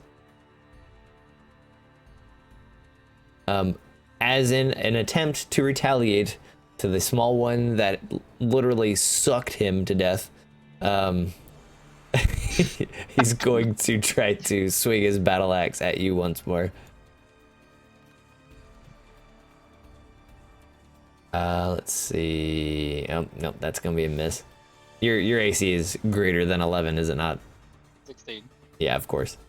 Yeah, he's just the strength from this poor lizard folk is sapped completely, and he tries his best to kind of heft that battle axe over his shoulder and like do a downward spike, but it falls too short. He is clearly too drained right now for this fight, and it's just pushing him way too hard. But he definitely misses. All right, so our thief pal is going to actually move back a bit and reposition and essentially turn around for a shot. Now it is going to be a disadvantage, but I mean they've been missing stuff anyway, so you know let's see what happens. He's going to try to shoot at Ashur. Oh, that's already a miss. Let's see if it's a critical fail. No. Okay. So he tries to scooch back and take a shot at the thief that is making his dwarven partner essentially Swiss cheese at this point in time, and misses entirely. Just goes over into the wall, and you hear the of the arrow or the bolt as it hits the side of the wall. And now we're back at the top, are we? Hold on. I believe we're at the top of the initiative order again.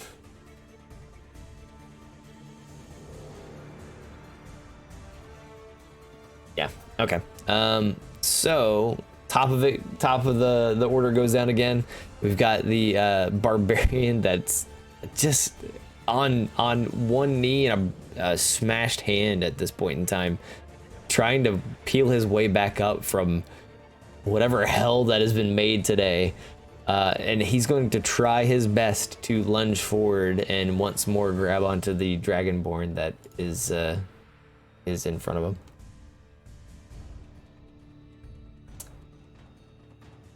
He's praying to whatever primal gods he believes in. Oh, I saw that 20. I got scared for you. Right? But yeah, once again, he can't bring himself to do anything to actually grab onto you. He's desperate for something, but even like the clothing that you have on you, like he tries to grab onto your sash, and you see the little rat pop out, bite him in his finger, and he just slips off, and you just can't hold on to him. Good job, buddy. At this point, he's not really going for hugs. He's going for handshakes. He would be more successful at handshakes at this point. Then we got the Dragonborn Champerino over here. He's gonna try to take another swing at your friend. He's just they're both flailing. Everybody over here except for Mist is doing something. So we'll leave it at that. It's kind of it's just a massive tussle of back and forth, and there's really no blows that are striking, and it just seems like in the heat of the battle, you know, in all quote seriousness, it looks like these two are relatively evenly matched when it comes to trying to strike and defend. They just keep coming out neutral.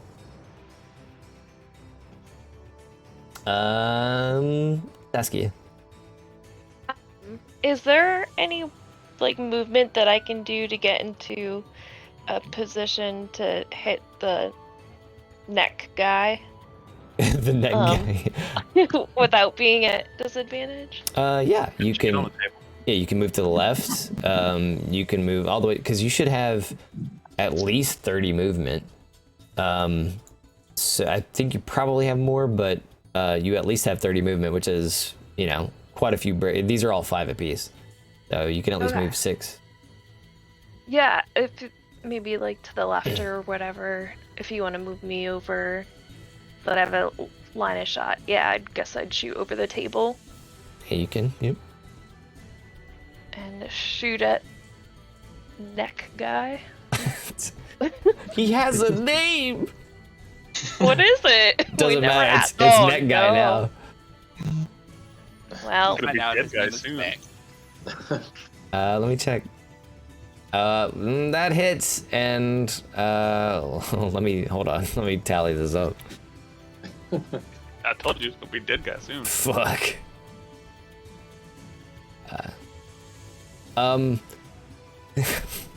Yeah, let's is there any way, hold on.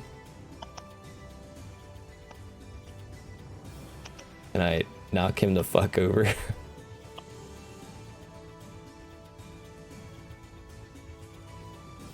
Blech! I fucking love that. That's awesome. Yeah, he takes another shot to the neck, and again, he can't take it anymore. Like it obviously strikes true. You could see it in his eyes that it's just another wound, and he's just gargling at that point in time in his own blood, sadly, and he just falls to the floor, choking to death. Didn't want to kill anybody, huh? Well, Pacifist is the first one to kill somebody. It's great. After the stab to the neck, you know, it's all over. Once I see blood. I'm defending my friends. I'm just gonna say, Grandpa's not gonna be angry. He's gonna be disappointed. Well, he's dying anyway, so whatever. Wow! Holy Fuck shit! She's She on the got the mercy taste of route. blood, now it's the flavor, that's it. What have you done to this girl? He's been through a lot since coming to the city, I think. Yeah, fucking putting city miles on you really just wore you out. All these At the sight people of- stressed her out. Yeah, I sight of blood, I smell panic. like shit. I just want to go home. You're dead. What was in that I- tea? PCPT. That cat Little would make you go crazy. The little white powder. So let me see. I think it is Ashur that is next. After being hit, wait, where was I hit with the mace at? Do you just kind of do like a body hit shot and just kind of Yeah, yeah. It was just like a side, like to the side of the ribs. Didn't really do too much damage, but it's gonna be bruised for quite a while. Well, now I'm really pissed off, and he's done marked as like death warrant. So I want to.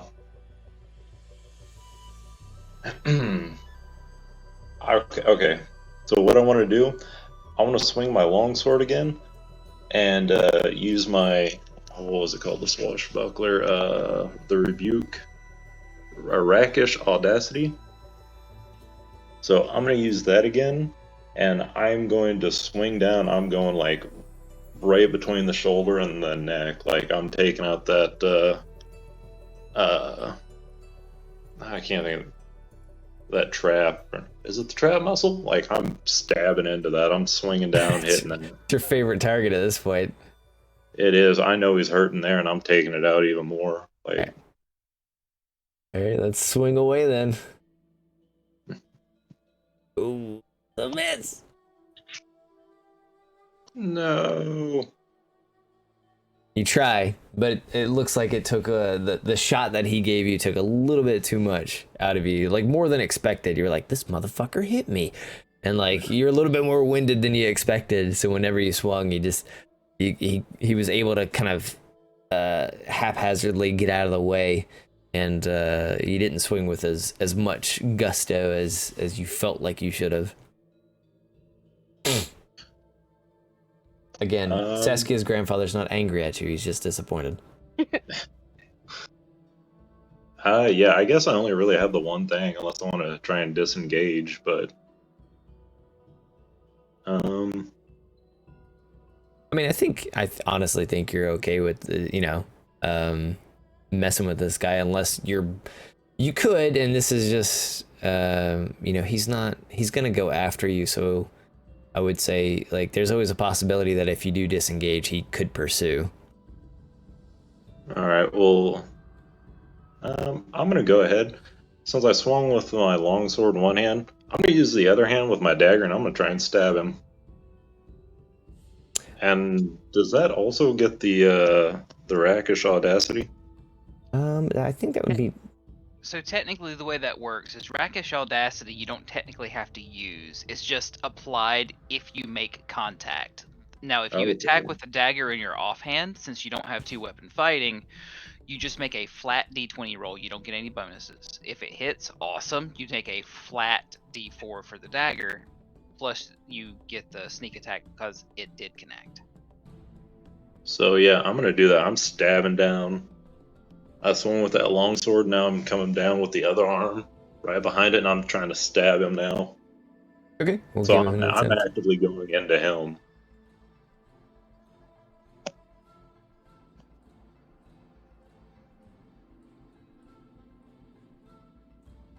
Oh, that's a miss. Ah, man. Yep, I'm tired now. I'm sleepy. So yeah, it was a good attempt. It is something that it looks like he saw coming. Like he knew that you were winded and that mace hit a little bit truer than you were expecting, and he just kind of fully expected the follow up. So he was able to avoid it with a nice little sidestep again. All right, well, that'll end me then. All right.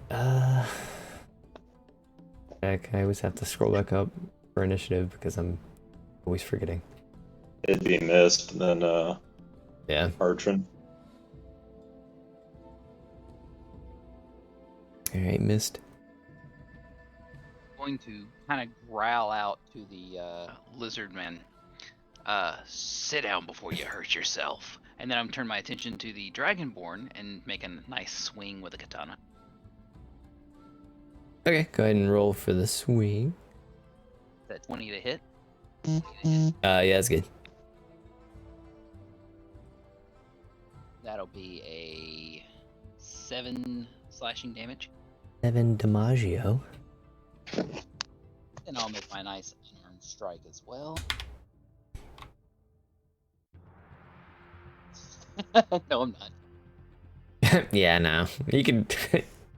We could just say you patted him on the back. you sliced him pretty good with the katana, and then you're just like, "It's okay, friend," and then that was it. I saw the tail and was like, squirrel. But yeah, it bounces off his armor, like it kind of deflects as he's trying to move. It's more or less like you got a solid strike with the katana, and in reaction he, tucked in a certain way. So whenever you went to go strike as a follow up, it just the armor caught it just perfectly. So You gave him a little booty slap. Ooh. Good job, good job. Football Hit the booty slap. blockers. You actually gave him inspiration by that, actually. He looks at you with longing eyes.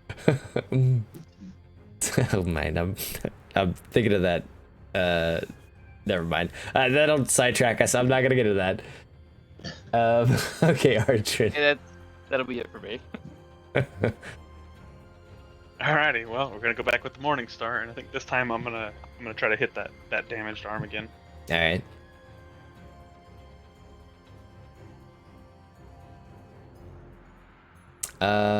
That.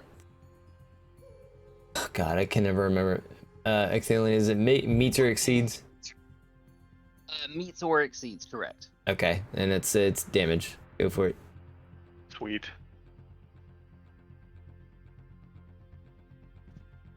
Oh, that's not as much as I was expecting. Yeah, it's not as much as I was expecting either. Remember, Alright.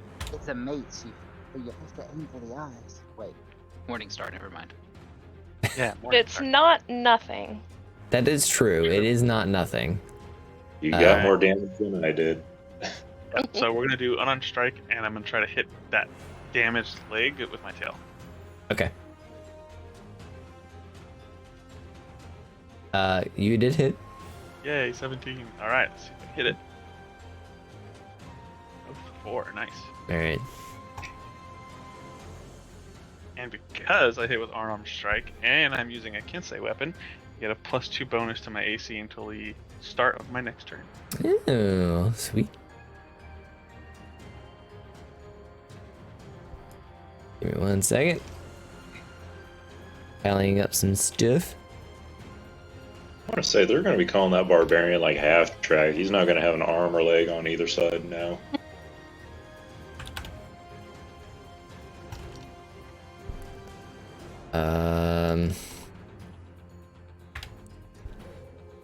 He's starting to be very, very sluggish with his attempts to, even more so, attack and evade Artrin. So you are definitely wearing this skinny looking. I don't know what he. I was gonna say crackhead elf, but it's he looks very, very wired out of his mind. But he is starting to become very, very sluggish with anything that he does, and you can tell. It's Slenderman. All right. So let's see. Round 2 from Dorf. Swing and a miss. Tries to go for that follow up. He's like, "Yeah, I've got this," and then he just completely whiffs Ashur. You're not even phased by the fact that he missed because he still looks more winded than you, even if you did miss last time. That's right, you overgrown baby. I am going to kill you. I am going to roll something for this lizard folk. And he is not going to listen to inner reason. And he is also going to miss on a follow swing against Mist. He thought, for a moment, he really did consider, maybe I shouldn't mess with this guy anymore. Because, I mean, I'm really, really in pain, and my friend is basically dying behind me. Should I reconsider my actions? And then he just is like, nah, whatever. I've got friends in this fight still, and he swings away and misses. Poor guy. So he did not learn. So between the dwarf and Ashur, it's a swinging insult contest, right? Yeah, more or less at this point, yeah. All right. Then I think I have humans dead, or dying. So top of the hour. Man, Big Boy just wants to do something. Big Boy wants to try to do something to you. As he's that far low to the ground, he is going to do his damnedest to try to bite Artrin at this point in time. Monty Python style. Ankle biter. Oh, okay. Damn it. Yeah, he rolled an 18 total. Oh, it's 18? Well, I Yeah. have 16, so yeah. But it's okay. We're just gonna roll damage, I guess.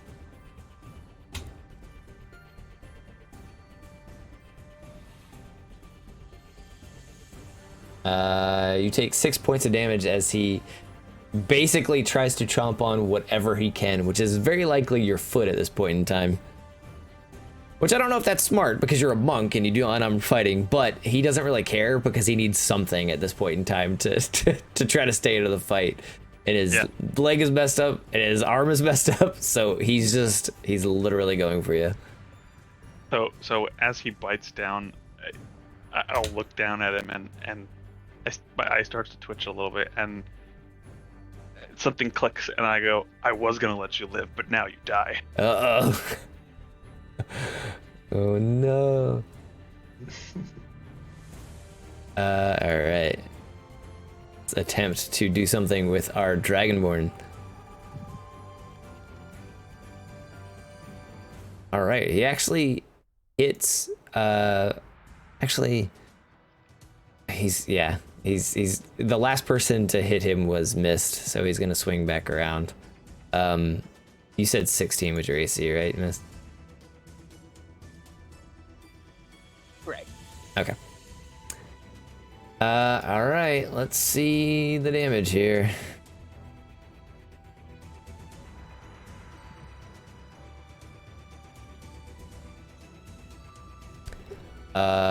You take 9. So he's able to finally catch you. He gauges your distance, and you pissed him off just enough that he starts to swing downward towards your general center of mass, and tries to swing widely at this point in time because he doesn't really care who he swings and hits in front of him, and nails you in a very long swipe square across the side, and it hurts. It hurts a lot. Well played. Well played. I'm taking notes. What's his name? What's his birthday? Where's his family? I'm killing them all. Does he have any dogs that he favors? What? No, we don't go for dogs. I have a PO box I need to go raid. But that's him. Saskia's up. All right. If I try to hit anybody now, that would be at disadvantage because my friends are all in melee range, right? Yeah. Okay. So I guess I will move to the dwarf next to Ashur. So real quick, I was looking at the player's handbook and run it however you want, but it says there's only disadvantage when you're in 5 feet of combat. Not with friends anymore. That's not what I saw. I mean, I may have overlooked it, but it was just doing a quick search. You know, we'll modify it a little bit, and we'll say that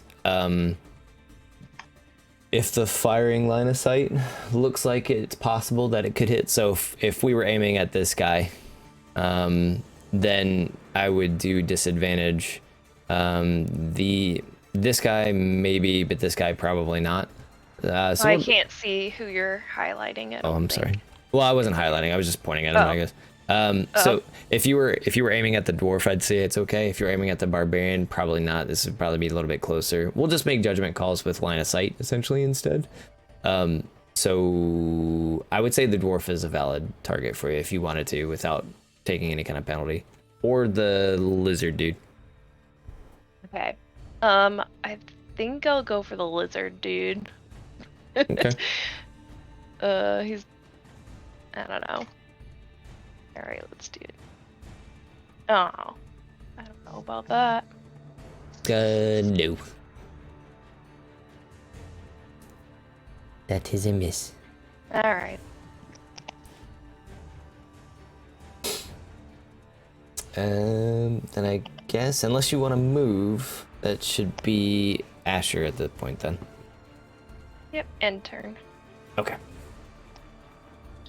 Alright, I am going to attack the dwarf again, and I already swung down with the longsword and that dagger, and now I'm coming back up. This time, dagger's going first. I'm coming back up, and I'm trying to stab, like, on a side in the ribs with the dagger, and then I'm just going to try and, like, well, maybe not stab. I'm going to slash up. I'm going to use that sword. I'm going to slash up again. Okay, and we'll go with that first.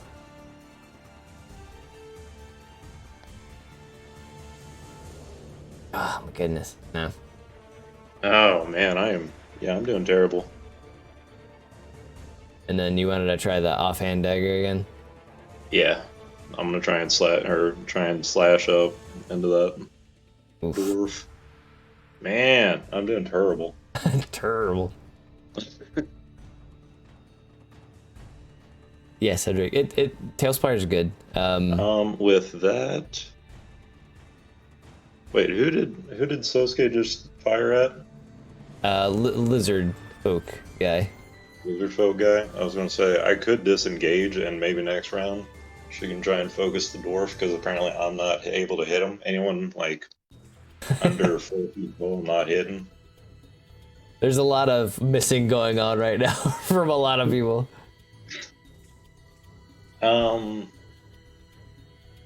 Yeah, since I get a free disengage, I'll go ahead and back up, get 5 feet away from him, and then I can always go back in. Oh yeah, you can clear enough distance. So yeah, I'll just back up. I'll back up and I'll look for my bag of snacks that I dropped. It's all over the ground. Oh no, it was a waste. I know. Hard work for like 5 minutes and it's a waste. Damn it! No! you bought the wrong snacks. If you would have got a bunch of like everlasting gobstoppers, they would have been ball bearings to trip over. What is this, Home Alone? Jeez. Okay, next time I see Willy Wonka, I'll be sure and buy some. You get nothing. But yeah, that'll end my turn. So I'm breathing now. Just Okay. Mist, I think that's you. It's just gonna ignore the lizard. And attack the other lizard. So That's confusing. I'm gonna attack Big Red. I'm not worried about too much about the failing mint there. Oof. I should have, apparently. Would you like to do something else? Yeah, we'll take my unarmed strike. Actually, I'll pop a key point and do flurry of blows. Does 15 hit the Dragonborn? It actually does not. Okay. Well, second attack. Okay. Well, I give up.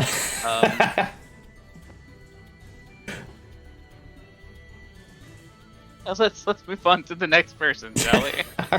All right, we won't even describe this, but it happened. Okay, it just happened. We're still doing our kabuki theater up here. Yep. All right, Artrin, that's you. Okay. So since he bit my feet, is he like on the ground, like head to the ground? I would say that he's basically in a knelt position, a kneeled position. Okay. So then I'm gonna take the Morning Star and try to come down on top of his head. Okay, go for it.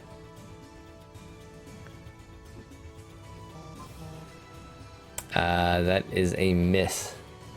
Stupid dice. All right. I'm gonna try to strike him and kick him in the face. Okay. you just made a nice hole in the ground. Hell yeah. That would be a hit. Roll that damage. Alright, so let me see here.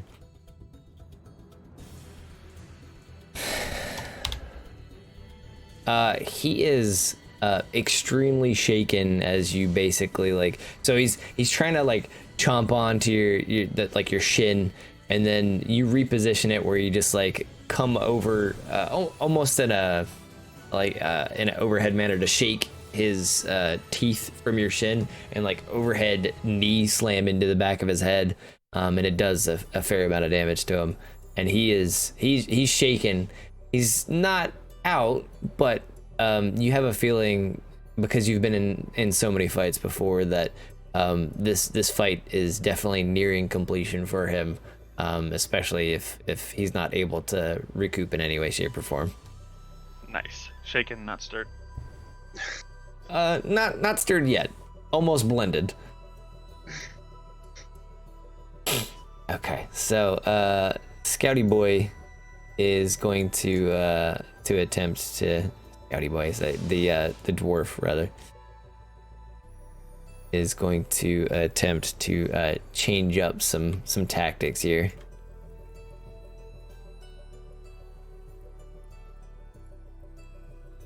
Feels like the cat is out of the bag and needs to get swung at.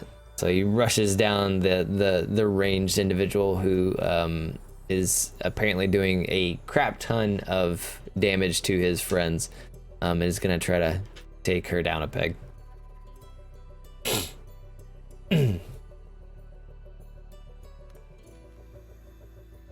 And he's not gonna do that at all.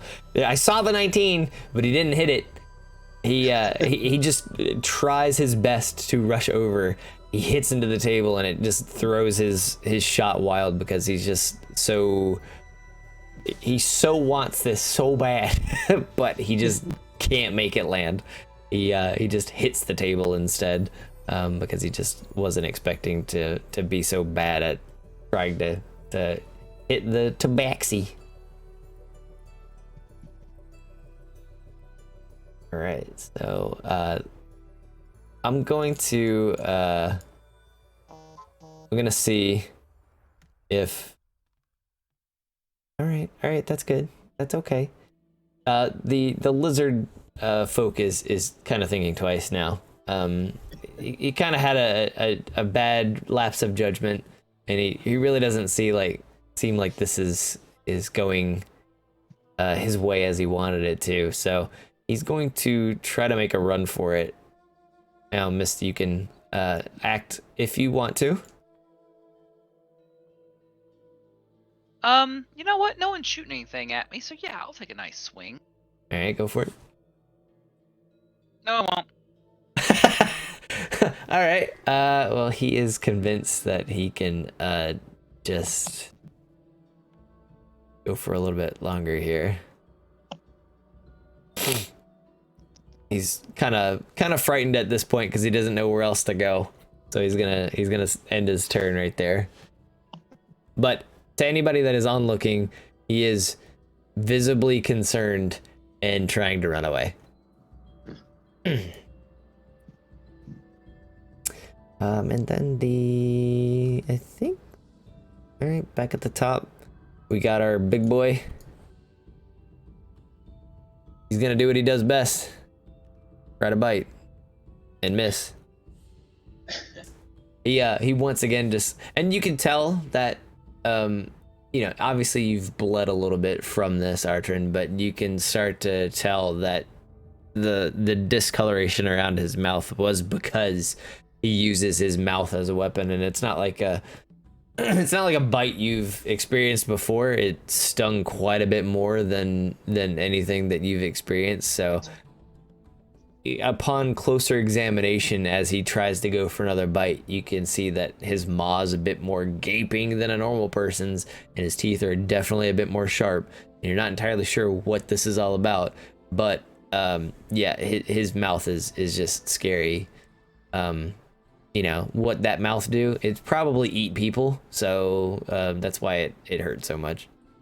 Is his name Charlie? Because did Charlie bite me? Charlie bit my finger. No, but he tries to go for that, like, on his hands and knees, zombie-esque type bite, or any bit of exposed flesh that you have, and just misses. Alrighty. All right. One more go. We have our dragonborn, who decides to turn his attention back to the orc. Swings and a miss. Of course, the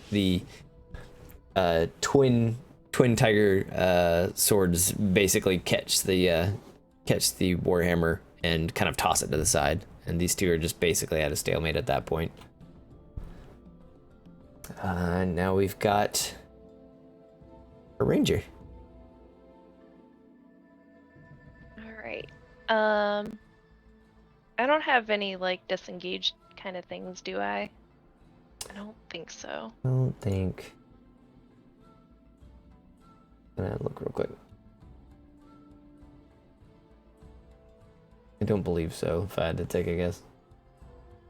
Alright, well, she throws her bow on her shoulder real quick and draws her dagger and goes to attack this dwarf who stumbled over to her. If he lives, he's gonna hate daggers for his whole entire life. Oh, no. I don't know why I roll the attack when I miss. It's okay. It doesn't matter too much.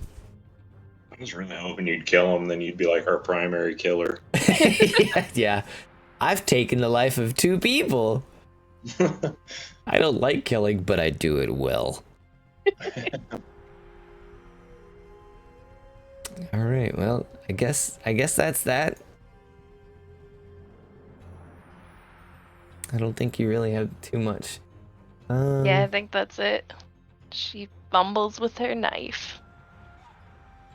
I mean, you do have cat claws. Yeah, I was looking at that. It doesn't look as good as a dagger, though? Or are you saying I can do that as like a bonus action?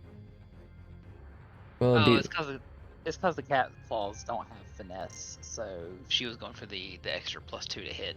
yeah. I was just thinking if it's like an offhand. Yeah, you could do that. Just roll a flat d20 just to see if you get to to punch him with the other hand, essentially. Yeah, I mean, it's still an option. It still could be damage. Okay, just a d20. Yeah.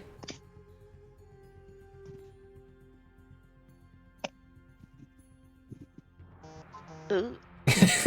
What did we do to the dice god? I don't know. We're all rolling pretty bad today. Oh my goodness. It's okay. It makes the fight more dramatic. Okay, so yeah, it's a swing and a miss there. But there was an attempt to try to go across with the dagger. He's able to step out of the way, and then it just misjudged the distance when you tried to swipe with the offhand to try to rake his face. Too short. You're just short. God.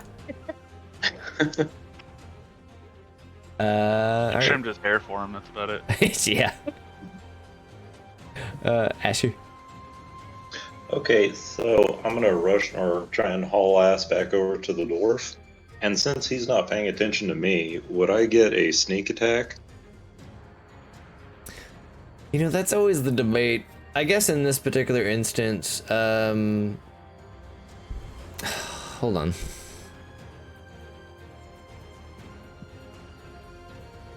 Let me go back here. I've got to pull up your character sheet every time. You talking about sneak attacking the dwarf? Yeah. If you have flanking rules, if you follow like the perfect flanking concept, then he would have an advantage on the attack. Advantage would automatically mean that he gets sneak attack damage if he hits. Because he's a swashbuckler, if he attacks and connects, he gets sneak attack damage without it, having to have advantage on the attack to begin with. Yeah, and technically he does have a friend in melee as well, which I think still adds to it anyway. So just, I mean, yeah, you'd still get it. Just go ahead and roll. Well, I'll roll, obviously. I'm gonna say plus I get that plus the rockish audacity, so I get my charisma bonus too. Well, it would still be just the one sneak attack, right?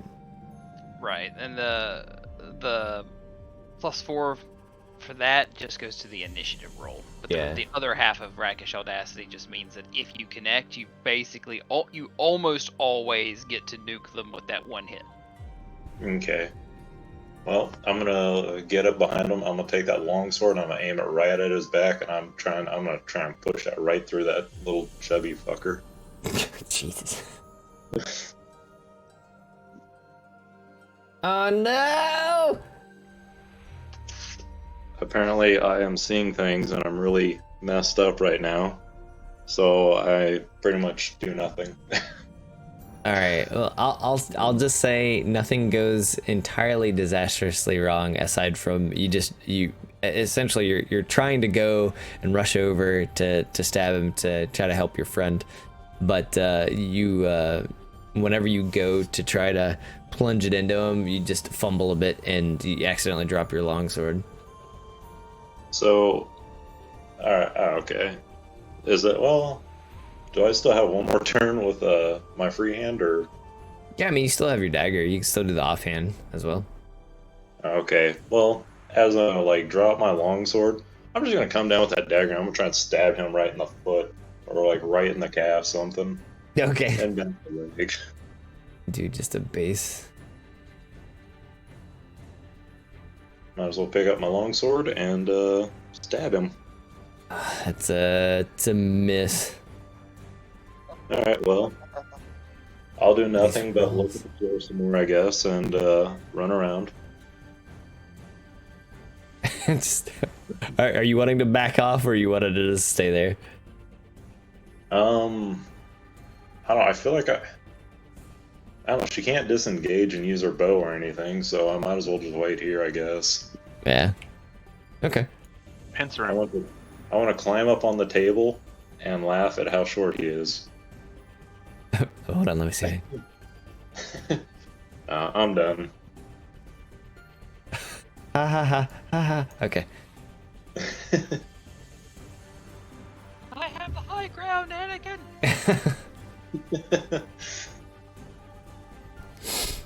Okay, so what's missed now? Well, you see, I've got this dragonborn here in front of me, and I think I just wanna kill. It's probably advisable at this point. You're all fighting to the death. Hell yeah, 24 to hit. Finally, something. Definitely hits. Is that the katana? Minimum damage with the katana. So No. unarmed strike. No, there was no unarmed strike. Well, we just took the katana. It's another pat on the back. That's a little like tickle with the katana, like just barely, and then I just kind of pat the tail, like, oh, it was a good tail. You haven't slapped me yet. That's a good boy. Okay. Artrin. All right, let's see if we can smack this fucker in the face with the Morning Star.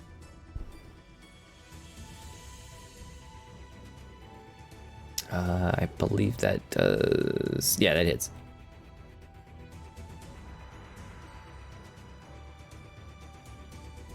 He is out. He is exactly out. Sweet. Oh yeah, I'm gonna kick his ass. I need blood. But yeah, just one more crack against his head, and he goes down, starts to have shallow breathing, and is yeah. You've seen this before, and it's not a good sign for him. Sweet. Now, our lizard friend that's running away, is he like completely out of the fight, or is it just like a fear? He wants out of the fight. Okay, so because now I'm being violent, I'm gonna do a Kinsei shot with my boomerang, and I'm gonna try to hit him in the back of the head. All right.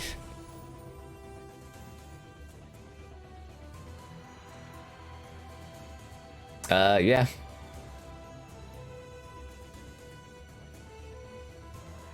Oh my god. 10 damage. All right. Well, let's just have a nice nap. Capitate the lizard with a boomerang. Yeah, like it knocks him clear the fuck out. Like he is farther than gone. He is definitely bleeding from whatever part of the boomerang hit whatever part of him, which is likely his neck. He probably popped his jaw, something audible that just like heard dislocating and very sickening wet snap.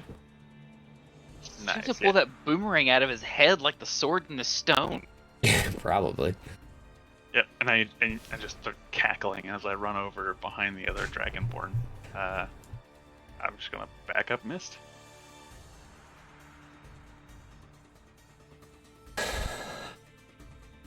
Alright, shit. I think that only...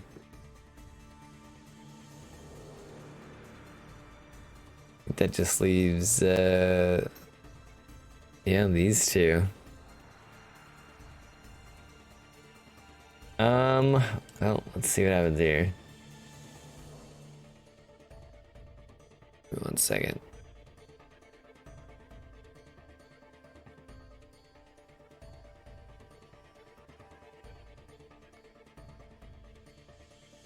He takes a shot at the orc and catches him basically right on the hip, and you can see that the impact is kind of weighty. Definitely damages the orc friend, and he just continues on to scrap right next to the two monks. The dwarf, on the other hand, looks around, notice that a lot of his friends are probably dying, and essentially it looks like he holds his hands up. I mean, drops his daggers, or drops his mace rather.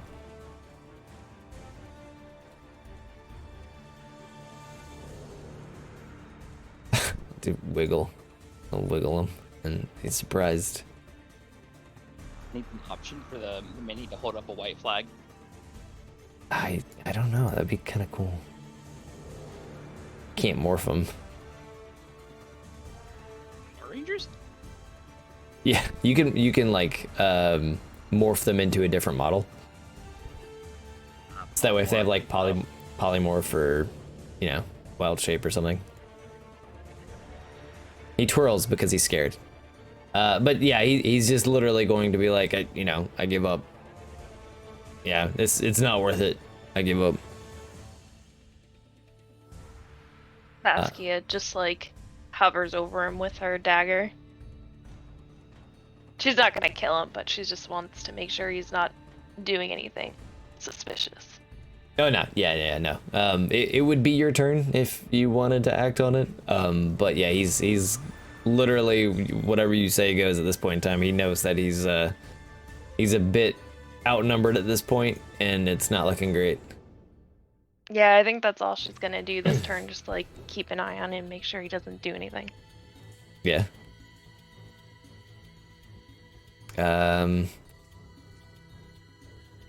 Technically he goes again. I'm gonna see if he rolls to listen to reason here. Oop. Fuck. He takes another swing at the orc, does quite a bit more damage. And you can see that he's super pissed. And these two are just like wanting to slug it out, basically. But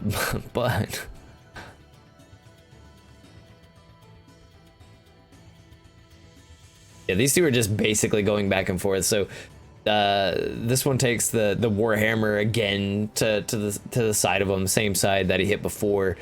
And then the orc essentially takes his twin swords and like rakes it across the soft flesh that he can of the dragonborn's thigh, and like rips a massive tear in him. And you can just tell that they're just fucking duking it out. This is like a slugfest at this point in time. Ashur, what would you want to do?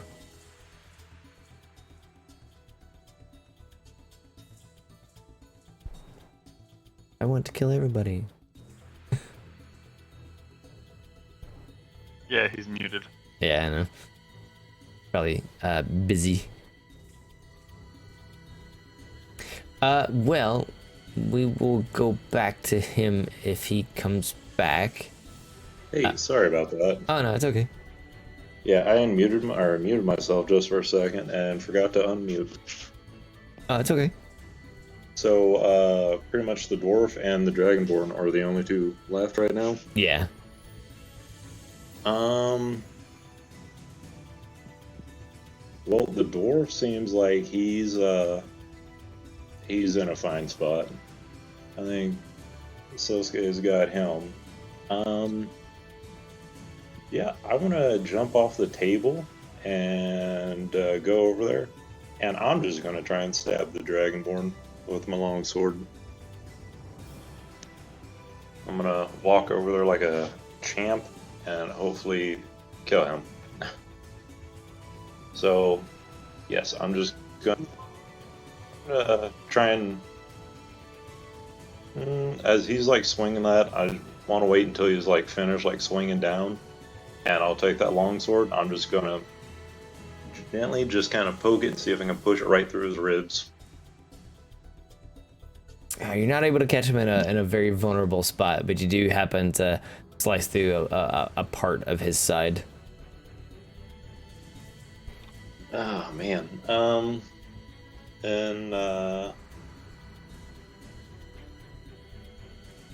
Don't forget at this point, Yeah. you'd get sneak attack damage on that as well. Oh yeah. So yeah, I'll add in the sneak attack damage for that, and okay. Nice. There we go. All right. Let me make sure that adds up correctly.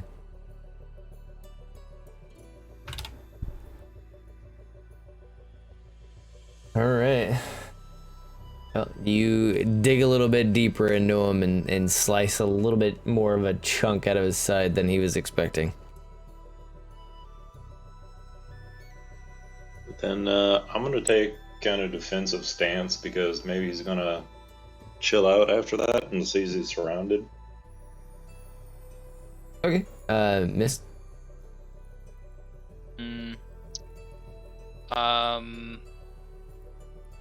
You know, this guy hit me pretty good. I'm not ready to stop yet either. Mainly, my intent is to do non-lethal damage. I'm not gonna stop wailing. I just want to knock you unconscious. Okay. That would be an 18 to hit. Yeah, you're good.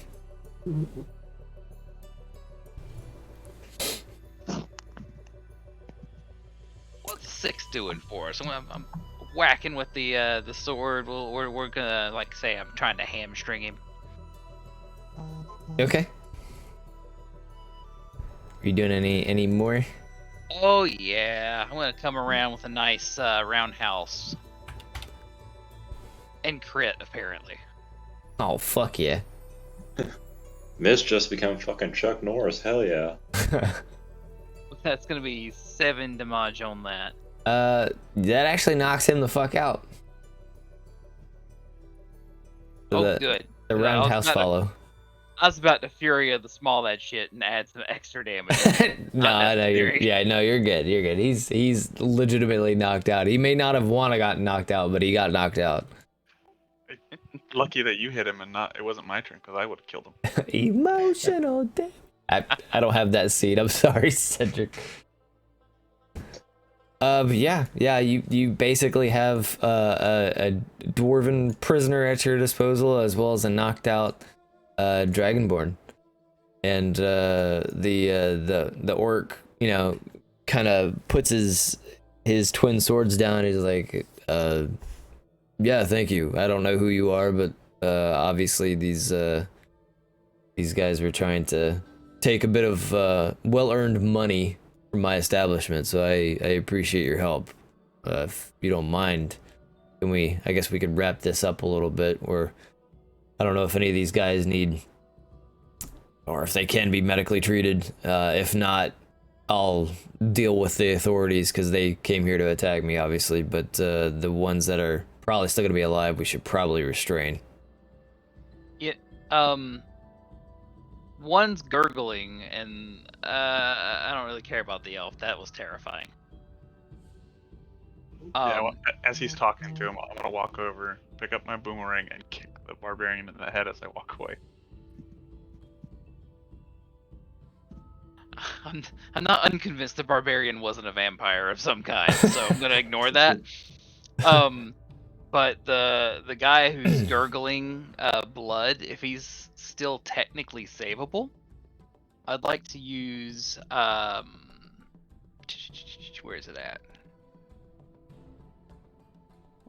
It's my healing hand.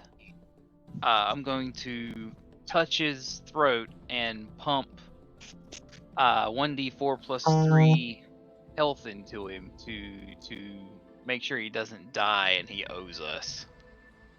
Okay, we'll say that definitely stabilizes him. Okay. We won't have to roll. Saskia is like on top of the dwarf, just like in a pounce state, just holding him down with her claws. Okay. You ain't going nowhere, bitch. You ain't going nowhere. Love that. So I want to walk over and I want to check out the barbarian elf. And my character, I have like a cloak or just something kind of long. Yeah. Okay, so I'm gonna kneel over the elf and I'm gonna start checking his pockets and I'm gonna loot his corpse. And I'm gonna take out something from my leather working bag and I'm gonna cut his bottom jaw off. I Alright. I don't think the take is pretty damaged. Wait, what? I kicked him in his face, dude. That's okay. He doesn't need to bite anyone. I'm very worried about that. Nobody here needs to get any diseases. The orc just kind of stares at what's happening as somebody's basically being like torn apart in his establishment.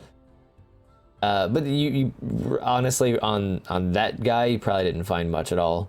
He was practically naked except for rags, but he didn't have any money or anything.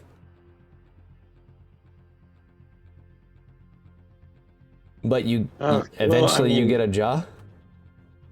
But yeah, I'm gonna take that, and I'll be like, this is just like a memento. I'm gonna remember this is the time that one of us got bit in a fight, and no one ever saw that coming. I just thought it was like terrible with peanut butter sandwiches or something. Who knows? And then I'm gonna go ahead and check the dead lizard guy next to him. Go ahead and check his pockets. They probably had like maybe a couple of bronze, not much. They definitely had a like a battle axe that you could utilize, but it's kind of worn. Yeah, I'll pick that up because you never know. Maybe I could sell it, or just throw it in the forest or something. I don't know. I'm gonna pick it up. Typical rogue fashion, looting the bodies. So yeah, after that, we still have the other guy. I mean, he's getting health pumped into him, but he's not doing great, so he's not going to need any money right now. I need it more. My snacks that he ruined, well, I ruined, but might as well go ahead and check those pockets. All right, well, I'll get you running inventory after everything. Yeah. Just note I'm busy looting. But yeah, the orc it goes over to essentially the opposite end, like over this way on the top right, over by the chest, and grabs some rope, and essentially begins to tie up the ones that are alive, and ask for your help if you didn't mind it to help tie up a respective one, like the human or whomever's available to tie whoever up. I help tie up the dwarf. I'm gonna sit down and pull out a very fine whittled statue of my deity Bahamut, and I just really detail work on it to kind of calm myself again. Calm that blood rage. Oh yeah. Once I'm done checking over the bodies, I'll tie someone up. Okay. He'll probably tie up the Dragonborn himself, though. Okay, so I don't know. I guess I'll go over there to the mostly dead guy on the floor, and I'll be like, well, I'll just tie his arms behind his back and roll him on his side. Yeah, so they're pretty much secured. But he's like, again, I don't know what brought you all here, but what can I help you with? Anything? Obviously, you gave me a hand here, so is there anything I can do to help? Are you looking for jobs? I want to take a breather and just got hit with a mace. Hold on, I'm gathering my thoughts here. Yes, we need to look for the fire bean. I was wondering if we could possibly end it here. Yeah. It's pretty late. Yeah, no, the plan was to definitely end it here. I didn't expect this combat to go that long. Mm-hmm. Just begin the next time, basically, with talks / interrogations / negotiations / yeah. favor offering. 100% fine. I'm exhausted. Okay, good. But yeah, we can pick it up next time. We'll decide on another future date and then go from there. But that was pretty much how much I had planned anyway. And we can take it this last little part again next time. Sweet. Yay! Just remember where we were at, and then we'll go from there. Awesome. Well done. That was a lot of fun. Yeah, thank Yeah, you. it was great. Thank you. Glad you guys got to play. Anyway, go ahead and get some rest. I'm probably gonna pass out immediately. It was enjoyable. We'll talk more on the Discord.